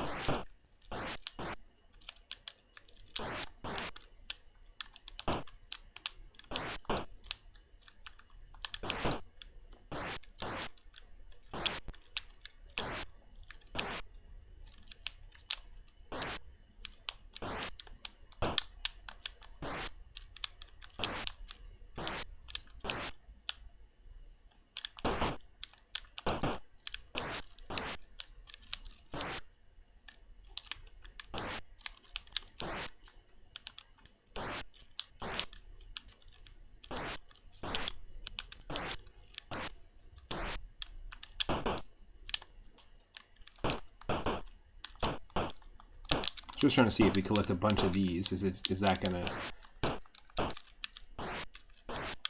cure them quicker, but it doesn't seem to be.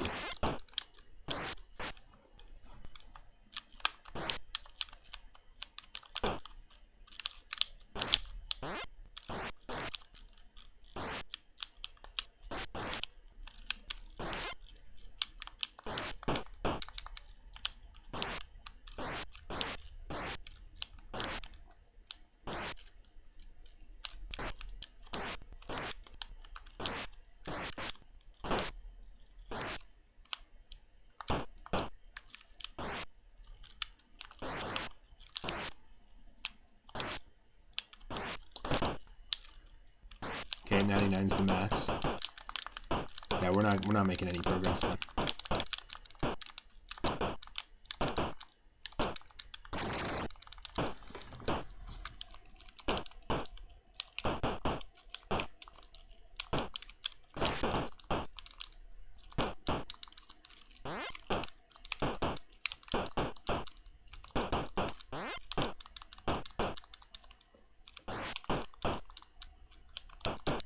Oh, it's working. I think it's working. The one in the top middle is reverting, and the top left. Oh, but he just reverted back. I still don't understand exactly what's making it happen.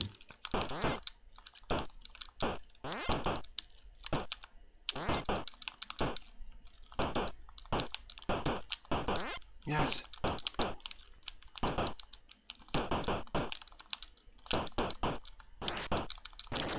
No.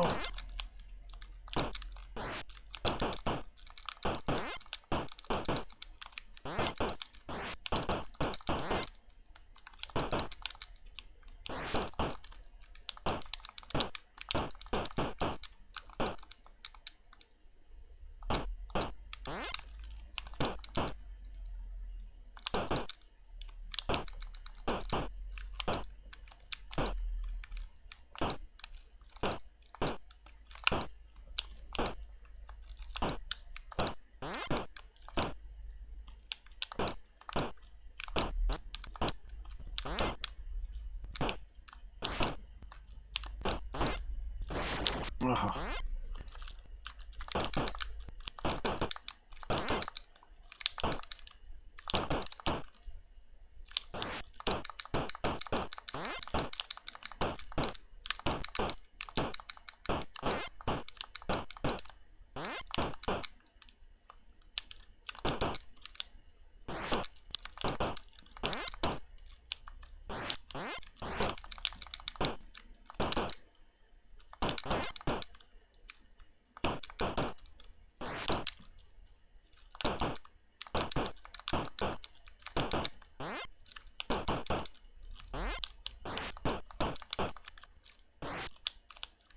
$40.20. Let's just stop here and we'll spin it, just because, you know, we've already seen basically the gist of what this game has to offer. Definitely check out DigiBeats if you get a chance, if you're into rhythm games and you want to see something that's never really been done on the Atari 2600 as far as I know. So we're going to spin that wheel.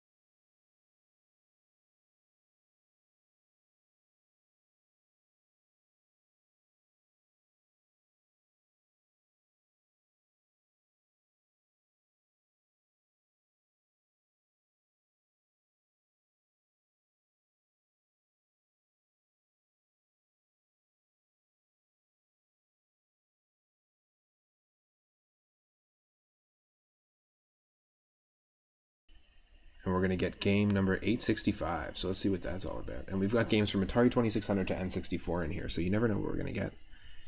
865 animal and creature theme games. Okay, we are going to do Tiny Toon Adventures 2, Montana's Movie Madness on the Game Boy. Now, I have played Tiny Toon Adventures 2, Trouble in Wacky Land on the NES. It's a fantastic Konami game. I borrowed it from my cousin Tyler when I was a kid, and I remember just constantly playing over, like, there's like 5 or 6 levels. It's like a theme park, basically, that Montana Max is running, and it's very similar to the Adventures in Magic Kingdom game on the NES, where there's like a main theme park, and it's like you can just kind of walk around. It's a top-down view, and then you can pick different stages. All the stages were super unique. I didn't like the bumper cars, but it was a lot of fun checking that out as a kid. I definitely was addicted to it. So I don't know if there's any connection here, but this is Tiny Toon Adventures 2 on the Game Boy. Up next, Montana's Movie Madness. Stick around.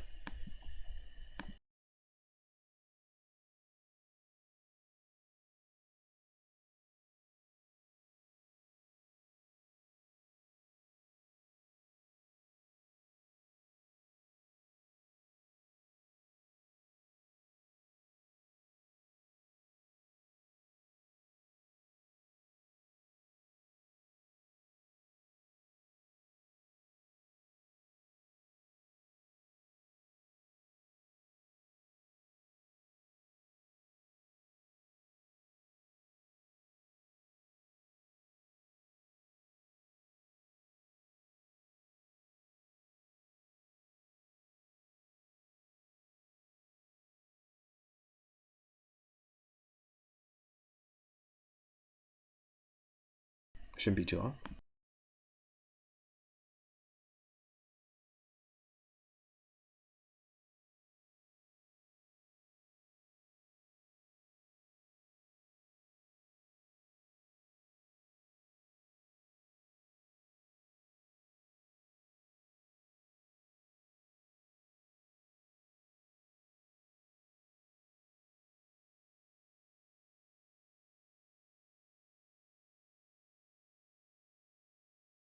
So this is the second original Game Boy game that we're, like, gray brick Game Boy game that we're playing today in this stream. We played some Primal Rage earlier, which is a fighting game where you fight dinosaur v dinosaur in a sort of Ray Harryhausen style pre-rendered look. We played on the original Game Boy, but that game came out on Genesis and on Game Gear and Game Boy and Super Nintendo as well.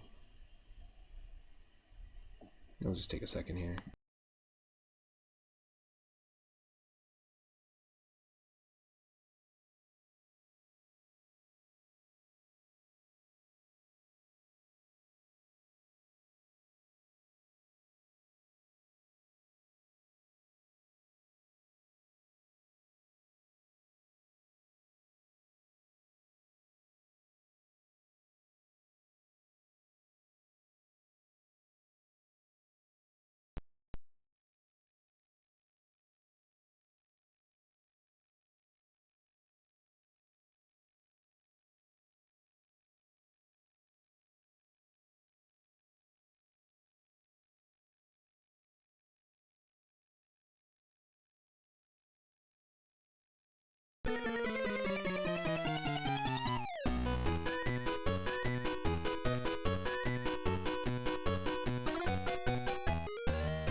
Alright, hopefully it's not too loud. And it looks like, yeah, this is also made by Konami. And made in '93, so this is interesting too. The Game Boy Color, they were already doing Game Boy Color games at this point, so it's just interesting to see an original Game Boy game still being released. I guess like the Game Boy and the Game Boy Color catalog sort of bled into each other. No pun intended, with the color bleed. A new movie theater just opened in Acme Acres. Ah, cool. So he owns an amusement park in the NES one, and then he owns a movie theater in this one. So there's a connection there. The only problem is that Montana Max owns it. Well, I'm gonna show some movies, so have a seat. First one is a Western, of course. Ah, nice. All the levels are gonna be different genres. That's cool. Little Mario Party 2 vibes. Okay, that should be a bit better volume-wise. And yeah, let me know if you need anything adjusted, audio-wise, as we jump from console to console.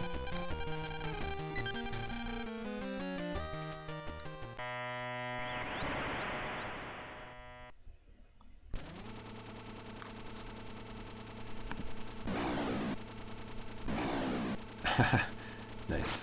He does the roar. Cool.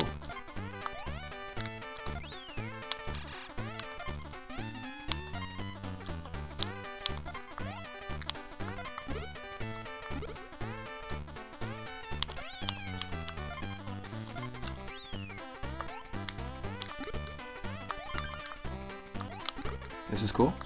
It's very, very similar to, graphic-wise, to the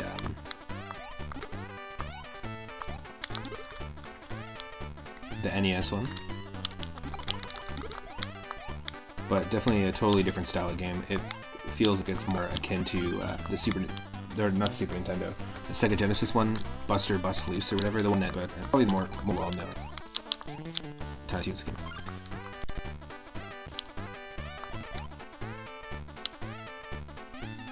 This is a really cool version of the Tiny Toons theme song, not gonna lie.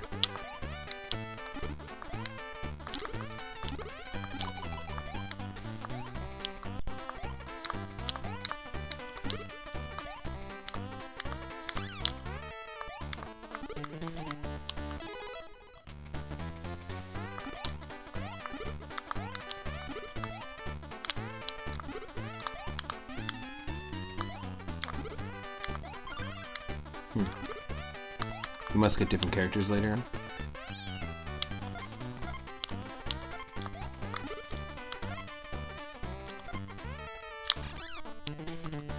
The dodo? Oh, that's awesome. That's a cool sprite.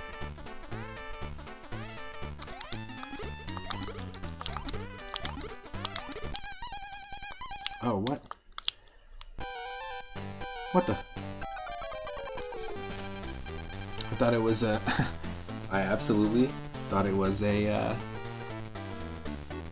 That's cool. I didn't realize it was a bonus area. I thought it was an enemy. Welcome to Wacky Land. I'm Go-Go Dodo. You're Go-Go Dodo. No, no. Nope, no.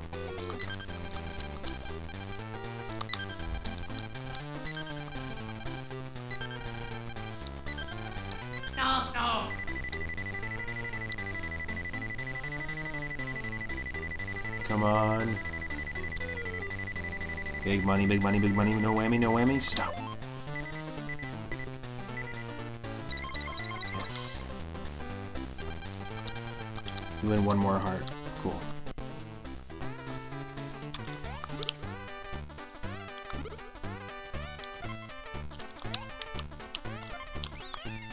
Interesting. Okay.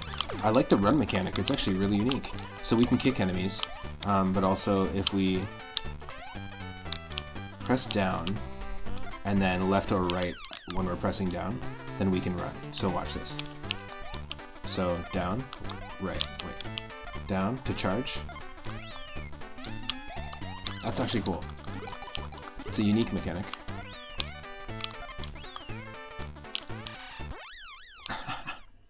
But then that can happen. Yes, we're playing Tiny Toons Adventures 2.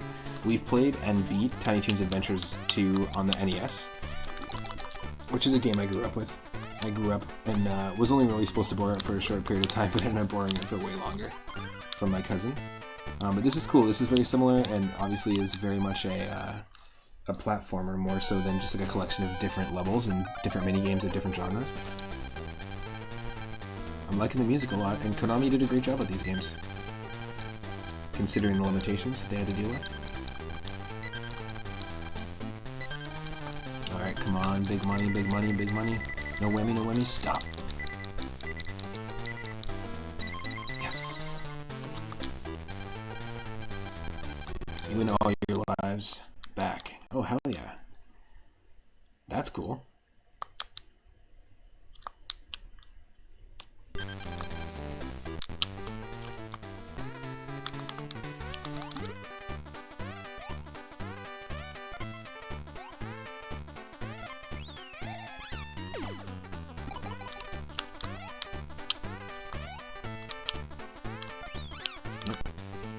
That's tricky to master, but I do like this mechanic.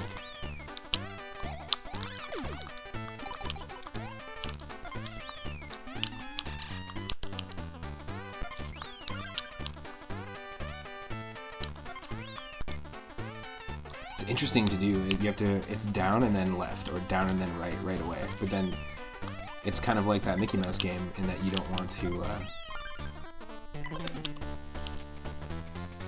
you don't want to lose your momentum. You want to keep the momentum going, for sure.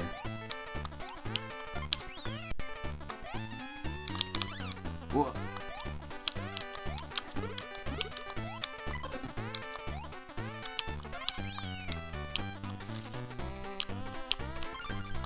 Oh no. Well, that was a trap. That was a total trap.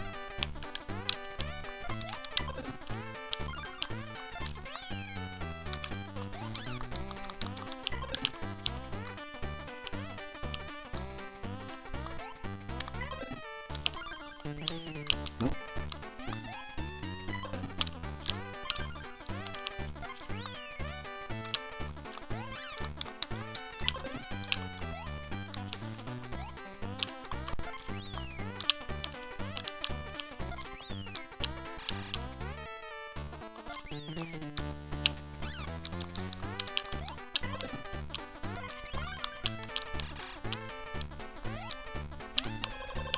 Yes, please.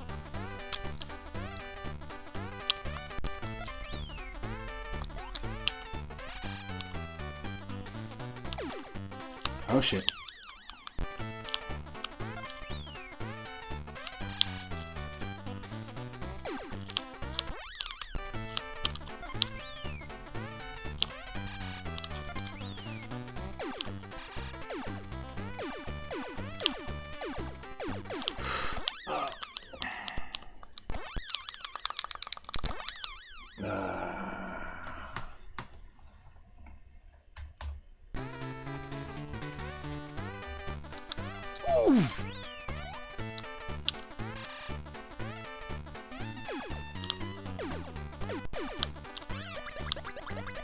Sure, sure. Oh. This is basically the Goron level. That was Death Mountain, basically. Oh, I like the bat designs. Bat enemies. I also like the idea that some of the enemies have white outlines around them. So you've got your black outlines and your white outlines. It's a cool little art style decision. Same with the carrots.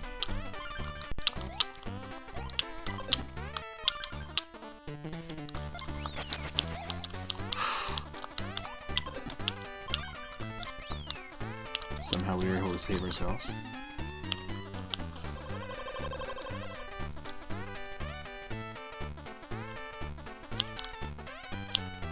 Train level?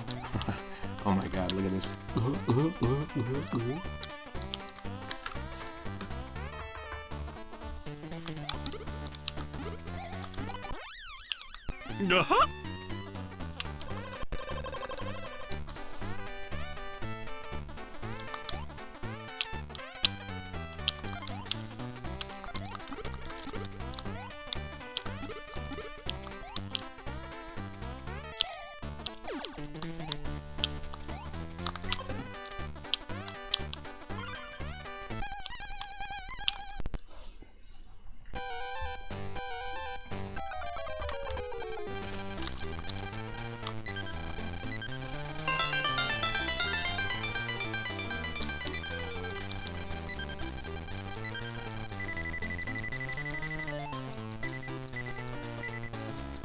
Ah, dang all dang. I'll eat 5 carrots. Ah, shit.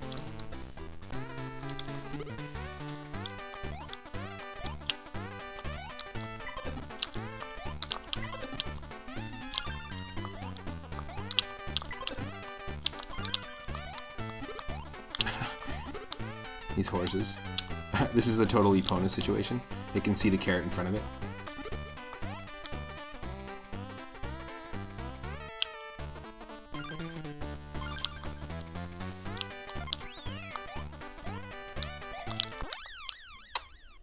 Damn. Well, I guess we're doing that again. That's my mistake.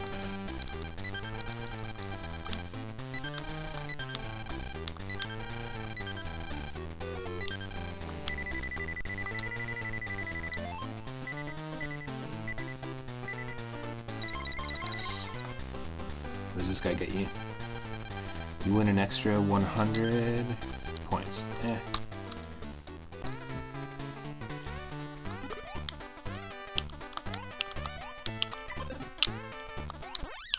Nope. Come on. I'm saving at the wrong spot here.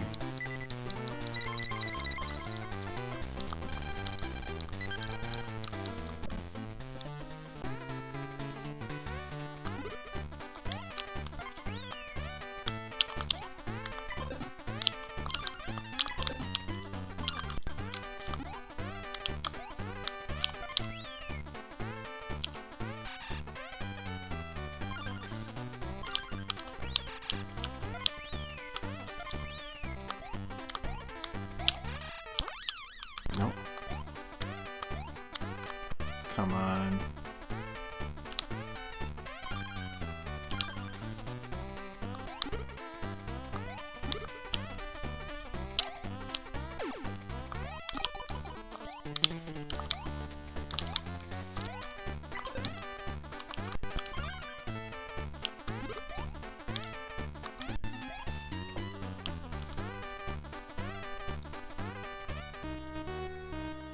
What the hell? I am cowboy. I wish you just stopped at I am cowboy. Oh no, I am angel. It's one of my favorite things. We played Castle Quest? I think is what it's called. Is it Castle Quest? I think it's Castle Quest. It's a really cool, sort of cutesy, chibi cross between Dragon Warrior battles and like original Dragon Warrior battles and chess, like battle chess, if you've ever played battle chess. And when you defeat the ogres, the ogre characters, or the ogre pieces, they die and they have their like Cyclops ogres and they go, oh no, I am angel. Now I am angel. It just seems like such a funny thing to say after you die. You can't say anything after you die, that's what you say. Or like your last words. I am cowboy. If you fall off the horses, you'll get injured. Alright. any health.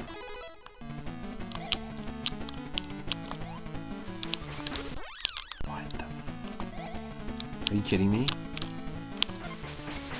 There's no ducking. Either.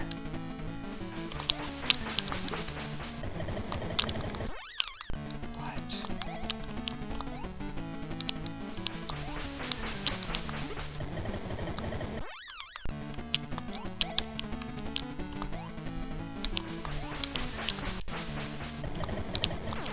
Yeah, that's what I thought.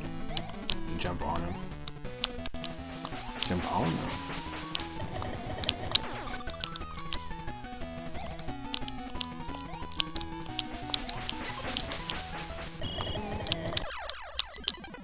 Nice.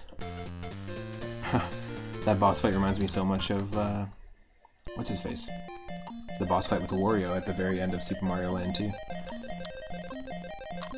can go to my YouTube channel and check out a whole bunch of Super Mario Land 2 randomizers in the Retro Game Randomizers playlist, where we shuffle around enemies and stuff, and physics in that game. Always a good time. It's going to take us to the second stage, I guess.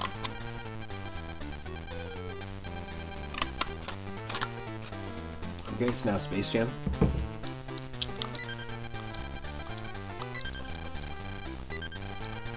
Avoid Plucky Duck and make 3 baskets before time runs out. Use the control pad to move left or right, and press A or B to shoot. Shoot when the power reaches OK. Okay.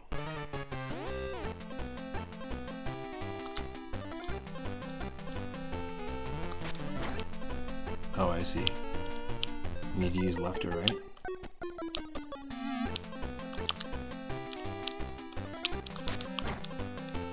Oh, what? He's gonna be blocking me too? Come on.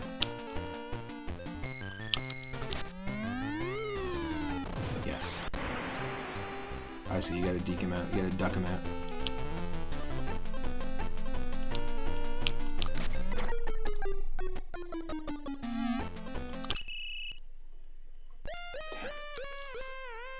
Got one. Don't worry, you can do better next time. Uh-oh. Oh shit. That's cute.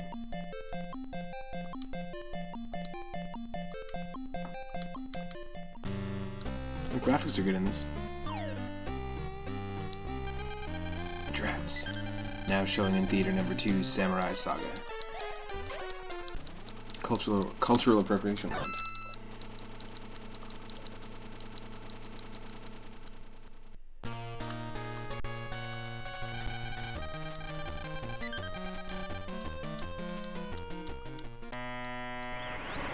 Watch out for trapdoors or lanterns, alright.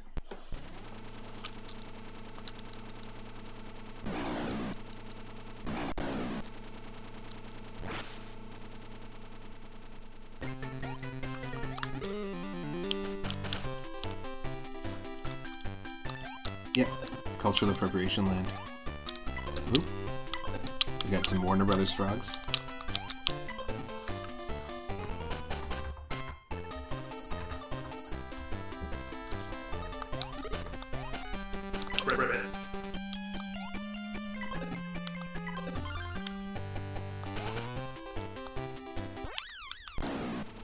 We gotta run and jump. I gotcha.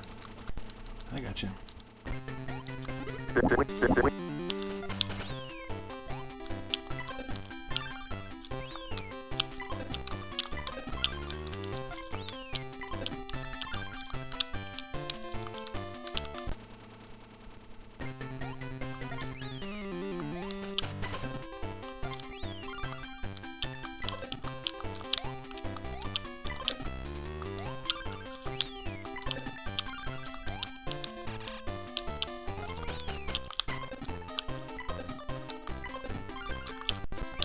Nope.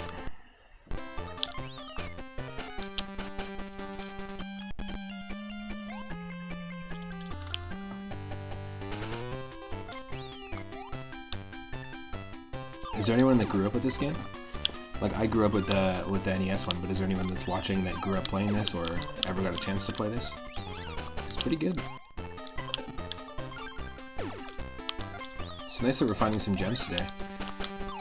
this and Mickey Mouse 3. Watch out for the Thwomp Lanterns, basically.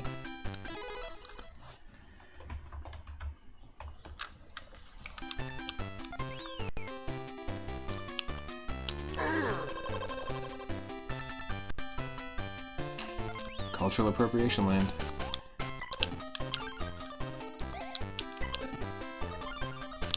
I realize Konami's a Japanese company, but still. Just feels very tropey. The level themes. Holy sh... Wasn't ready for that.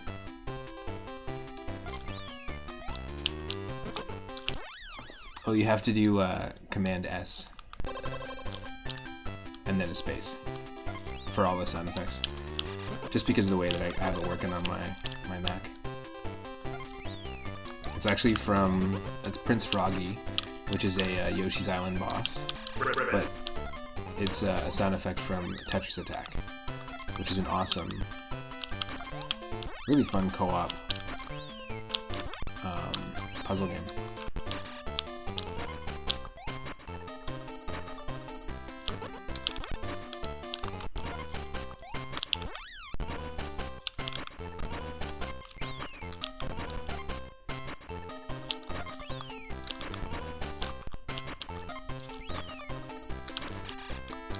You did play the first NES game for the first time when you were about 8 or 9 though, and you own both the NES games now. I highly recommend the second one. I think it's a lot of fun. My favorite level to play, or levels to play, are the one where you play as, is it Hammy? Oh, or what's his name? Hampton? Is it Hampton? Is that his name? The Porky Pig equivalent. His stage was great because it was like a really, really well designed NES like train level.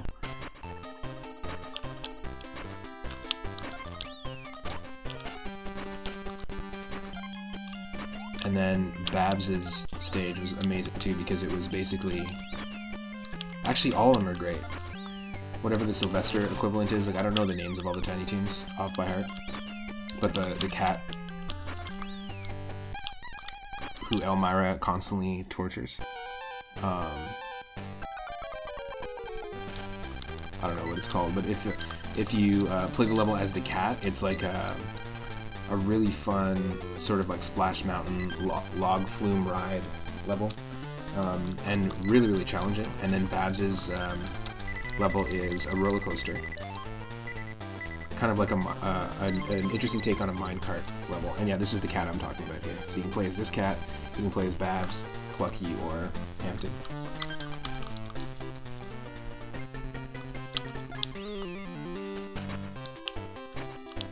It feels a lot more like Kirby Superstar, though. Tiny Toon Adventures 2.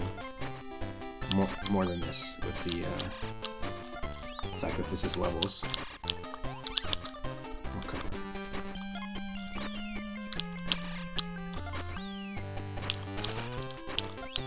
Legend of the Mystical Buster Bunny. Ooh. Oh, don't do this to me.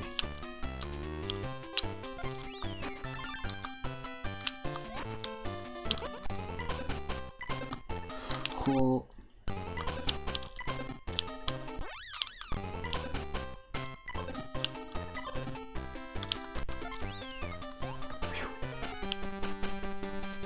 I don't think I've ever played the first Tiny Toon Adventures game on the NES, or the first one on Game Boy, for that matter. What I really like is when a company is making a game for the NES and the Game Boy back in the day, and then they decide to... Oop, I gotta wait. Then they decide to make completely different games, like how Mega Man 1 through 6 on the NES are not really anything like Mega Man 1 through 6 on the Game Boy. They're really just completely different games. But if you're playing, if you're talking about DuckTales, for example, on the NES, DuckTales 1 and 2 are basically, on the Game Boy, they're just ports of the NES games. So there's two types of ports, really, or two types of Game Boy games. And they would often release them at the same time as the NES games. But I appreciate that Konami decided to create something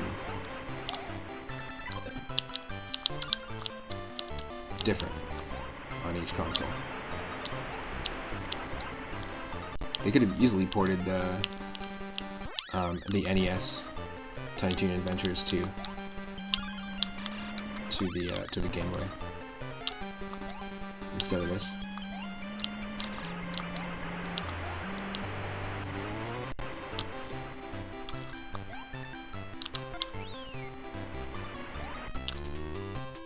Yeah, and hopefully I'm hearing like peaks right now in the audio, but I don't know if that's actually happening or affecting anyone. Of course.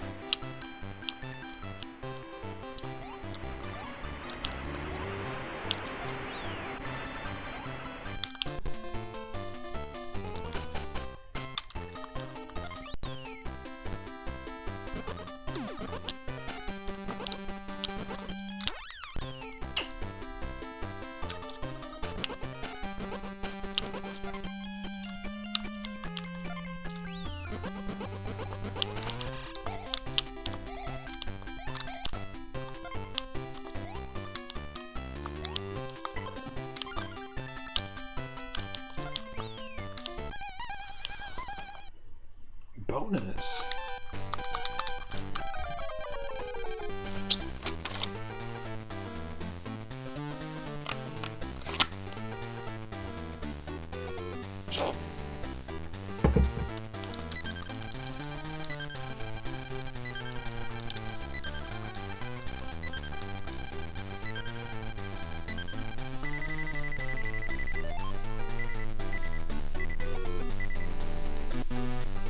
Oh, we got a whammy.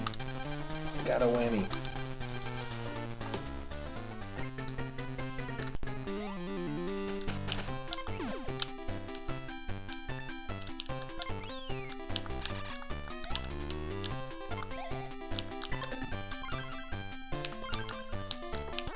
Wow.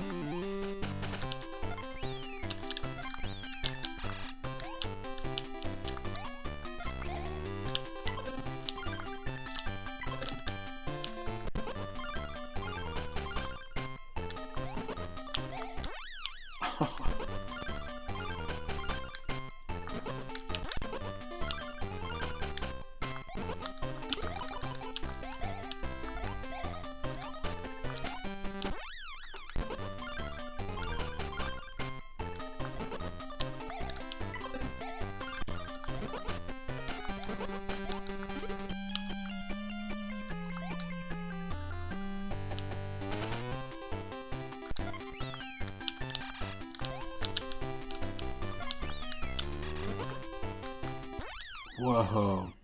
Alright. I'm going to be fast about it.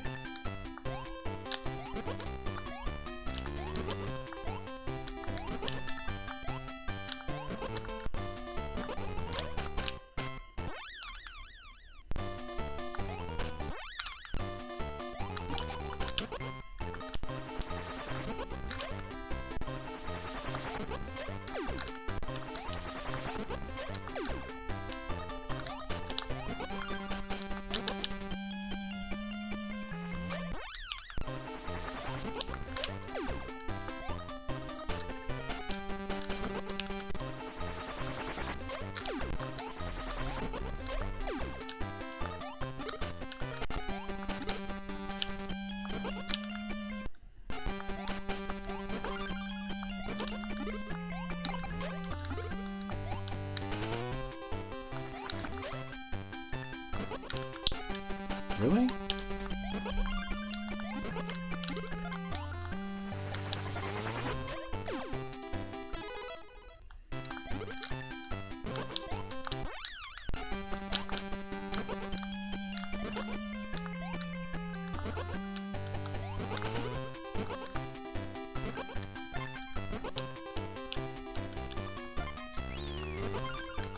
There we go. Just needed a running jump.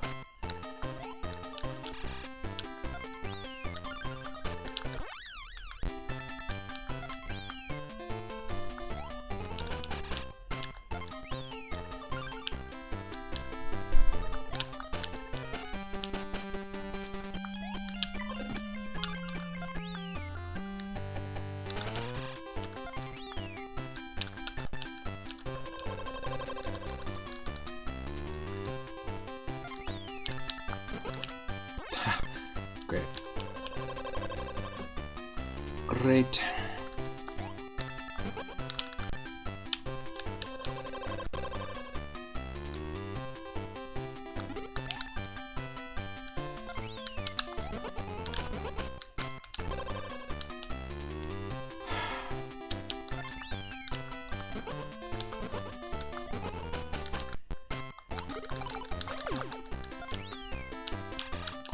Does anyone else like totally think that Buster Bunny looks exactly like Jerry Seinfeld? If Jerry Seinfeld was a cartoon character? I mean, he kind of basically is. But they have the exact same face.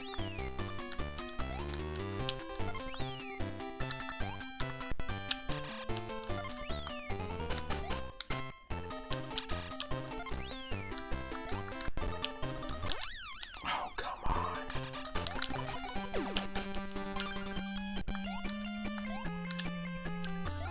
Max.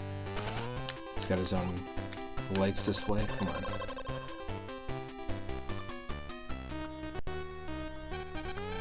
I am Kabuki Max. Oh my god. Be the snack of my powerful frog. Oh wow. Here we go. Drop your ribbits in.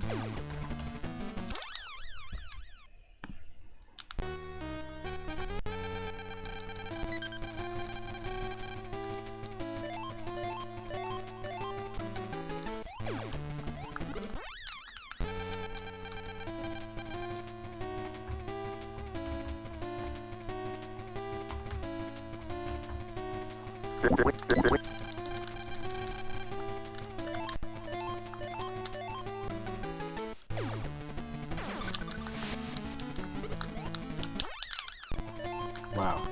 Come on.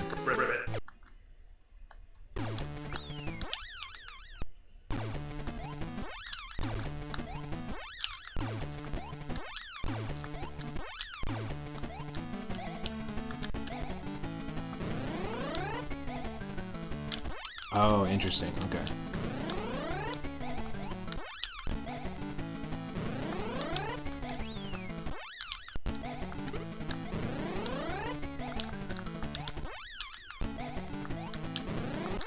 Super annoying.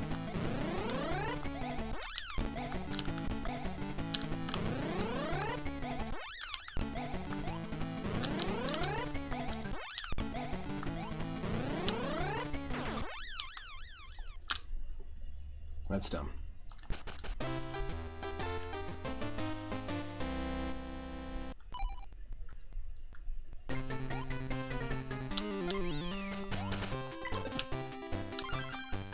Come on, you gotta start from the beginning again? Of course.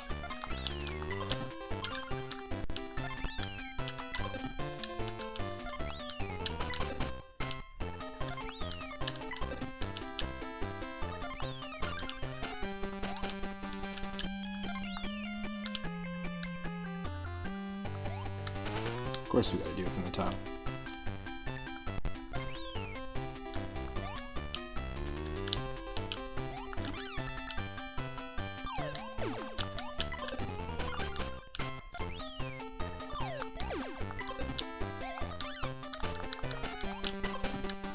Not cool, man.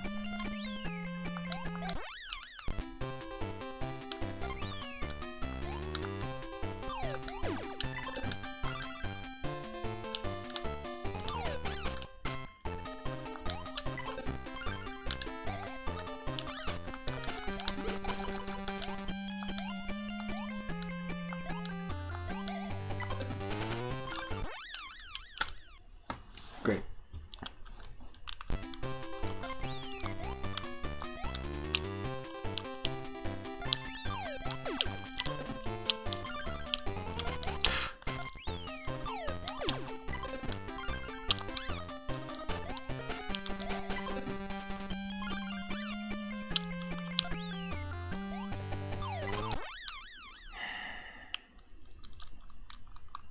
It's a shame you don't get projectiles in this.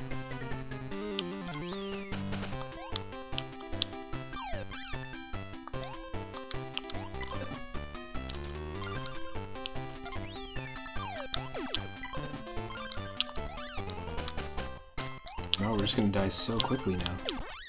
Yeah, that's ridiculous.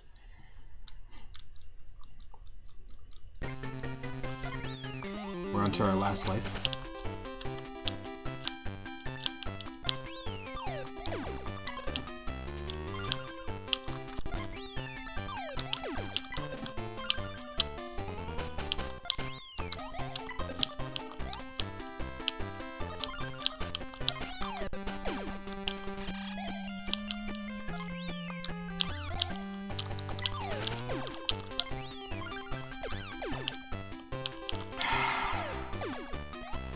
Dumb. Dumb, dumb, dumb.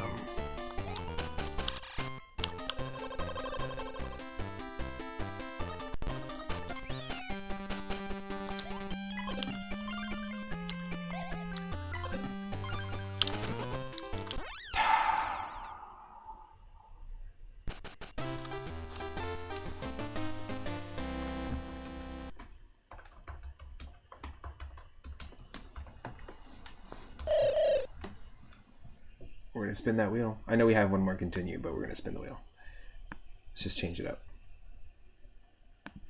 We've got 1,500 games in this list, in this roulette wheel. If you're just joining, this is episode 25 of our animal and creature themed retro roulette.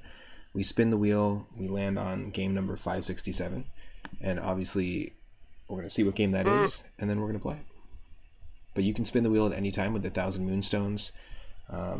So, you know, we can be at the end of a final boss or something, and we can switch over to something totally different. This is interesting. Okay. So we have Dragon Ball Advanced Adventure. We've played and beat this whole game on stream as part of this series before, but there is a New Game Plus version of it. So we're going to try the New Game Plus. It's an amazing beat-em-up, side-scrolling beat-em-up, starring Goku from Dragon Ball and Krillin. And New Game Plus is you unlock Krillin. So we can play the game as Krillin. It's one of my favorite beat-em-ups on the Game Boy Advance. It proves that the Game Boy Advance was putting out really, really solid beat-em-ups, and there's a handful of other beat-em-ups on the Game Boy Advance that are really good. Even though there was some really bad, like totally missed attempts at trying to reboot Battletoads, which we've seen here on stream.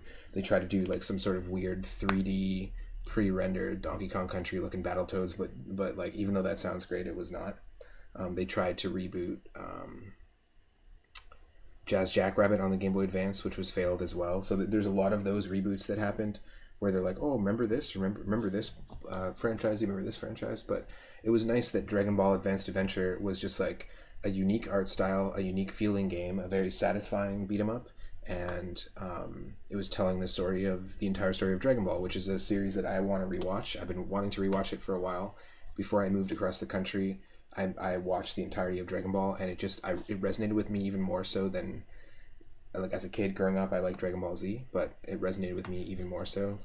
Just the fact that it aligns more with, like, the philosophy behind, like, martial arts and stuff like that, as well as the philosophy behind fighting. It's more about life and relatable things than, you know, oh, I can blow up someone showed up and they can blow up the planet, and they're trying to steal all our super key abilities and whatever. Like, it feels a little bit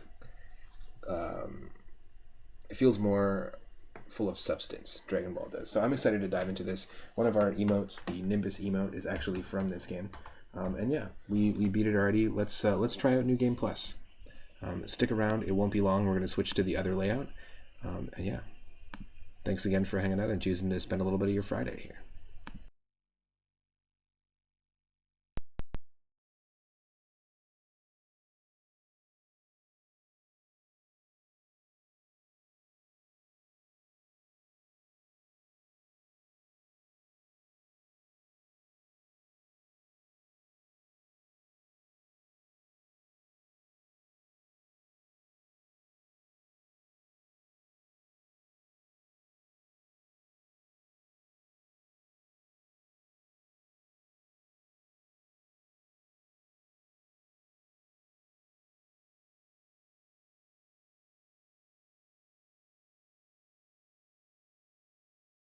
Now, this game also got a sequel. I think it was called The Revenge of King Piccolo or something like that, or Return of King Piccolo, Legend of King Piccolo. But they got a sequel on the Nintendo Wii. So if you still have a Wii and you're able to play it, you should definitely check it out. It's got a really cool visual style. I've always been a big fan of Akira Toriyama's work in Dr. Slump, in the Dragon Ball manga, in Chrono Trigger, in the character designs and enemy designs for all the Dragon Quest games. They just know what they're doing.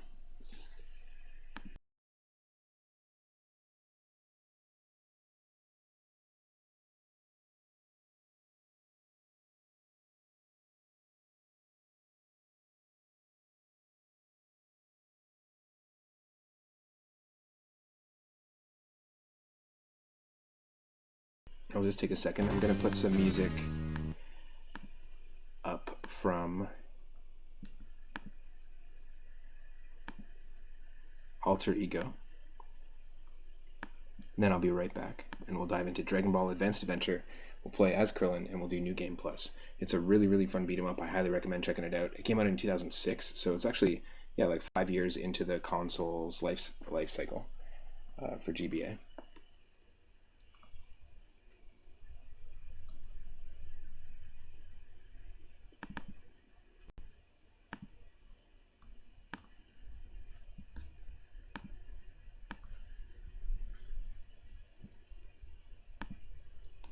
Shouldn't be long.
Alright, I'm back. Thank you so much for your patience, everyone. Here we go.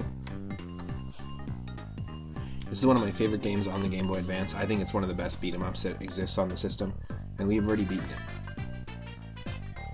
But because we have that star in our third save slot, of course we always use the third save slot, that's just what we do for every game, we can do the story again. We can do the story now as Krillin. So that's what we're going to do this time, since we got it randomized the second time. And I think with Krillin, we're not using a power pole. That's the interesting thing. He doesn't have a power pole in his combo set. So we can double jump as well, which is something that Goku could not do.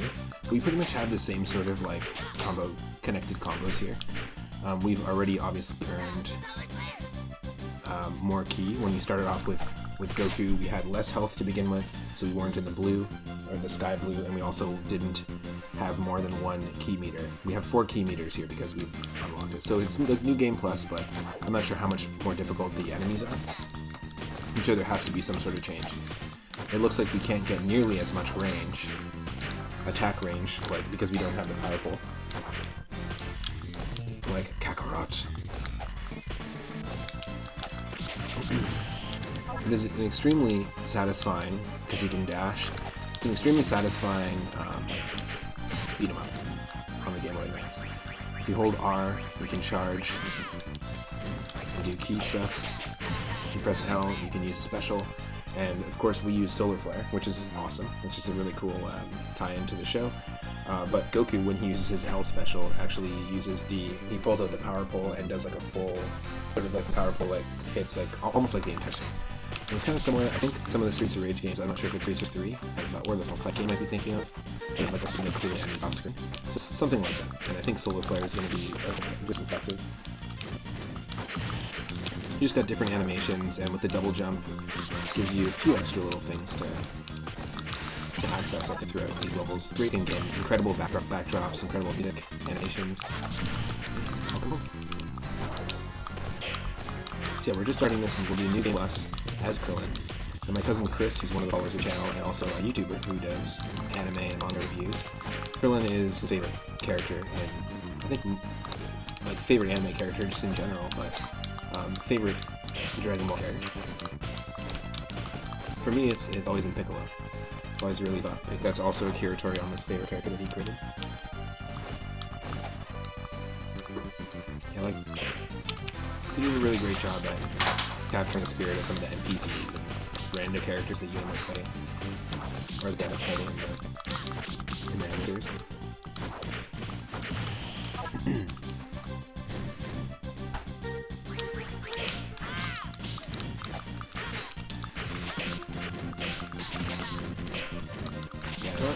There we go.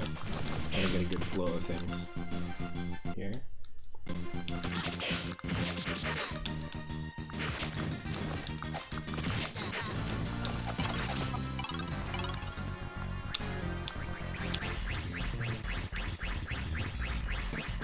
So let me carry that over. Yes, look at this. Every day I'm shuffling. I like that a lot.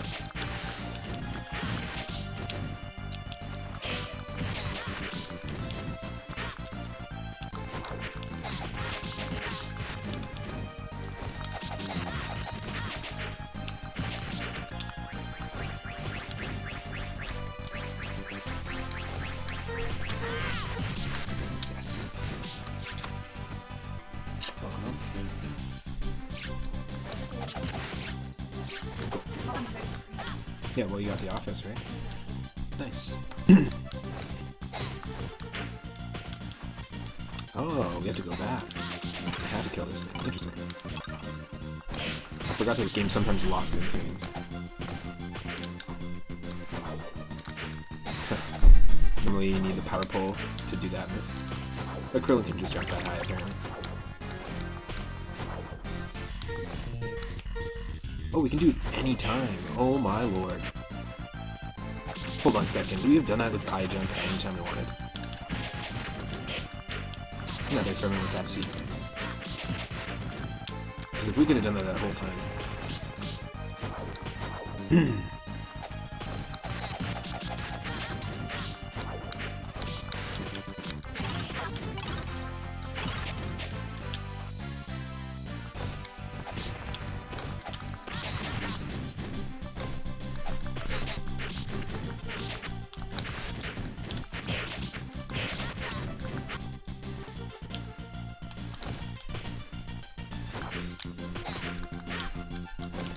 Should be able to open that up.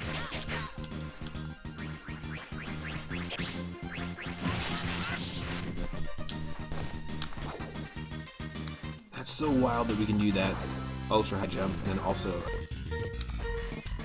No, we can't. Because it still locks you in place in some sections. Such a great game. There's definitely pros and cons, I think, using Krillin and Goku.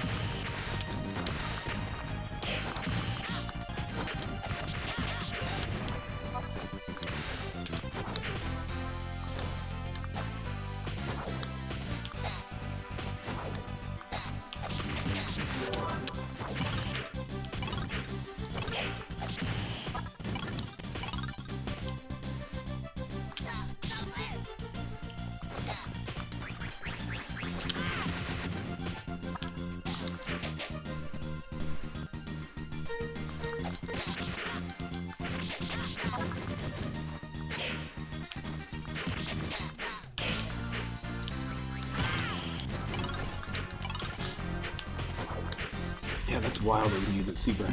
Excuse me.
I'm loving the bass and the drums and the soundtrack. It's good.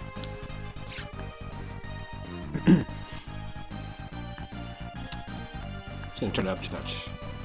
Just such.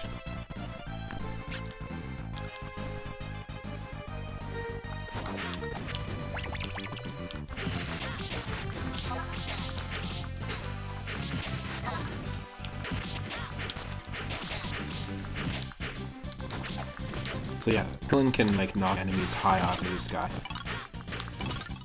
whereas Goku can like pick an enemy up, almost flipping them like a pancake, so they land on their head, using the power pole. So their combos are very different, which is cool. So first boss.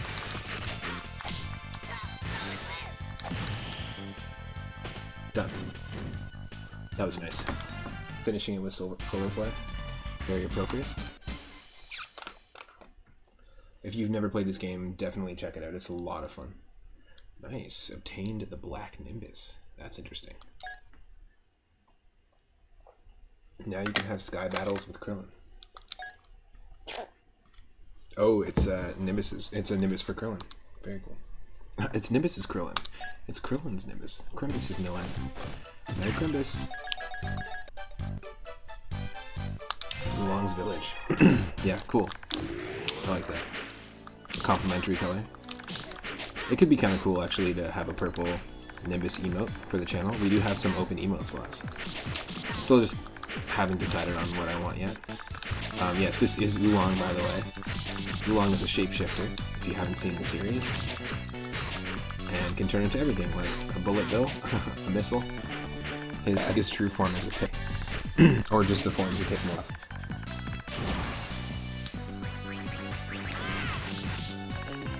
Love the cartoony damage spray. And there it is.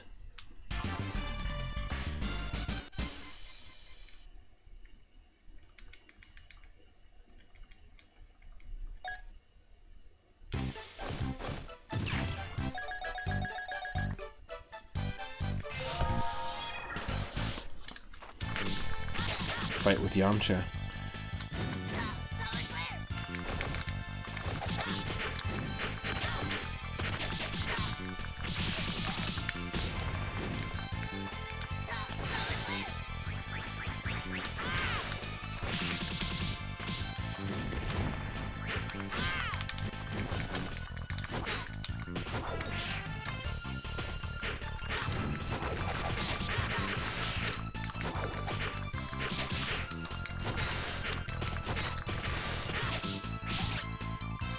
Oh no.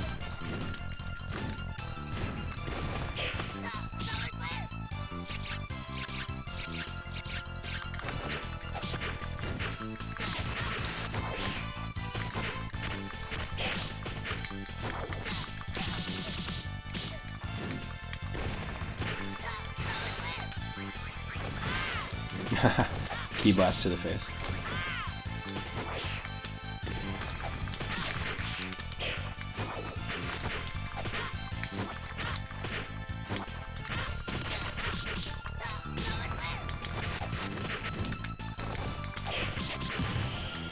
Yes.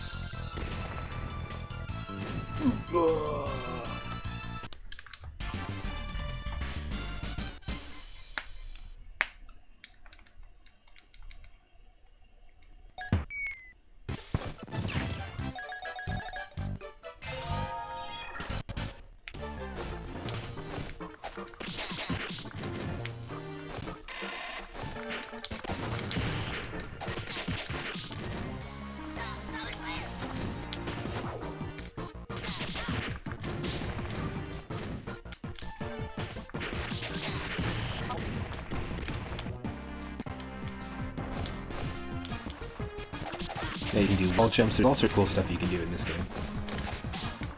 It's very satisfying as a beat 'em up. And I've never played the Wii version or the Wii sequel. I'd love to though. Really cool.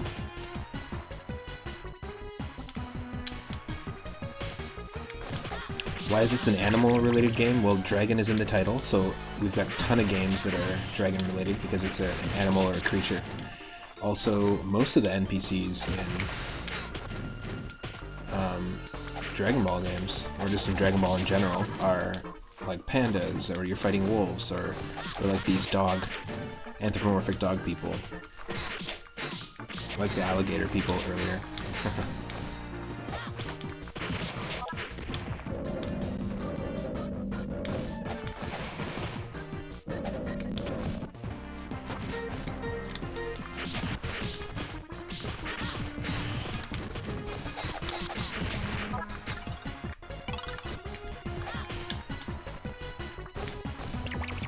Let's go. Boy, time.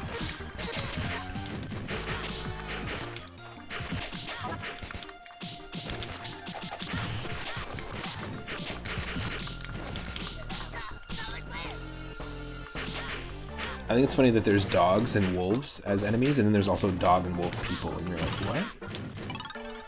Aren't they questioning that there's like some sort of weird connection? It's kind of like Goofy and Pluto existing in the same universe. You get a dog person and then you get a dog. Or in Goof Troop, the neighbors, like Pete is a dog.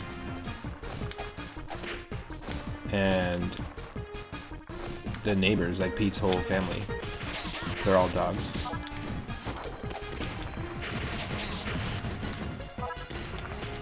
And they have a dog. They have a pet dog. It's very strange.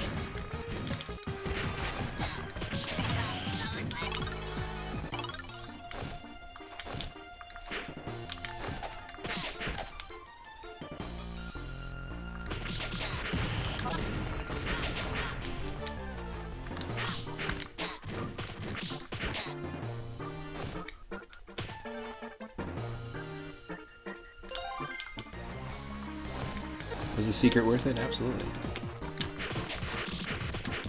I like that too, that they have it so that you can find a secret, and then just as you're about to leave that secret room, or where you got that secret, they then stop you and go, oh, no, you gotta fight some enemies here.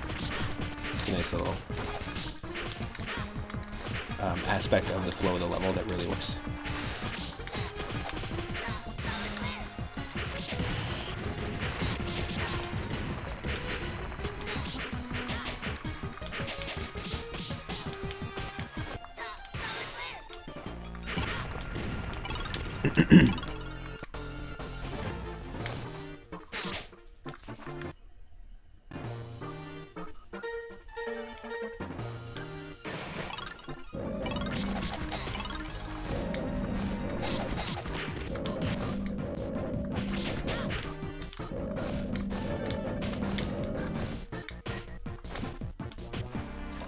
Saved by the double jump.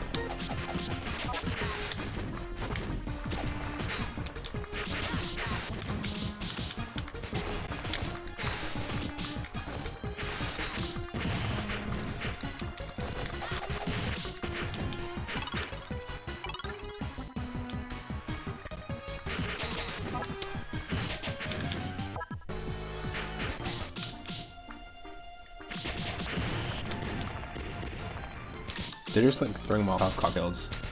These little kid martial artists. It's like, it's pretty.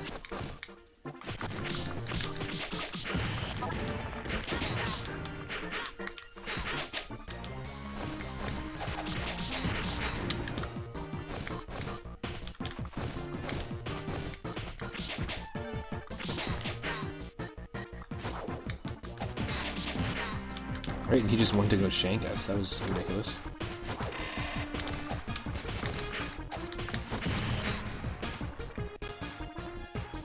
Attacking the security cameras reminds me so much of Battletoads, because they have those security camera enemies as well. I think Battletoads and Battle Maniacs likes to throw those around lots of different levels. What I like about this game too is that it doesn't really feel like any other beat 'em up. It's its own thing. It feels like it has its own vibe to it, its own feel and flow of the levels as well. I knew when I played this back in the day that this is going to be considered a classic game years later, for sure.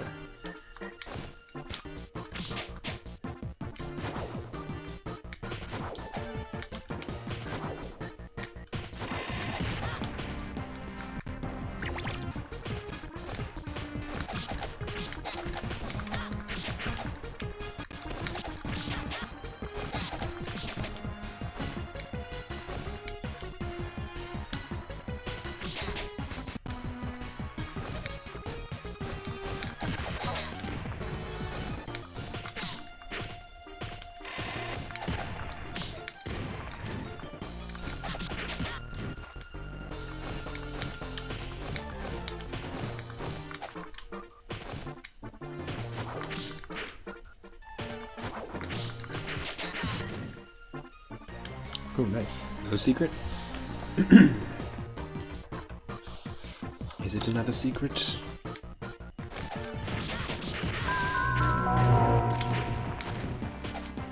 Obtained bunny ears. What is that?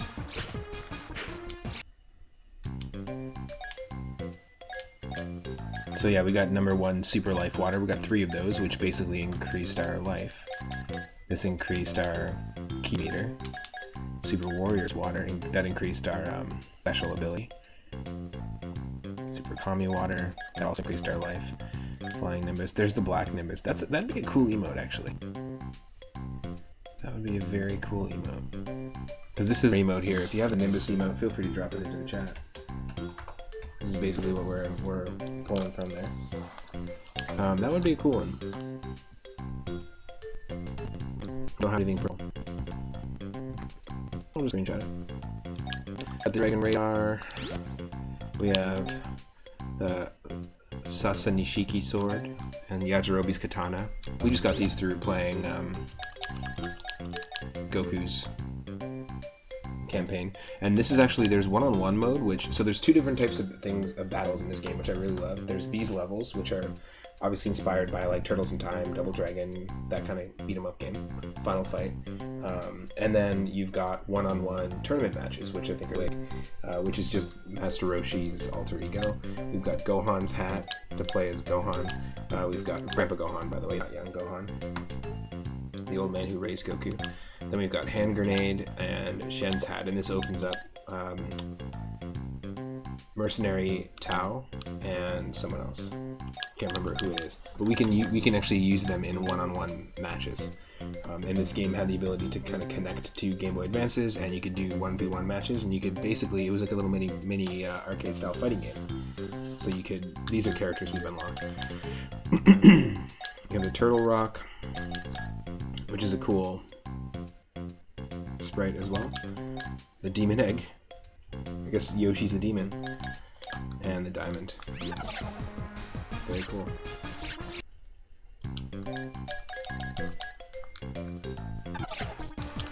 Alright, well, it's not going to tell me anything about it, but we got the bunny costume. I'm assuming maybe, what, we get to fight as Bulma? It did tell us when we unlocked characters for one-on-one mode, there was like a message for the other characters, so I don't think so. It might just be a separate thing. And it's certainly not the Zelda bunny hood. We don't need that. I mean, maybe for speed, but like, we basically already have the bunny hood jump. Excuse me.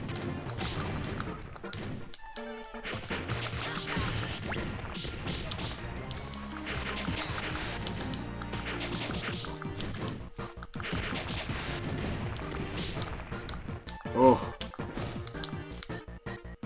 Okay, that's rough. That is rough. No, don't do this to me, game. For some reason, the emulator wants to mess with us. No, thank you.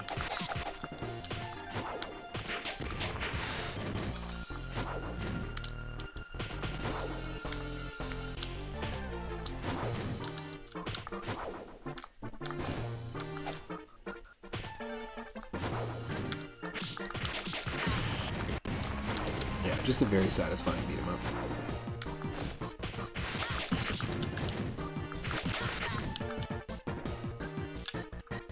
Another secret. Nice. Full heal. Hot up this orbs. I need to speed green tea.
Krillin being able to just like double jump and do these super high jumps is pretty badass. It's a little bit overpowered, but I like it.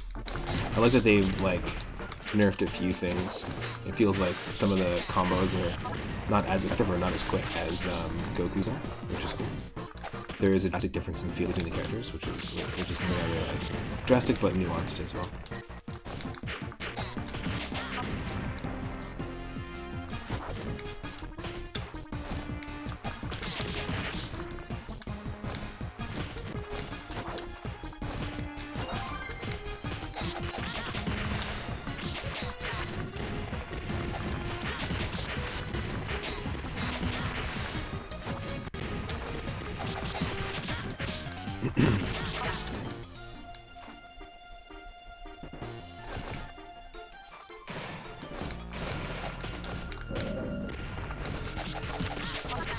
I love that emote. That's a great one.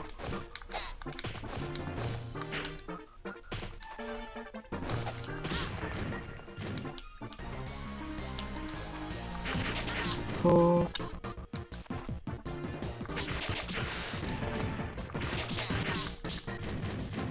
I would totally play a game in this exact style, the game engine, but Dragon Quest themed, and all enemy Dragon Quest enemies, and you can play as different and unlock all sorts of characters that were Dragon Quest heroes from each game.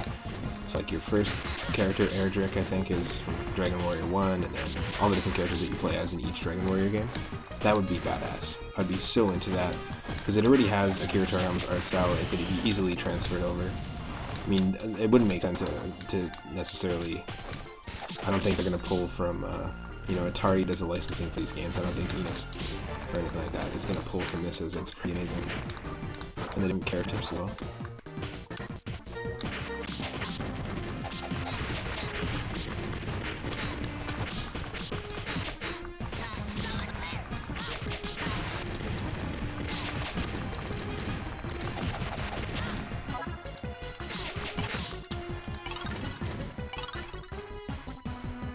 As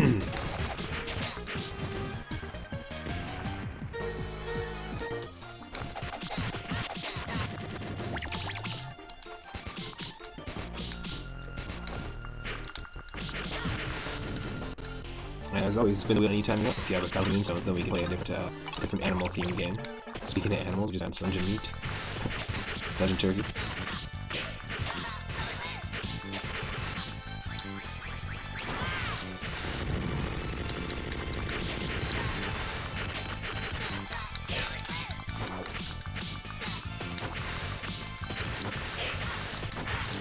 This is Mayan-Chu, the lackeys of Emperor Pilaf made the end of the series. These like hilarious looking, Chrono Trigger looking space pod. They look like the same pods meets is it Giru? The robot from Dragon Ball GT meets Robo, the robot from where you earn 15 silver points for Chrono Trigger. It's just like an amalgamation of all those things. Pretty fun.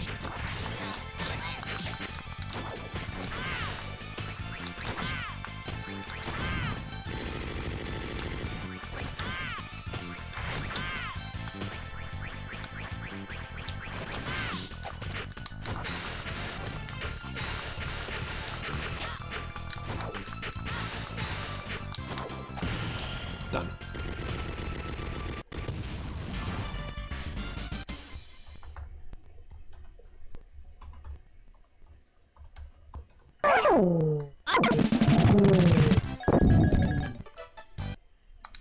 The Island of Training.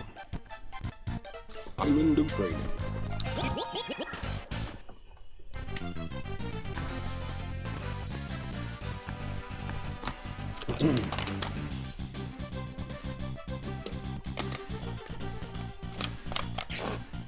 Great pixel art.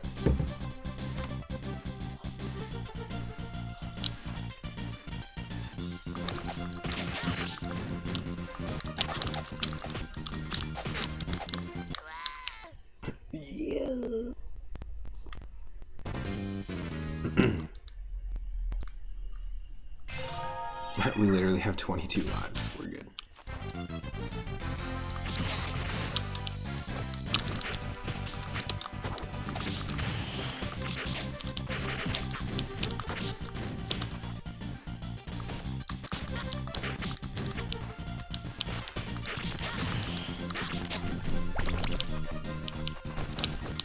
Killing hard as fuck. You just single-handedly punch the life out of a wolf. And then, you know what I mean?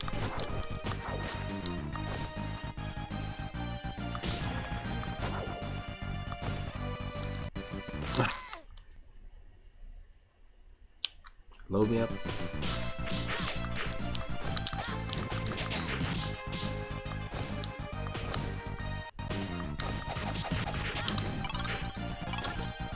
Let's go.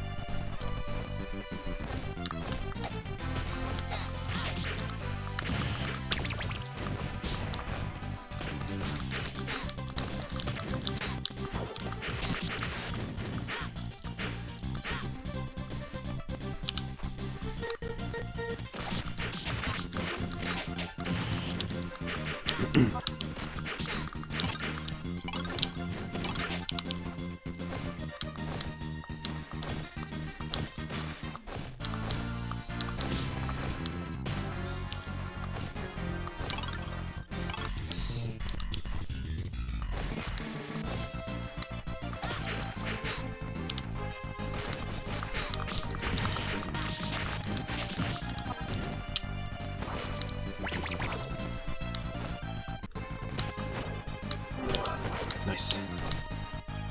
Another turtle shell.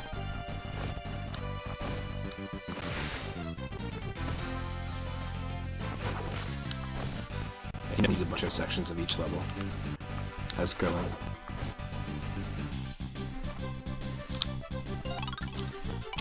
Okay.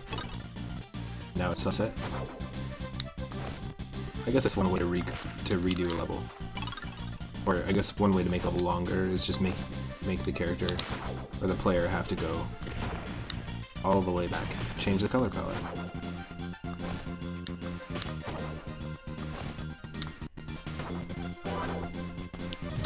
14. Roshi Shades, hell yeah.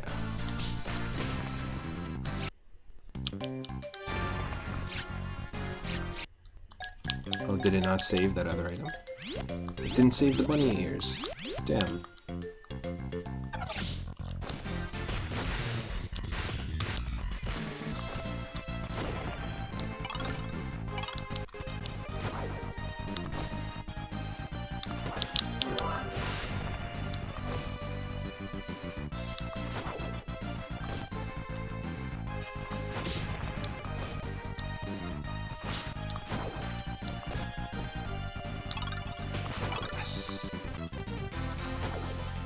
The idea of this transition is it actually aligns with the story of the manga, and the whole game does actually, with the manga and the TV show.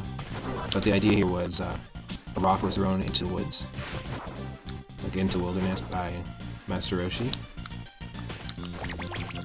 and first person to bring it back wins. Roshi did this knowing that they were going to be, not that we need lives, but knowing that it was going to take them forever. He didn't think they were going to find the rock. And I think doesn't Krillin cheat and he like draws a symbol on the rock so that on a different rock and tries to bring it back. I can't remember. I want to watch it. Yeah, see, that's Goku's solar phase, and he has power pole.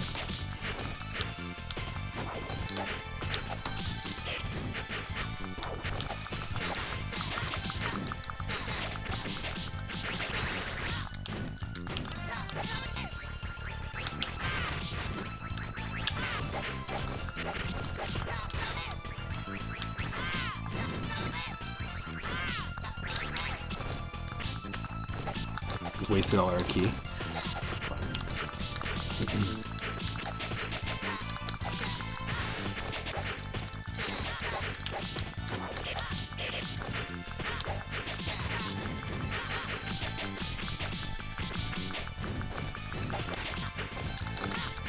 Going on. Crazy. I don't have any shield, right? There's nothing fluctuating at the moment I can see. But it definitely seems to be like loading. So maybe just refresh, folks, if you can see this or can't see this.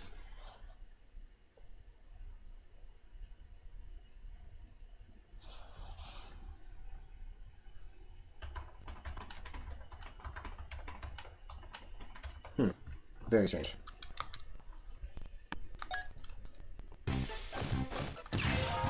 Okay, so this is totally different now. It's almost like Arcade Fighter.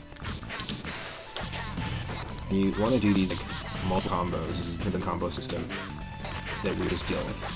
You can do stuff like this, and Goku can do this too, but you can't normally jump that high in a level. Looks like it's fixing itself.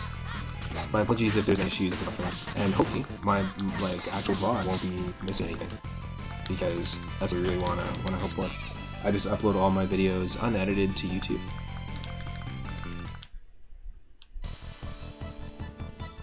These are all actual characters that they fought in the tournament too. That's cool. I appreciate the attention to detail and the accuracy.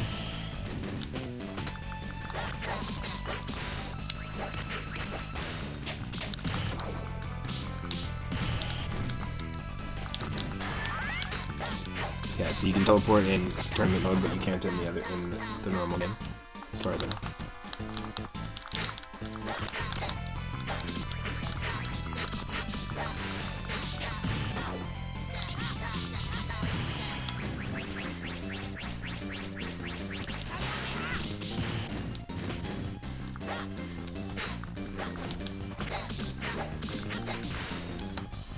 Nice.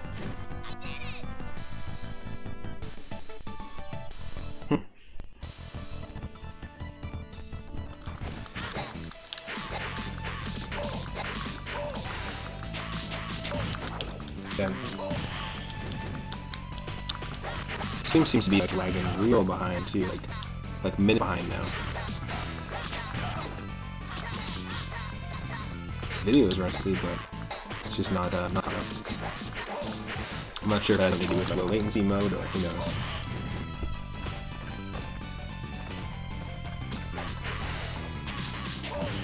Alright, so there's lag happening, and it's unfortunate because I'm really enjoying this, but there's lag happening right now. What I'm going to do is just ask you to please stick around. We're going to raid somebody. I want to say thank you to everyone that's been hanging out, and I hope that the VOD itself will include this part. If not, I'm just talking to nobody. Stick around though, we're going to raid somebody, and then we're going to be live again very shortly. I'm not going to take a break, probably do maybe some Triforce Hunt, Link to the Past stuff in just a moment. This has been super, super fun. I know there are lots of people streaming right now. You know what? Let's raid our good friend Bradderfield. He's playing Pokemon Brilliant Diamond, Shining Pearl,